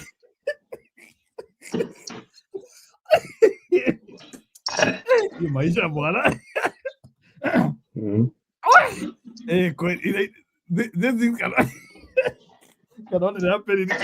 Si jamaa the other day I think pia Gachagua should also be very clever. Awache kutembea na watu wengine. Unajua saa zingine Gachagua pia yeye watu wengine anatembea na wao. Wanamwaibisha. Wacha Kaiga ongea sawa.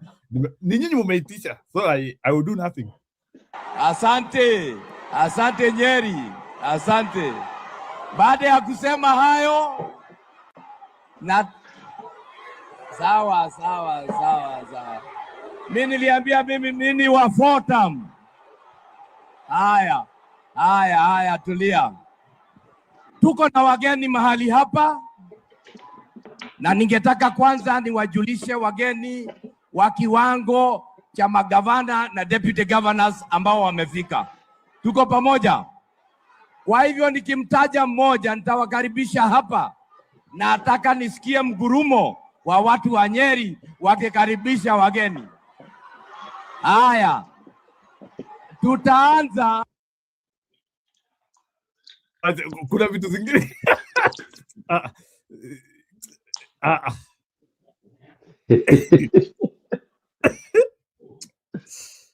Mbona una panic?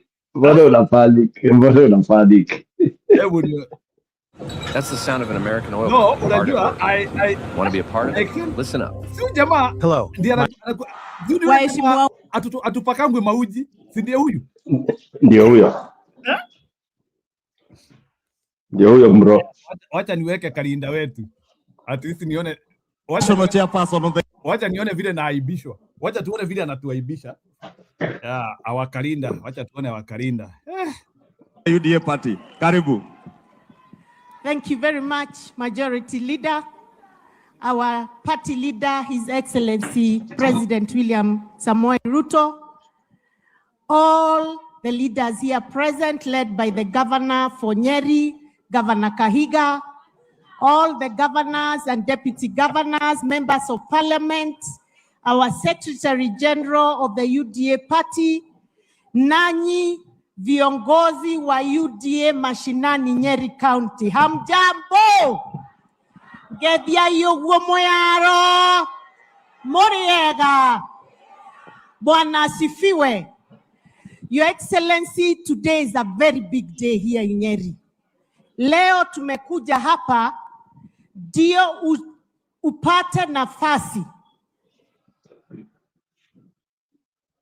Si waliamua kukuja Nyeri ili waibisha Gachagua kabisa.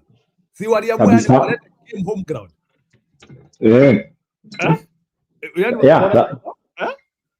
Wanataka kugonga penalty home. Kanzo. Wanataka kumvisha kanzo.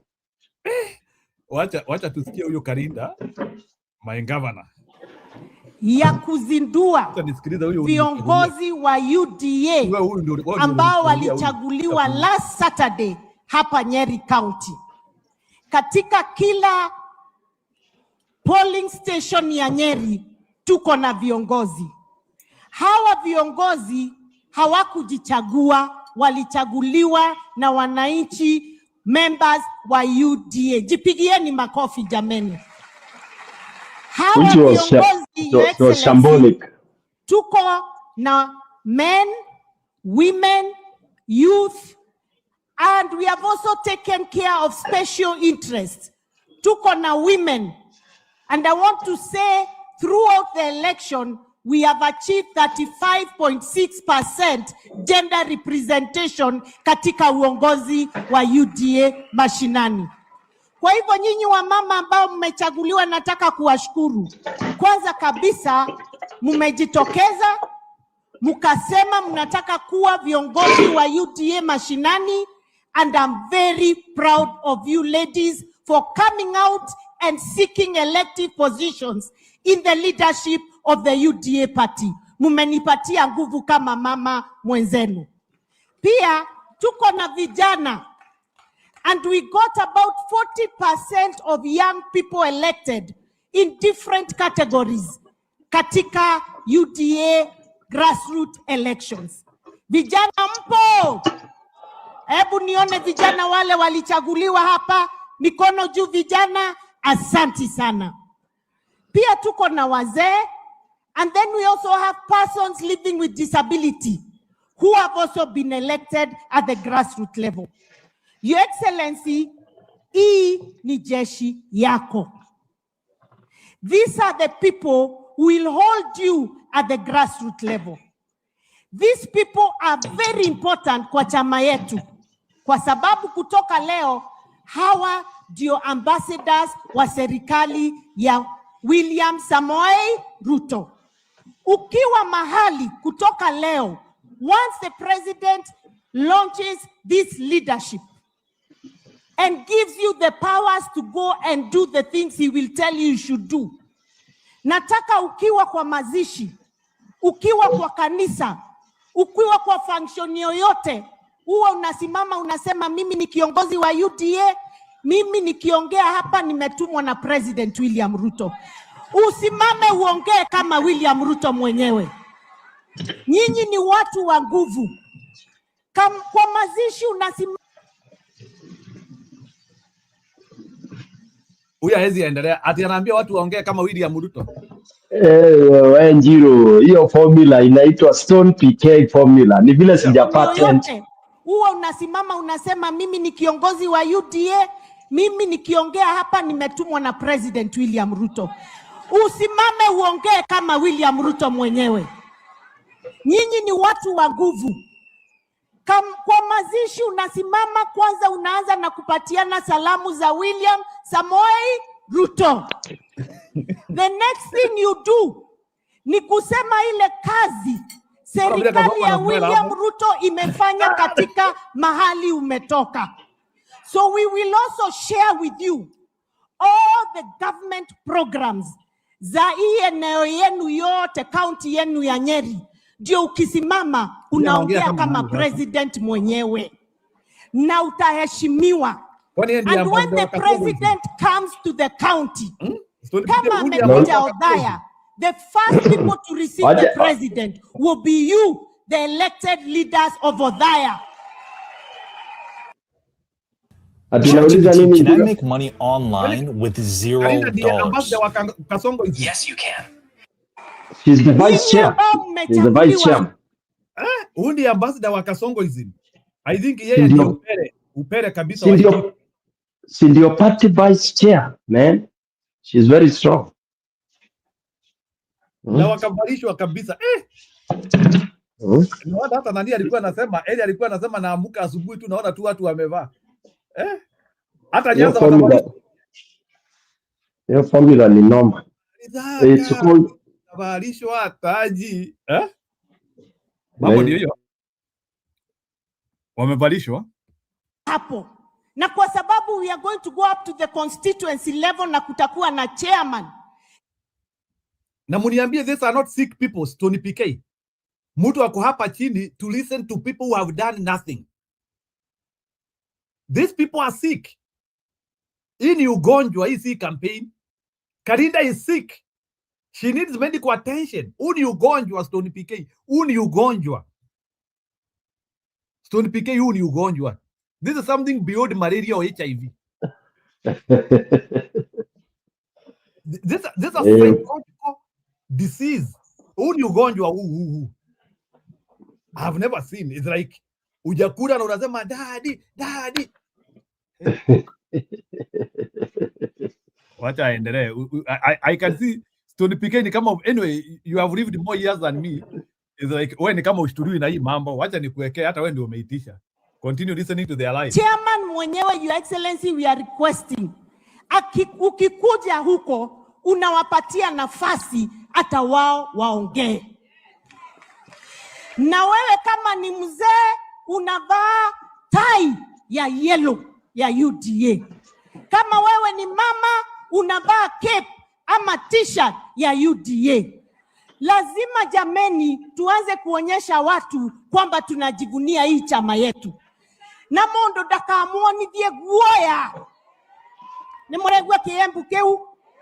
Motikegu ithwe ni mondo guoya. Mumwambia apotelee wapi? Mbali. Sisi ni watu wa UDA kufa kupo. Si alikuja hapo Embu juzi kutushtua kule mbele. Tulimwambia susi hapa huku ni tutam boekse wa mudende. Na tukamuingiza ndani. Alirudi bila chochote. Akaanza kulia. Kwa hivyo nataka kila mtu mkae ngangari. Musiogope. Tunajua serikali imefanya kazi. Tuongee mambo ya hiyo kazi serikali imefanya. Na tushikilie President William Samoei Ruto bila uoga yoyote. Na motika ine. Kama muko na President William Ruto muko na nguvu.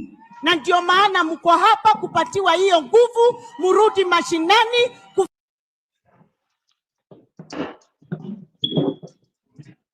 PK, I can tell you, we will punish Barire family. Wewe na vizazi zako. You are the last person in Barire family to be ever a leader in Embu.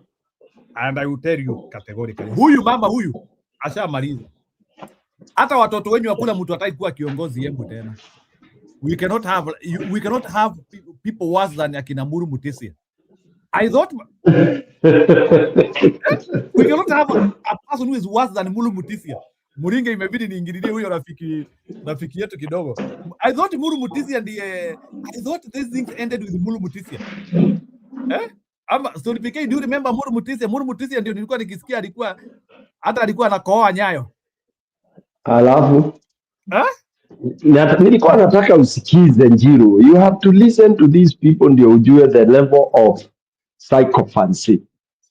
Huyo ni mondo wa gucio.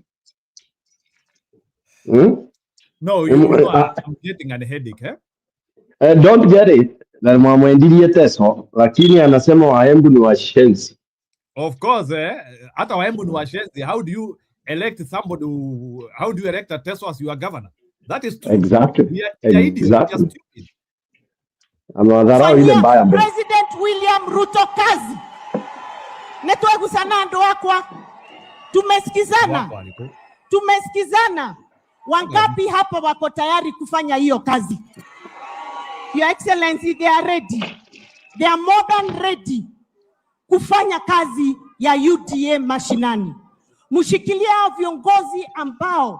viongozi wa Nyeri wamesimama na serikali bila uoga. Shikilieni Senator wa Matinga. Senator wa Matinga ni fire, si fire. Mushikilie Mama Kaunti Mokami ni fire, si fire. Fire. Mushikilie my young brother. Huyo alikuja kule mbele tukafanya kazi mzuri sana. Mheshimiwa Madera ni fire, si fire. Kuna mheshimiwa mwingine hapa uongea bila uoga, Mheshimiwa wa Odhaya ni fire, si fire. Tuko na mheshimiwa wa kule Kieni ni fire, si fire. Tuko na mheshimiwa Nyeri Town yule mtol kabisa ni fire, si fire. We want everybody to be. Shikilieni viongozi wenu wote na mushikilie pia MCAs wale wamesimama na serikali. And 2027 kuna jamaa tutahakikisha amegonjeka kwa kuhakikisha viongozi wote ambao tutachagua kutoka president mpaka MCA Nyeri wote ni UDA. Nige yako goroko. Mungu awabariki sana. Tumefurahi. Naleta salamu mingi kutoka kule Embu uko tukonga. Wewe hujafikisha salamu yangu wewe. Aya, Stoney, you can continue. I can't do these videos again, please. Just allow my concentration. Otherwise, it's impossible. What do you want? What do you want me to do? Unataka aje sema? Siulize.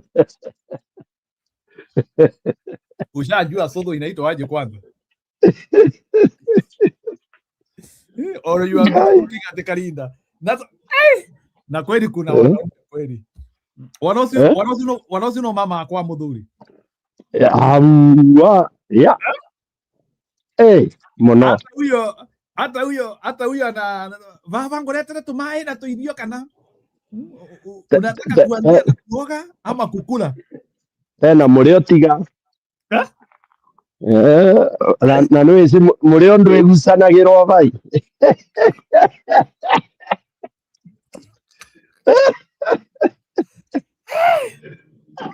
Mureo ndo egusanagirwo bai. Wanozino makugani muthuri wake.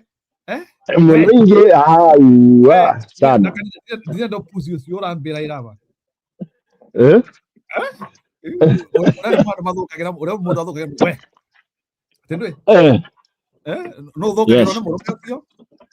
Abana. Huyo mwanaume hawezi mwambia chochote.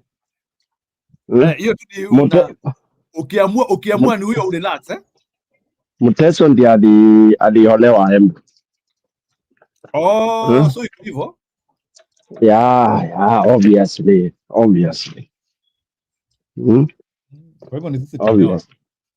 Ni sisi tulioa. Teso ndio iko Embu, si Embu iko Teso. So ni kupretend, tuna pretend.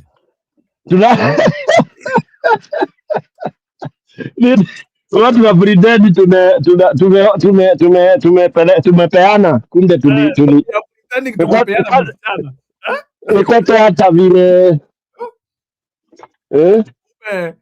tumepokonyana kijana ya wenyewe tukaleta hebu. Na mbona huyu jamaa muona? Huwezi muona. Nikaa ule bwana ya nani ya Mili, si unaambiwa Mili ameolewa sijui na Mzambia ama ni wapi? Kwani wanakuanga wamefichwa wapi hao watu? Ama wanakuanga because they are not visible. You will never see them. Nero rasa kwa nero koje. No, it is the new era. The new era wa mama wanajipanga hivyo. Hiyo unaambiwa ni the camera is wrong. There is one thing which I appreciate of our society. Because like I have seen like even as we hate the Western politics, I have come to realize like in Western politics, family values, especially for women legislatures.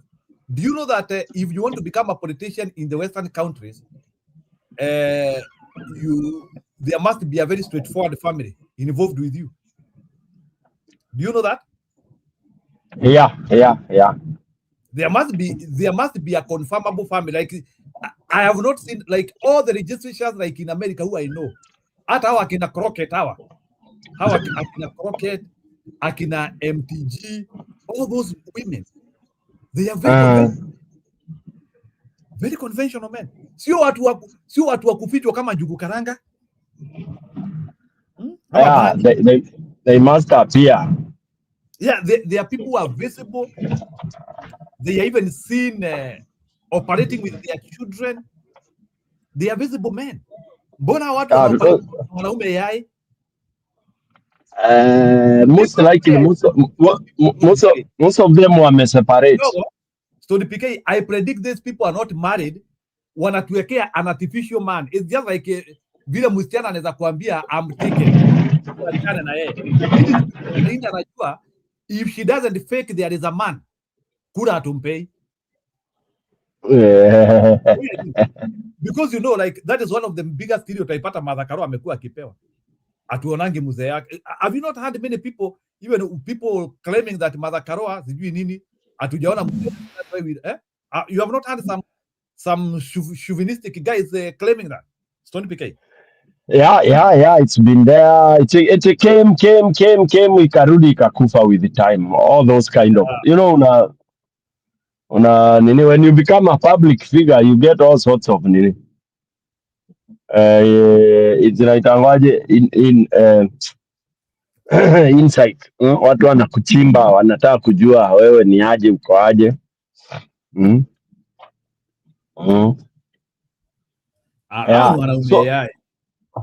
So unajua what happened, unajua siku hizi hata ikiwa mtu tu alikohabit na mtu akapata mtoto inakuwa nimeolewa nina bwana.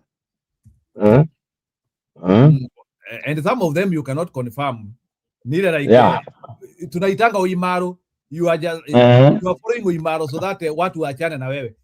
I have even there is one person I know alikuwa anatanganyana ako na mzee na ana.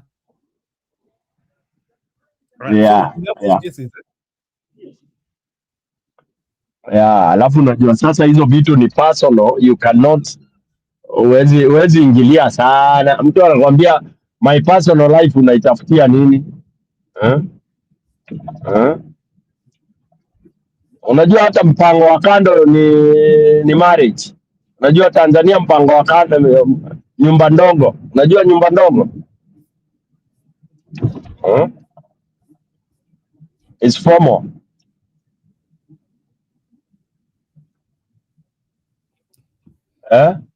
Haya. Hata ni nyumba ndogo hiyo sijaijua, wewe ndio unanielimisha. I don't know. Nyumba ndogo zinamaanisha it's a conventional home. That's a conventional, it has to be known. I'm telling you it is known. Kenya tunaitanga mpango wa kando, si ndio? Alafu Kiingereza mnaita side chick. It's a coded home. It's a home only known by the parties. Yeah, because you see need some arrangement. Unajua hata first wife anajua uko na, you know, there are men who are, I don't know what that kind of nini inakuwa mpaka wife wa kwanza ana accept, anajua kuna a silent core wife somewhere, not formal, lakini anavumilia tu. Hiyo nayo lazima uwe mwanaume noma sana, either uko naso, you are well off, wanavumilia tu. So Tanzania inakubalishwa nyumba ndogo. Na nyumba ndogo ni hiyo side chick au side chick. The official wives anaitwa mke mkubwa, mke mdogo, lakini side chicks wanaitwa nyumba ndogo. Okay? Basi kitu nyumba ndogo, then they are known. It's like you have conventionalized it. Sinakuwa known na your contemporaries. Ala, ni adabona. How is it a side chick if it is known? It's no longer a side chick. One side chick is never known. Most of them they are like in secret. Who told you, Njiro? Nani alikuambia? Kile unakuwa na side chick ati ijulikani uko na side chick. As only your wife ndio utakuwa unaficha kiplani na anajua na anaweza jua ajifanye ajui. Ati ajifanye how? Njiro si uniza. How will they pretend they don't know? Oh my God! You ask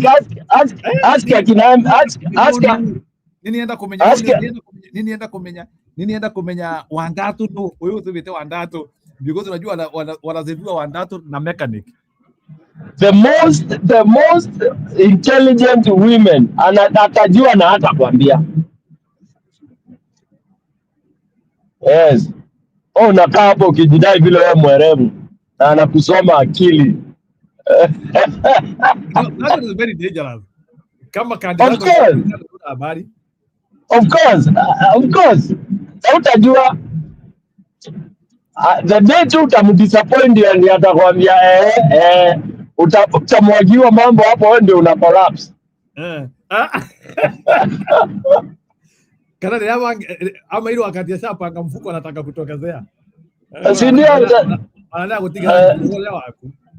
Utasiende ya unasikia anasema na leo ni sema sia runyenje ni sia dhirire leo. Bas unashindwa ala.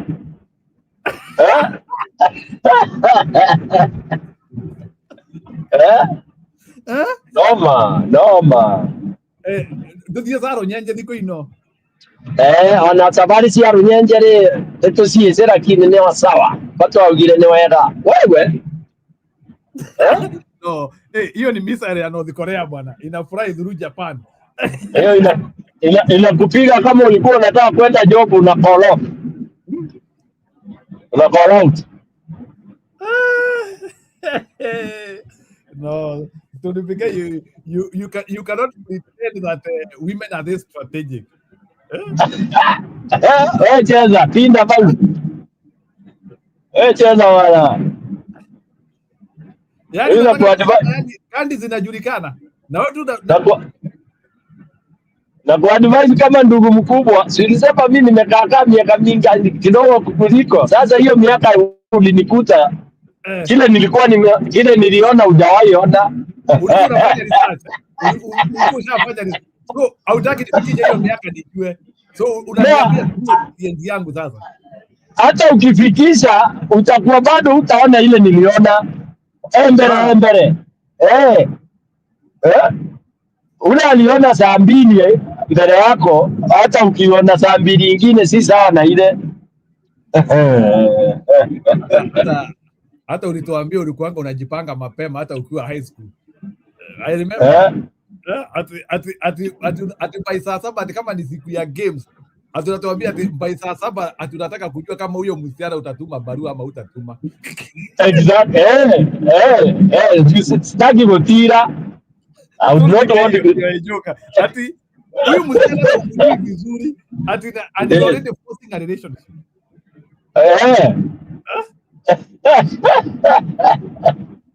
Of course.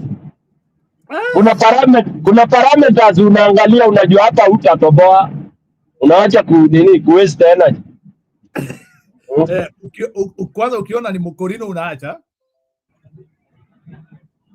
Hapana, mkorino si ana strategy yao pia. Mkorino kwanza, mkorino ilikuwa inakuja unamwambia, unajua niliota na wewe jana.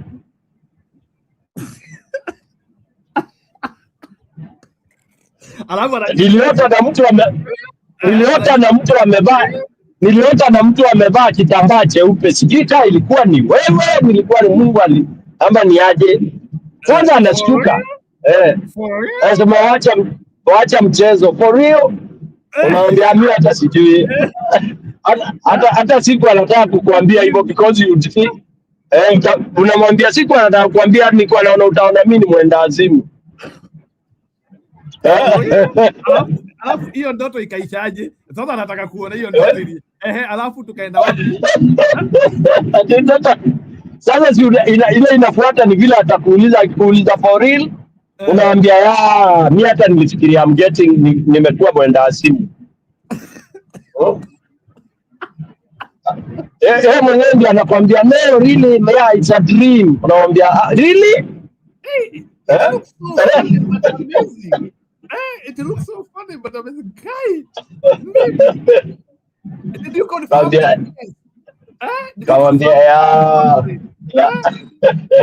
Was it me?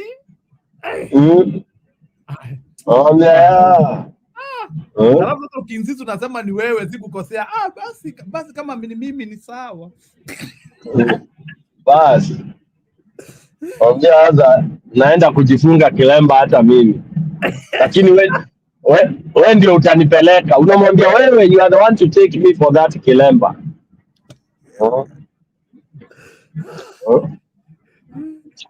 Na unaenda kabisa.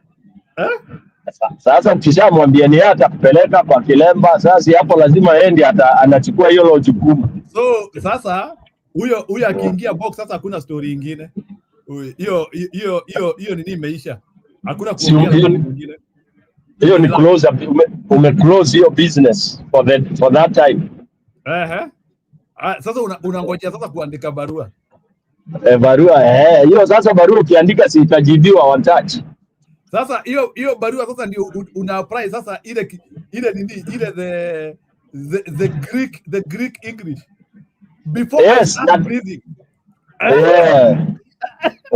Unaanza ku administer the sacrament.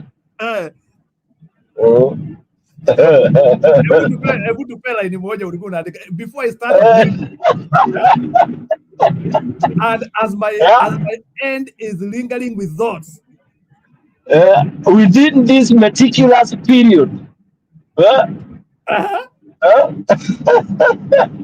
I cannot fathom I have been contemplating. Hiyo ni vocabulary aleta kama 12. Hata nashindwa what? Within the faculty of my medulla oblongata.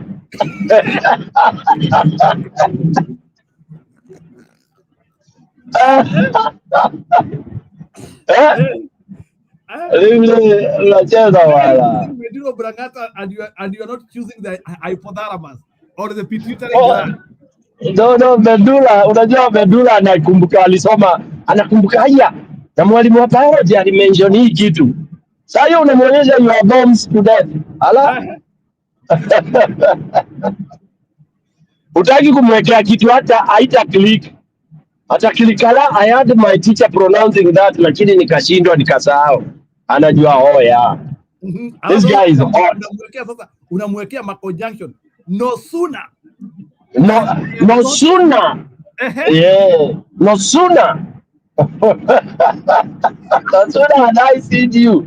Son. Wewe. Anarudi anaona. No sooner had I seen you than my heart skipped a beat.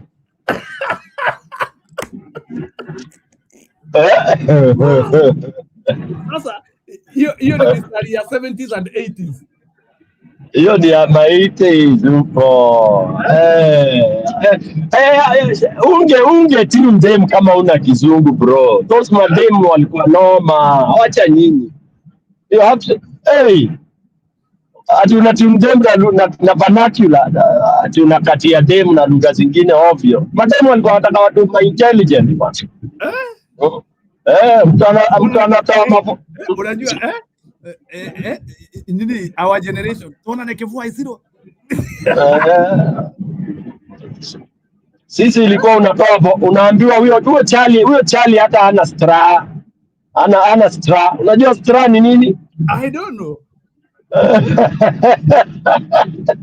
Ukiambiwa una stra wewe enda home. What is that? Is stra ni muziki ama ni nini? Stra ni nini? Stra ni class. Hauna class. Hata bila umevaa. Yes. It is the modern day. Yes. Unaangalia. Sasa hiyo lazima umepiga kiatu ilikuwa inaitwa moka. Unaona? Na safco. Na taikonda. Moccasin. Na taikonda. Na pipe. Longi inaitwa skin tight. Shati iko slim fit.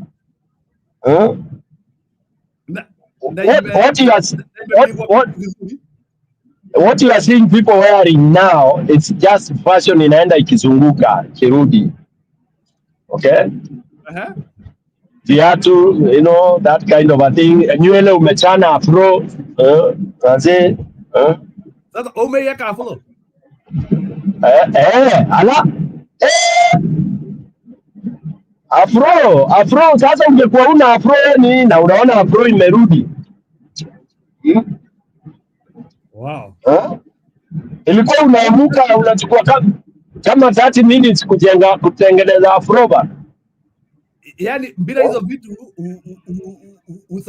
usahau warembo ndio unasema. Dema hata kunotice.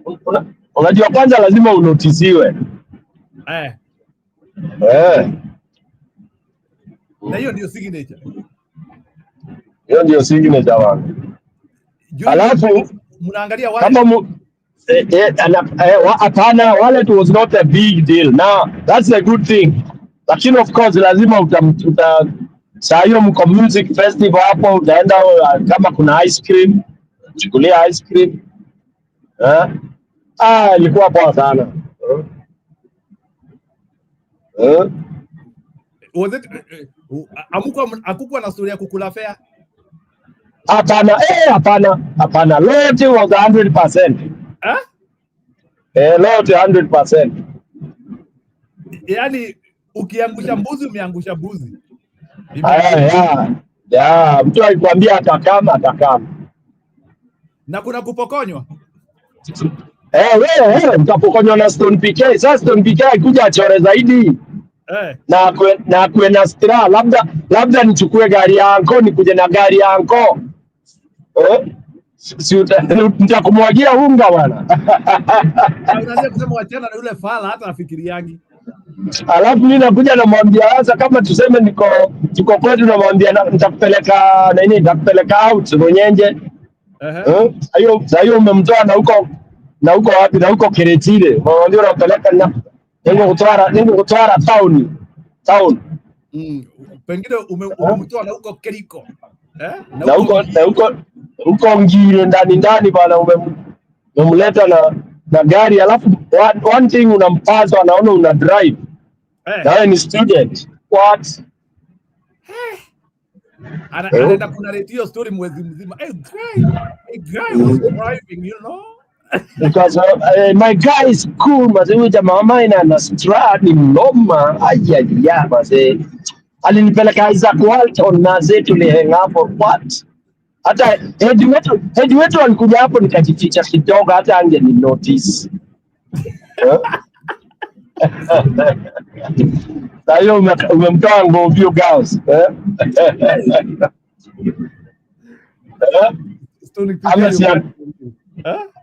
Ama Siakago, Mondu girls, Siakago. Katongu. Yeah, I knew Chicago was was a very strategic school. Tulikuwa tunatoka Nairobi kuja Siakago, my friend. Kwani mademu hapo walikuwa aje bana? Story pekee tuambie, what was Siakago known for bwana? Si mademu walikuwa wazuri, wamechungwa na sister. Unajua ilikuwa ni ya masista wewe. Discipline ni ile ajabu bwana. Ukiweza kuwin mmoja hapo hiyo CV ya madem. Bwana. Mademu wana discipline ile mbaya mbovu. They don't lie. So you are assured that the sister has solved half of your problem. Kumbe mlikuwa vijana welevu. Yeah, intelligence bwana. Intelligence. No.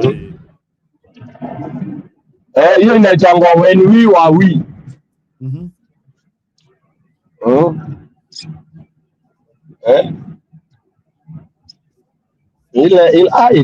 Ilikuwa kazi.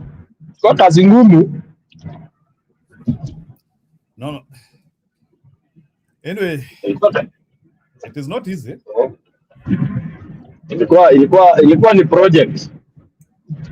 Na mlikuwa na mademu walikuwa nakataliwa na wazazi during your time. Unaambia hapana. Mbaya mbovu. Wacha tu. Si hata mpaka wale wanakataa.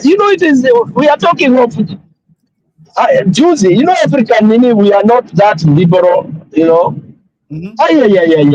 Kwanza ilikuwa hata ukijulikana unaona asubuhi unasikia kumepigwa hodi. Ukishaona ni mbuda fulani unajua you are finished. Akajua unanyemelea kasichana kake. Anakuja home. Anakuja unasikia mtu asubuhi bana. Ukiangalia kwa dirisha you know him. Unajua kuisha. Nimekwisha. Nienda kumenya mureka ati na miri. Basi. Naye buda hapo akishaambiwa hivyo, anaanza yani hey. You are in trouble. Anachukulia tu story bila hata kutaka kujua story mingi. Wewe hakuna kitu hata utafanya. Hata ukiulizwa swali ungojee ujibu. Hawataki jibu. It was communal anyway. Yeah, so you just shut up. Mbuyu wako hakuna vile ati atakataa story ya huyo mbuyu mwingine.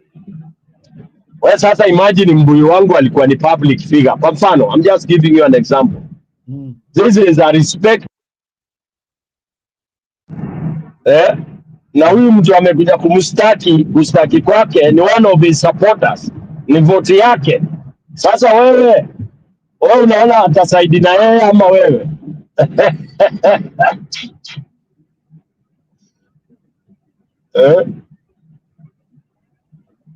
Wow. It's not easy, brother.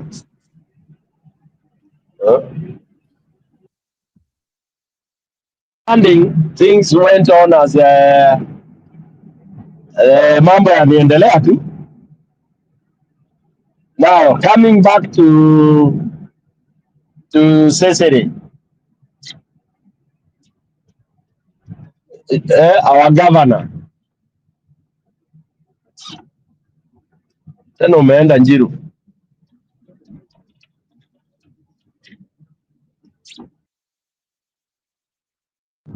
Niko hapa, sema.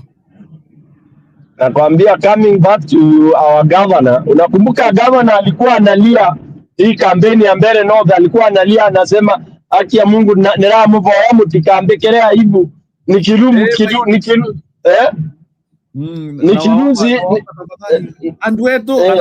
andwetu mutikanjono lidie. Yes. Watu wetu na napenda kutumia hiyo jina. Na watu wetu wanasema ni akina nani? Andwetu. Who is andwetu? Stony PK is it means what? Nyinyi voters, politician ana believe watu wote ni wao. Kama sasa sisi ni ana believe county watu ni wake.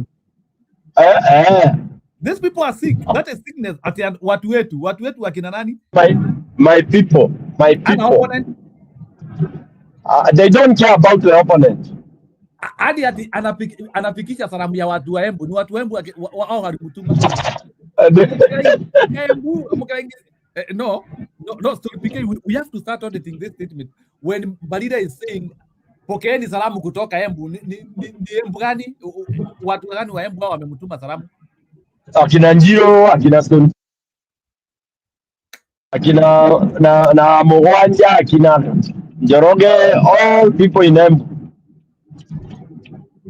Really? Yes. For real? Hata akisema Embu mheshimiwa, Embu County tumesema ni wewe, hakuna mwingine mheshimiwa. Embu County kutoka Ngire hadi Njokere, yote Embu yote iko nyuma yako mheshimiwa. Usitingishwe na yeah. So anasema he is speaking on behalf of everybody. Everybody. Yes, on behalf of all Embu County residents. Kweli. Watu wako na entitlement mbaya sana. Hebu nikuwekee ODM kidogo sasa. Tumesikia hiyo ujinga. Let's listen to first of all Karonzo advice. Hatujacheza watu wetu by switch to tax.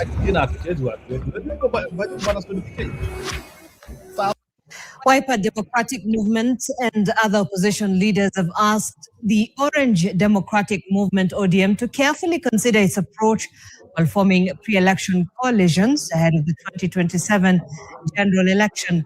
Speaking while hosting a delegation from Murang'a County, Wiper leader Kalonzo Musyoka warned ODM against entering into a pre-election coalition with the ruling United Democratic Alliance Party, saying such a move would not serve the party's best interests. The leaders accused President William Ruto of being at the forefront of efforts to tear the party apart, saying he's only interested in securing support ahead of 2027. They added that ODM was instead welcoming party leader Oburu Oginga to discuss and form a coalition to unseat President Ruto, claiming he has never believed in Raila Odinga's vision.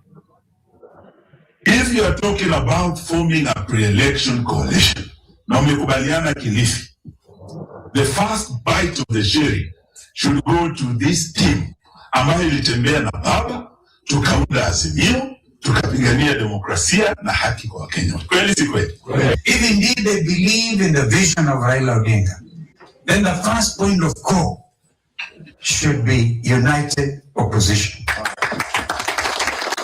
Na sisi tuko tayari kama ndugu yangu amesema, tuko tayari tukae na Dr. Uburu, na kina Sifuna hawa and everybody else.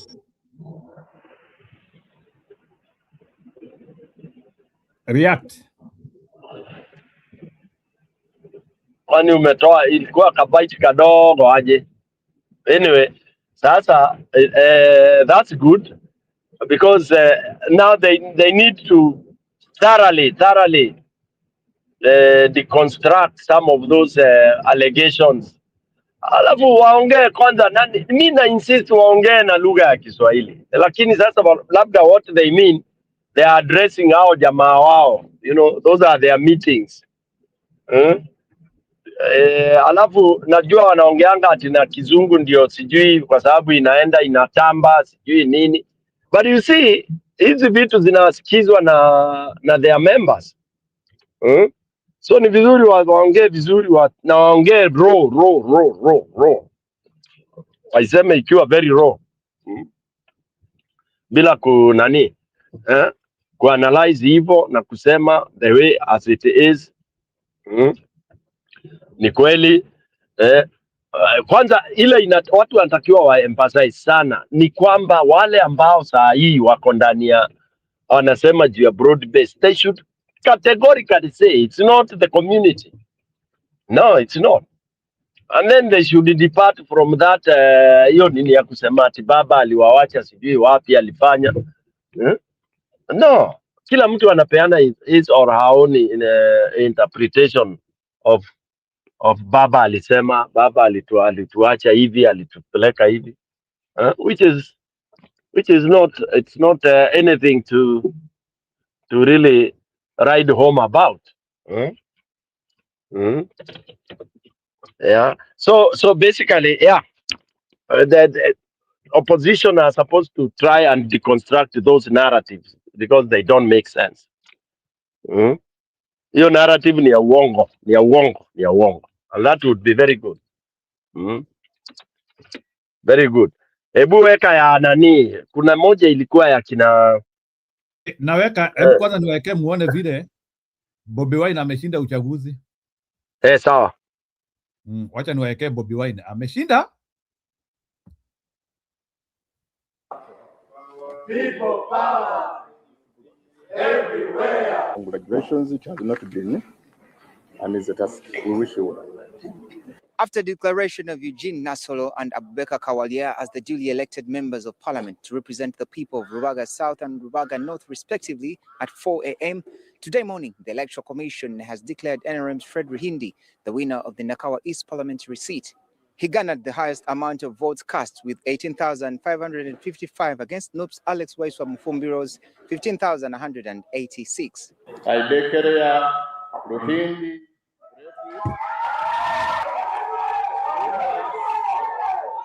Therefore, I am in politics out of conviction, not out of convenience. It is the people who said, now that for 10 years you kept serving us well, without an office and some money, let us take you back those places so that you can serve us much better. Campaigning even without me. So I wanted to thank them as young girls, as young boys. They've not rested at all. She always responds to our cries as traders. Even the last problem we had as traders, floods in Kampala, Hajat Misa Kawanda came and visited traders and also led us to Chisozi, where we met His Excellency, and he promised to give us 20 billion to compensate. Shortly after, the returning officer for Kampala, Rashid Hasacha, declared Joel Sonyenyi the winner of the Nakawa West parliamentary seat, beating NRM's Anderson Burura by a margin of over 12,000 votes. Burura Herbert Anderson, NRM, 9,586. Senyonyi Joero Desekezi, no, 21,761. Senyonyi has been represented.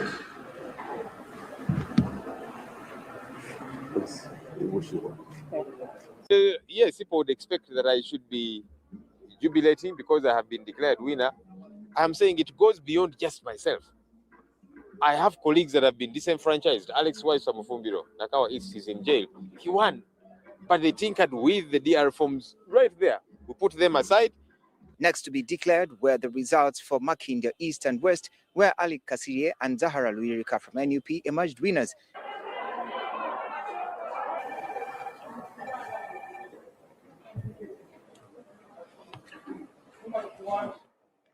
We are not jubilating now, not because we have not gotten any victory. Some of us have been declared as winners, but our colleagues inside there are still suffering. So it has been a lot, I must say. Meanwhile, Shamim Malende, the incumbent Kampala District Woman Member of Parliament, beat off competition from 6 other candidates to retain her seat. But I'm going to put the issues of the people of Kampala and Uganda at the forefront, especially issues touching women, the business community. While in the 2021 polls, the two divisions in Kawempe were both taken by NUP candidates, this time round, these two have been shared between NUP and NRM. The returning officer of Kampala, Rashid Hasacha, declared NRM's Madina Nsereko the winner, beating off competition from NUP's Fred Nyanzi in Kawempe South.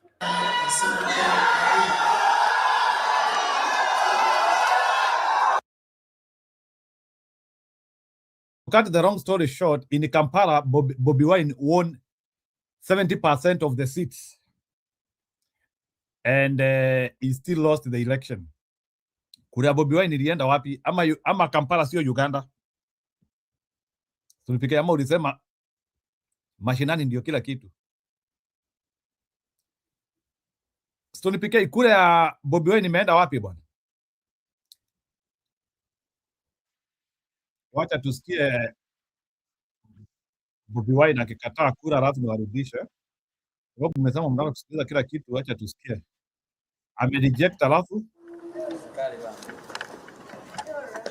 The National Unity Platform Party presidential candidate Robert Chagulanyi Sentamu has said the presidential election held on Thursday, 15th January 2026 was not free and fair, and he does not agree with the results announced by the Electoral Commission, in which the NRM presidential candidate Yoweri Kaguta Museveni was declared the winner. According to the Electoral Commission, Museveni won the presidential poll after obtaining 7,946,772 votes, representing 71.61% of the total votes cast, while Chagulanyi came second with 2,741,238 votes, or 24.7% of the votes. We reject whatever is being declared by Mr. Byabakama, because those so-called results that they're declaring are fake, and they don't in any way reflect what happened at the polling stations or what is at the declaration forms. Chagulanyi claims the entire voting exercise was marred by widespread irregularities. After arresting almost all our agents, after ballot stuffing, and after shutting off the internet, the regime is trying to once again rig the elections. What happened in the polling station is a completely different story, and we demand that the internet be restored and the rightful declaration forms and tally sheets from the districts are uploaded on the internet so that the people of Uganda can see the rightful results in transparency. Chagulanyi had called for the Electoral Commission to hold the declaration of the presidential results until the internet was restored, but this did not happen. My wife and I have been under house arrest since the 15th of January when we had elections. And yesterday, our house was raided by some police officers together with a number of other unknown individuals in plain clothes. They used ladders to climb over our fence. They cut off our electricity. They cut off our cameras.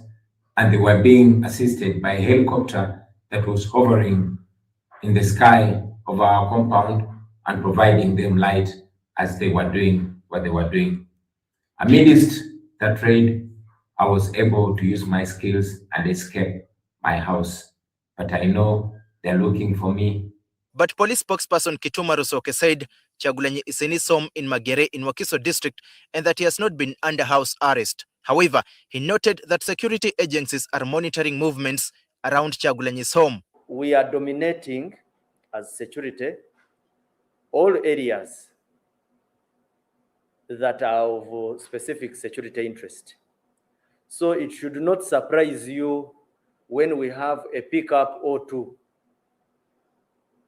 near the residence of Honorable Chagulanyi. And we don't commit any offense when we deploy in Magere.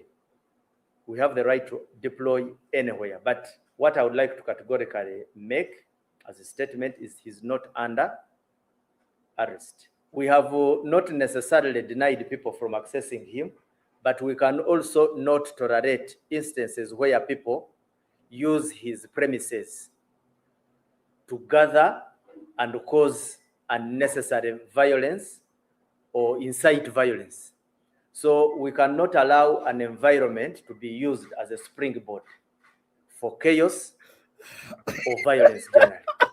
He says security is yet to make a decision on when the members of the public, including the media, will be allowed to access Chagulanyi's home. We have had instances where media becomes part. Can you imagine ati huyo mkubwa wa polisi ati anasema Bobi Wine is not under house arrest, but we cannot allow people to be this.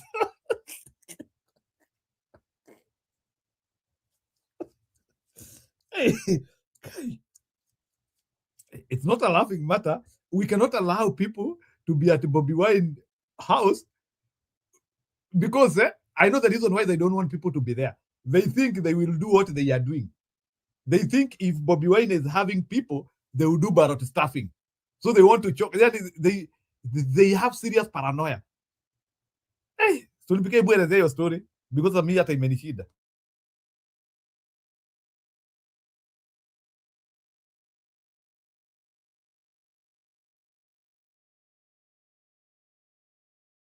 That is dangerous paranoia, man. Stone, are you there?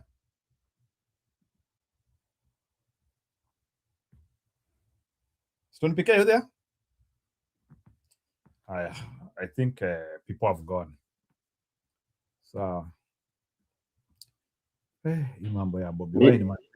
Niko. Hebu comment your story. Ati naye Museveni ati anajifanya ati anachunga mang'ombe kura ikitangazwa. Nakwambia ingawa unanienjoyingi na stori zangu za pretense, hiyo utapatent hiyo kitu. Kama kuna pretender duniani hii, wewe unasikia, wewe unaambiwa hauko under house arrest, lakini utakiwi mtu wa kuvisit na pickup zitakuwa deployed around there to monitor you. Na Museveni anakudanganya ati yeye alikuwa hata hana shughuli kuredia ararithagia ng'ombe ciake na kuria Ganjai.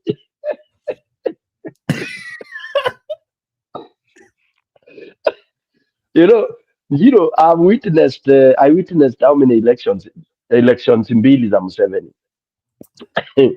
Na niliambia watu kwa hii channel, nikamwambia mtaona election ile hamjawahi ona.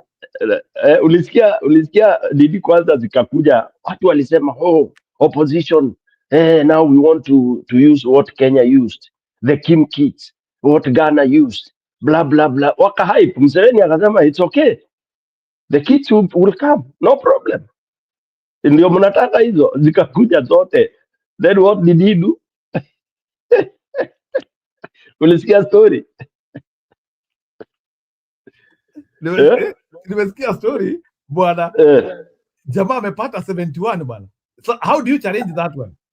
Not even that. Simulililia kits. Mkasema ati with kits hata read. Kits zikanunuliwa mpya kwanza. Lakini what he did, they never worked for 5 hours. they didn't function. Ile function ni ya yeye mahali alikuwa anavotia. Ikafanywa ati ni technicality. It could not pick his thumb. It can pick face. So na akavote vizuri, UN wakarecord observers, wakasema yeah, it's fine, but there were a few challenges here and there. When it was all over Uganda, the kits never worked. Kwanza area na Changulani, area ya opposition, kits hazikuwork. Unaona? Watu wakaambiwa we go back to the register, manual register. Njiro, you know what that means. Where we were sijui 19 ngapi. Manual register, that is, ukisha declarewa siku ile utasimama usikie polling station zako ati mumeambua mashini ziliharibika ni manu, ujue umekwisha, no adira. Kwisha, because that's the easiest way to read. Anybody will be atachukuliwa amevote, ballot stuffing nini na nini, because there is nothing to reconcile with.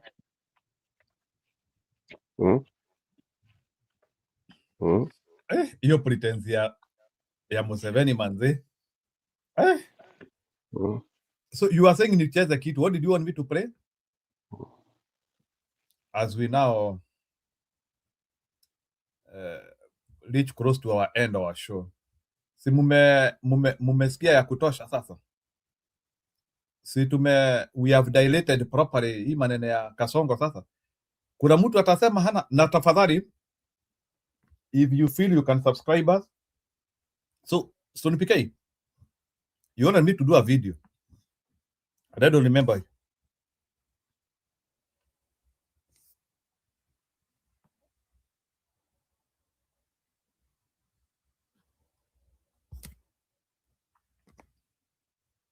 Okay, let me see kama kuna kitu iko kwa news.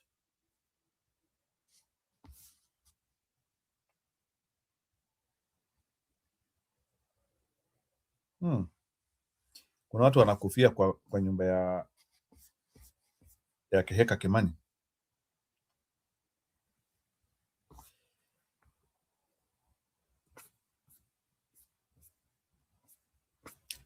Aya, Stone PK, I think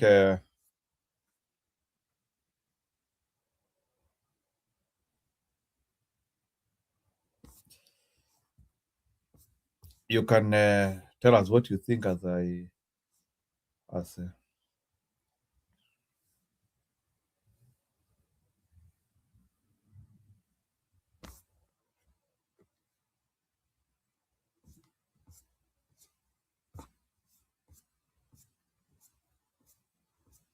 na huyu kijana alikuwa ametutembelea, nasikia ni kama ni ka project kutoka pahali fulani, I don't know. Stone PK, sijui kama umesikia story.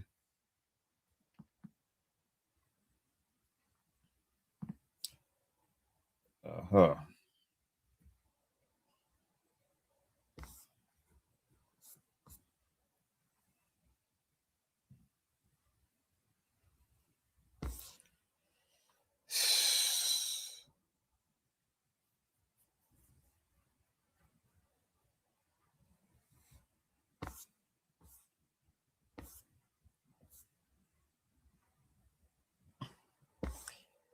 Yeah, so anyway, nilikuwa nataka let me put an audio. ODM ni kama walikuwa na mambo yao jana. Wacha tuweke ODM.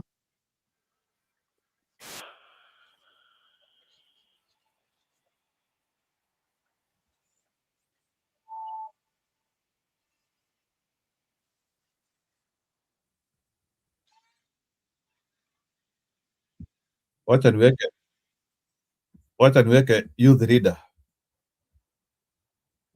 Huyu ndiye atatufungia. The youth leader. We call it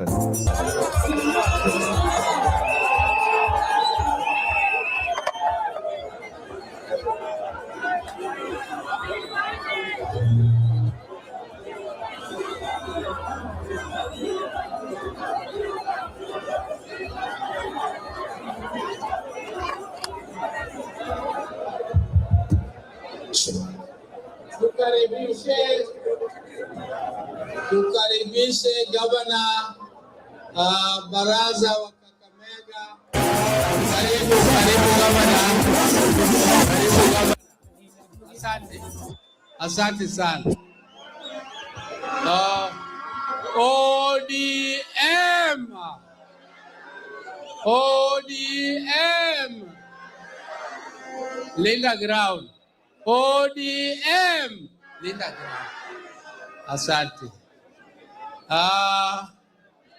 Delegates and leaders from all over the country who have come. Governor Otuoma na women rep ambaye ni Deputy Secretary General wameongea hapa na wamemaliza kila kitu. Wamenikaribisha na wameset agenda yetu ya leo. Kwa hivyo mimi sina mengi ya kusema, sina mengi ya kuongeza, kuongezea juu ya hiyo, nitasema tu machache.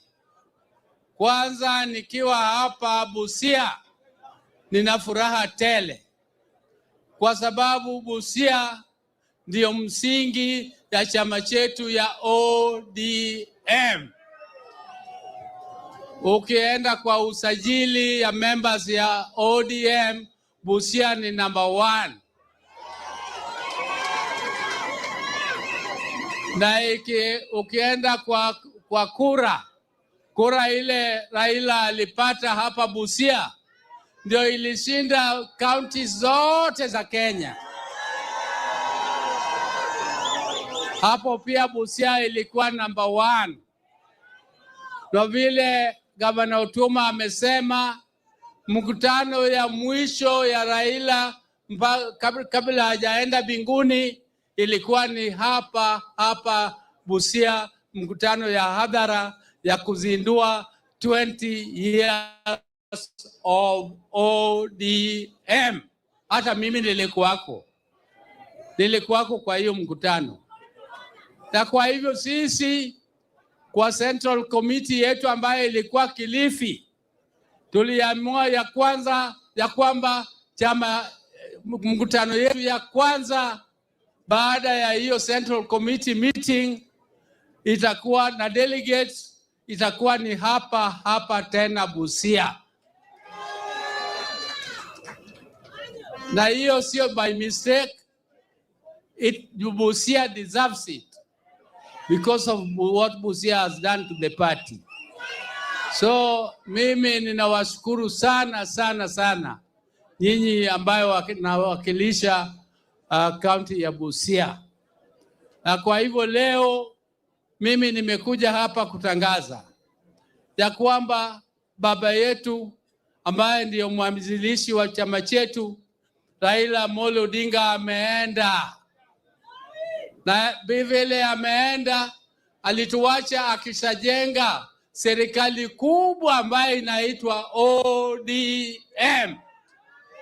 Serikali ikishajengwa, serikali ambayo iko na mzishi mpaka kwa grassroots, mpaka kwa nini polling station, haiwezi kuanguka kwa sababu driver yake na mwanzilishi yake ameenda. Nyinyi bado mko na mmenipatia mamlaka ya kukaa kwa hiyo driver seat. Mimi nitaendelea na sitaogopa.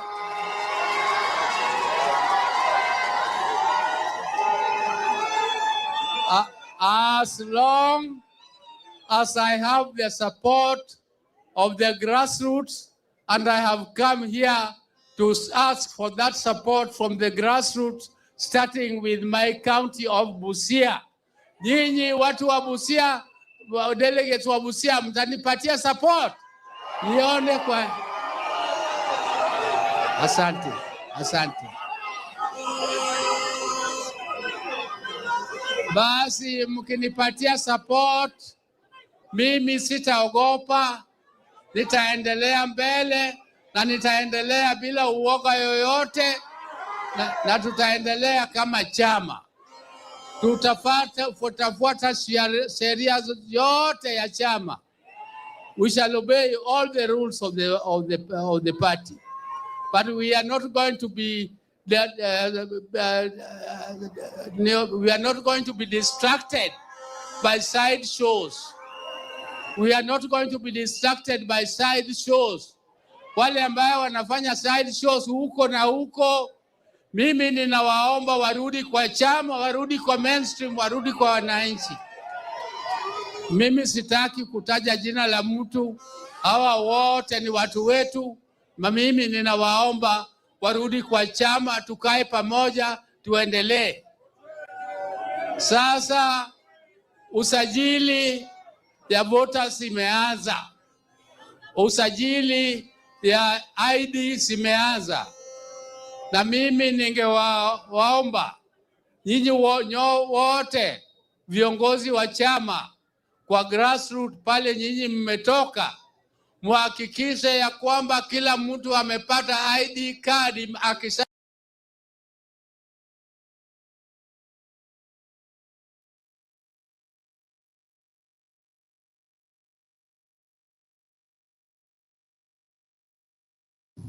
That's the first thing. And then the illusion that is broad, where are the young people? Where are the women in that broad so-called? And there we have over 90 political parties. So how many parties are in that so-called broad thing? Then, as we always say, there's nothing like a broad-based government anywhere. The government that was voted was Kenya Kwanza government.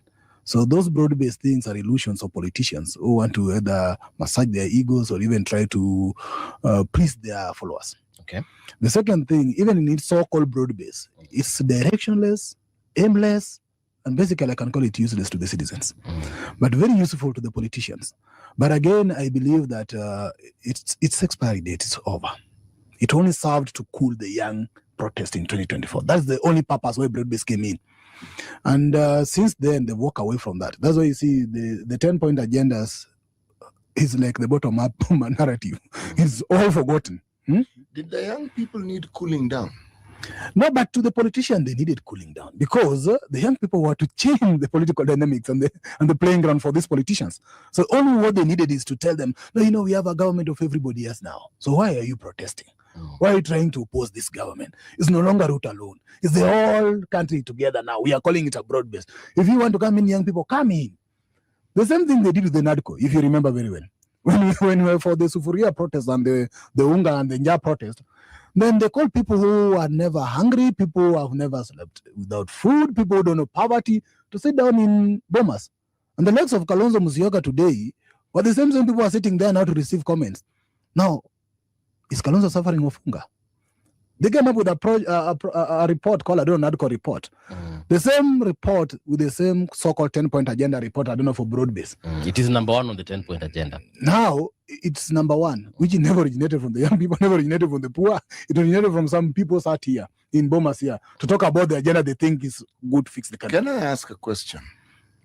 And I'm asking both of you. So, whether it was the NADCO report or whether we go back to the early arrangement that Raila and Uhuru had, BBI, are you saying that none of these initiatives were actually purposed to change the lives of the citizenry for the better? I don't believe on that.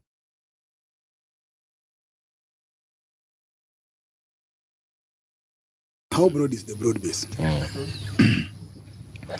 Because when you talk of broad, you must expand and explain what is broad. We know the definition of what is broad.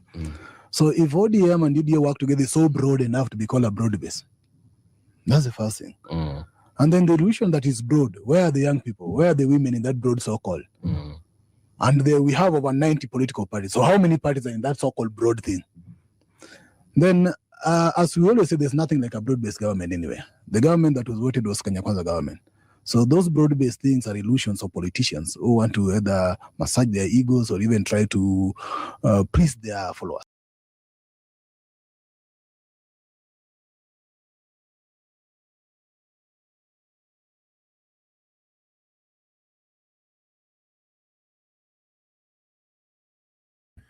Yes, Njiru. PK, you can react to those videos. It's good, Zime. I think moja ime compliment the other very well. Let me begin with hiyo ya huyo kijana, let me call him kijana, ya huyo presenter during the radio generation. I'm so happy about it because when I monitored that interview, the whole of it, because I like following radio generation, Njiru, and you should be listening to it. You have one character there who is always a mole. You know, this man called the CT.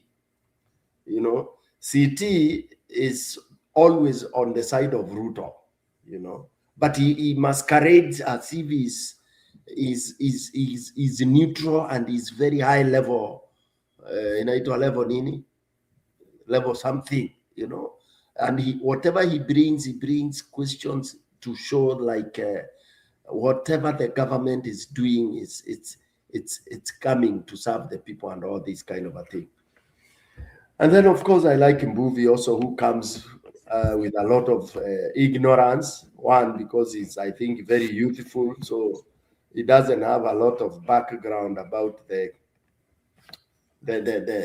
landscape of Kenyan politics. So he's always ready to learn and asks some very naive questions that are very good for learning. That's why I like. And then they invite very good. They invite assorted speakers that are able to give very good highlights regarding the contemporary issues, contemporary political issues. Come to ODM. When I see and look at what ODM is doing right now, I sympathize. I almost shed a tear. You wonder, surely, these people, they don't care about, they are burning that money because it's not their money. Njiru, do you know how much it takes to get that arrangement, that tent? Inaitangwa doom tent. Unajua ni pesa ngapi inatumikanga hapo ndugu yangu? I don't know. But it's a lot of money. Inapiga milioni karibu 5, 6, 7 huko, I think. Hey, kwani hiyo tent ni kubwa aje? Oh, it's a big one bana. Kubwa inakujanga mpaka inachoo. Zinachoo. You can pitch it anywhere. It's a full package. So you can imagine. Ni watu wangapi? 10? No, over 100, almost 50, almost 30, 40,000. Ni kama nini? They are big. Na it can be as big as anything because anaweza join 2, 3. It's huge and it's big business ya our politicians. Ni businesses zao. So for me, I'm wondering, what objective does ODM want to achieve? When Oburu goes saying that atashikilia, anataka support ya grassroots and this kind of a thing. So I equate this kind of gathering ni the same na ile ya Sagana, ile tumecheka sana kina Karinda karibu atoe Marinda mbele ya Ruto. Anaera akora weba kuve kuruta churuale nondo. You can imagine vile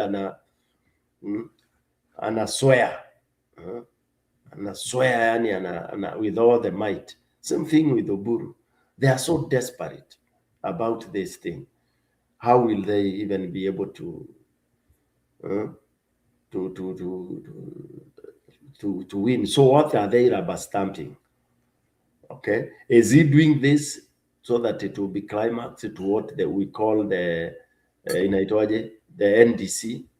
Are they going to hold the NDC? I can bet hakuna NDC itafanywa.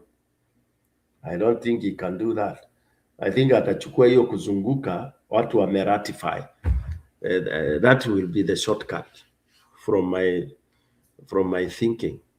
Then waseme already tayari nini ODM wame ratify, but at what cost?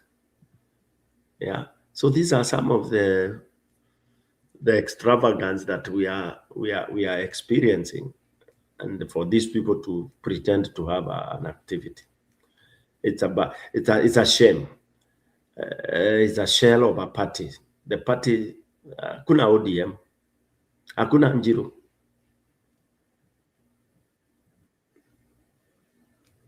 Back to you. Wow. So mimi Stone PK sina neno. We can call it a day. Amna noma. Yeah, so it was a moment. I think we have quite discussed a lot, and it's quite a big night for us. Thank you for coming, and I hope we will be able to solve that unity dissonance, that sickness, because it's a sickness. The only way we do it, there's no two ways of saying it. Following death, kufuata kifo. So let's talk with our people. Shalom until we meet tomorrow. Sina la ziada. Mashal kaheri. So Stone PK, we can go and rest. So wale ambao wanataka kulala mnaweza lala. Thank you. Bye. Bye.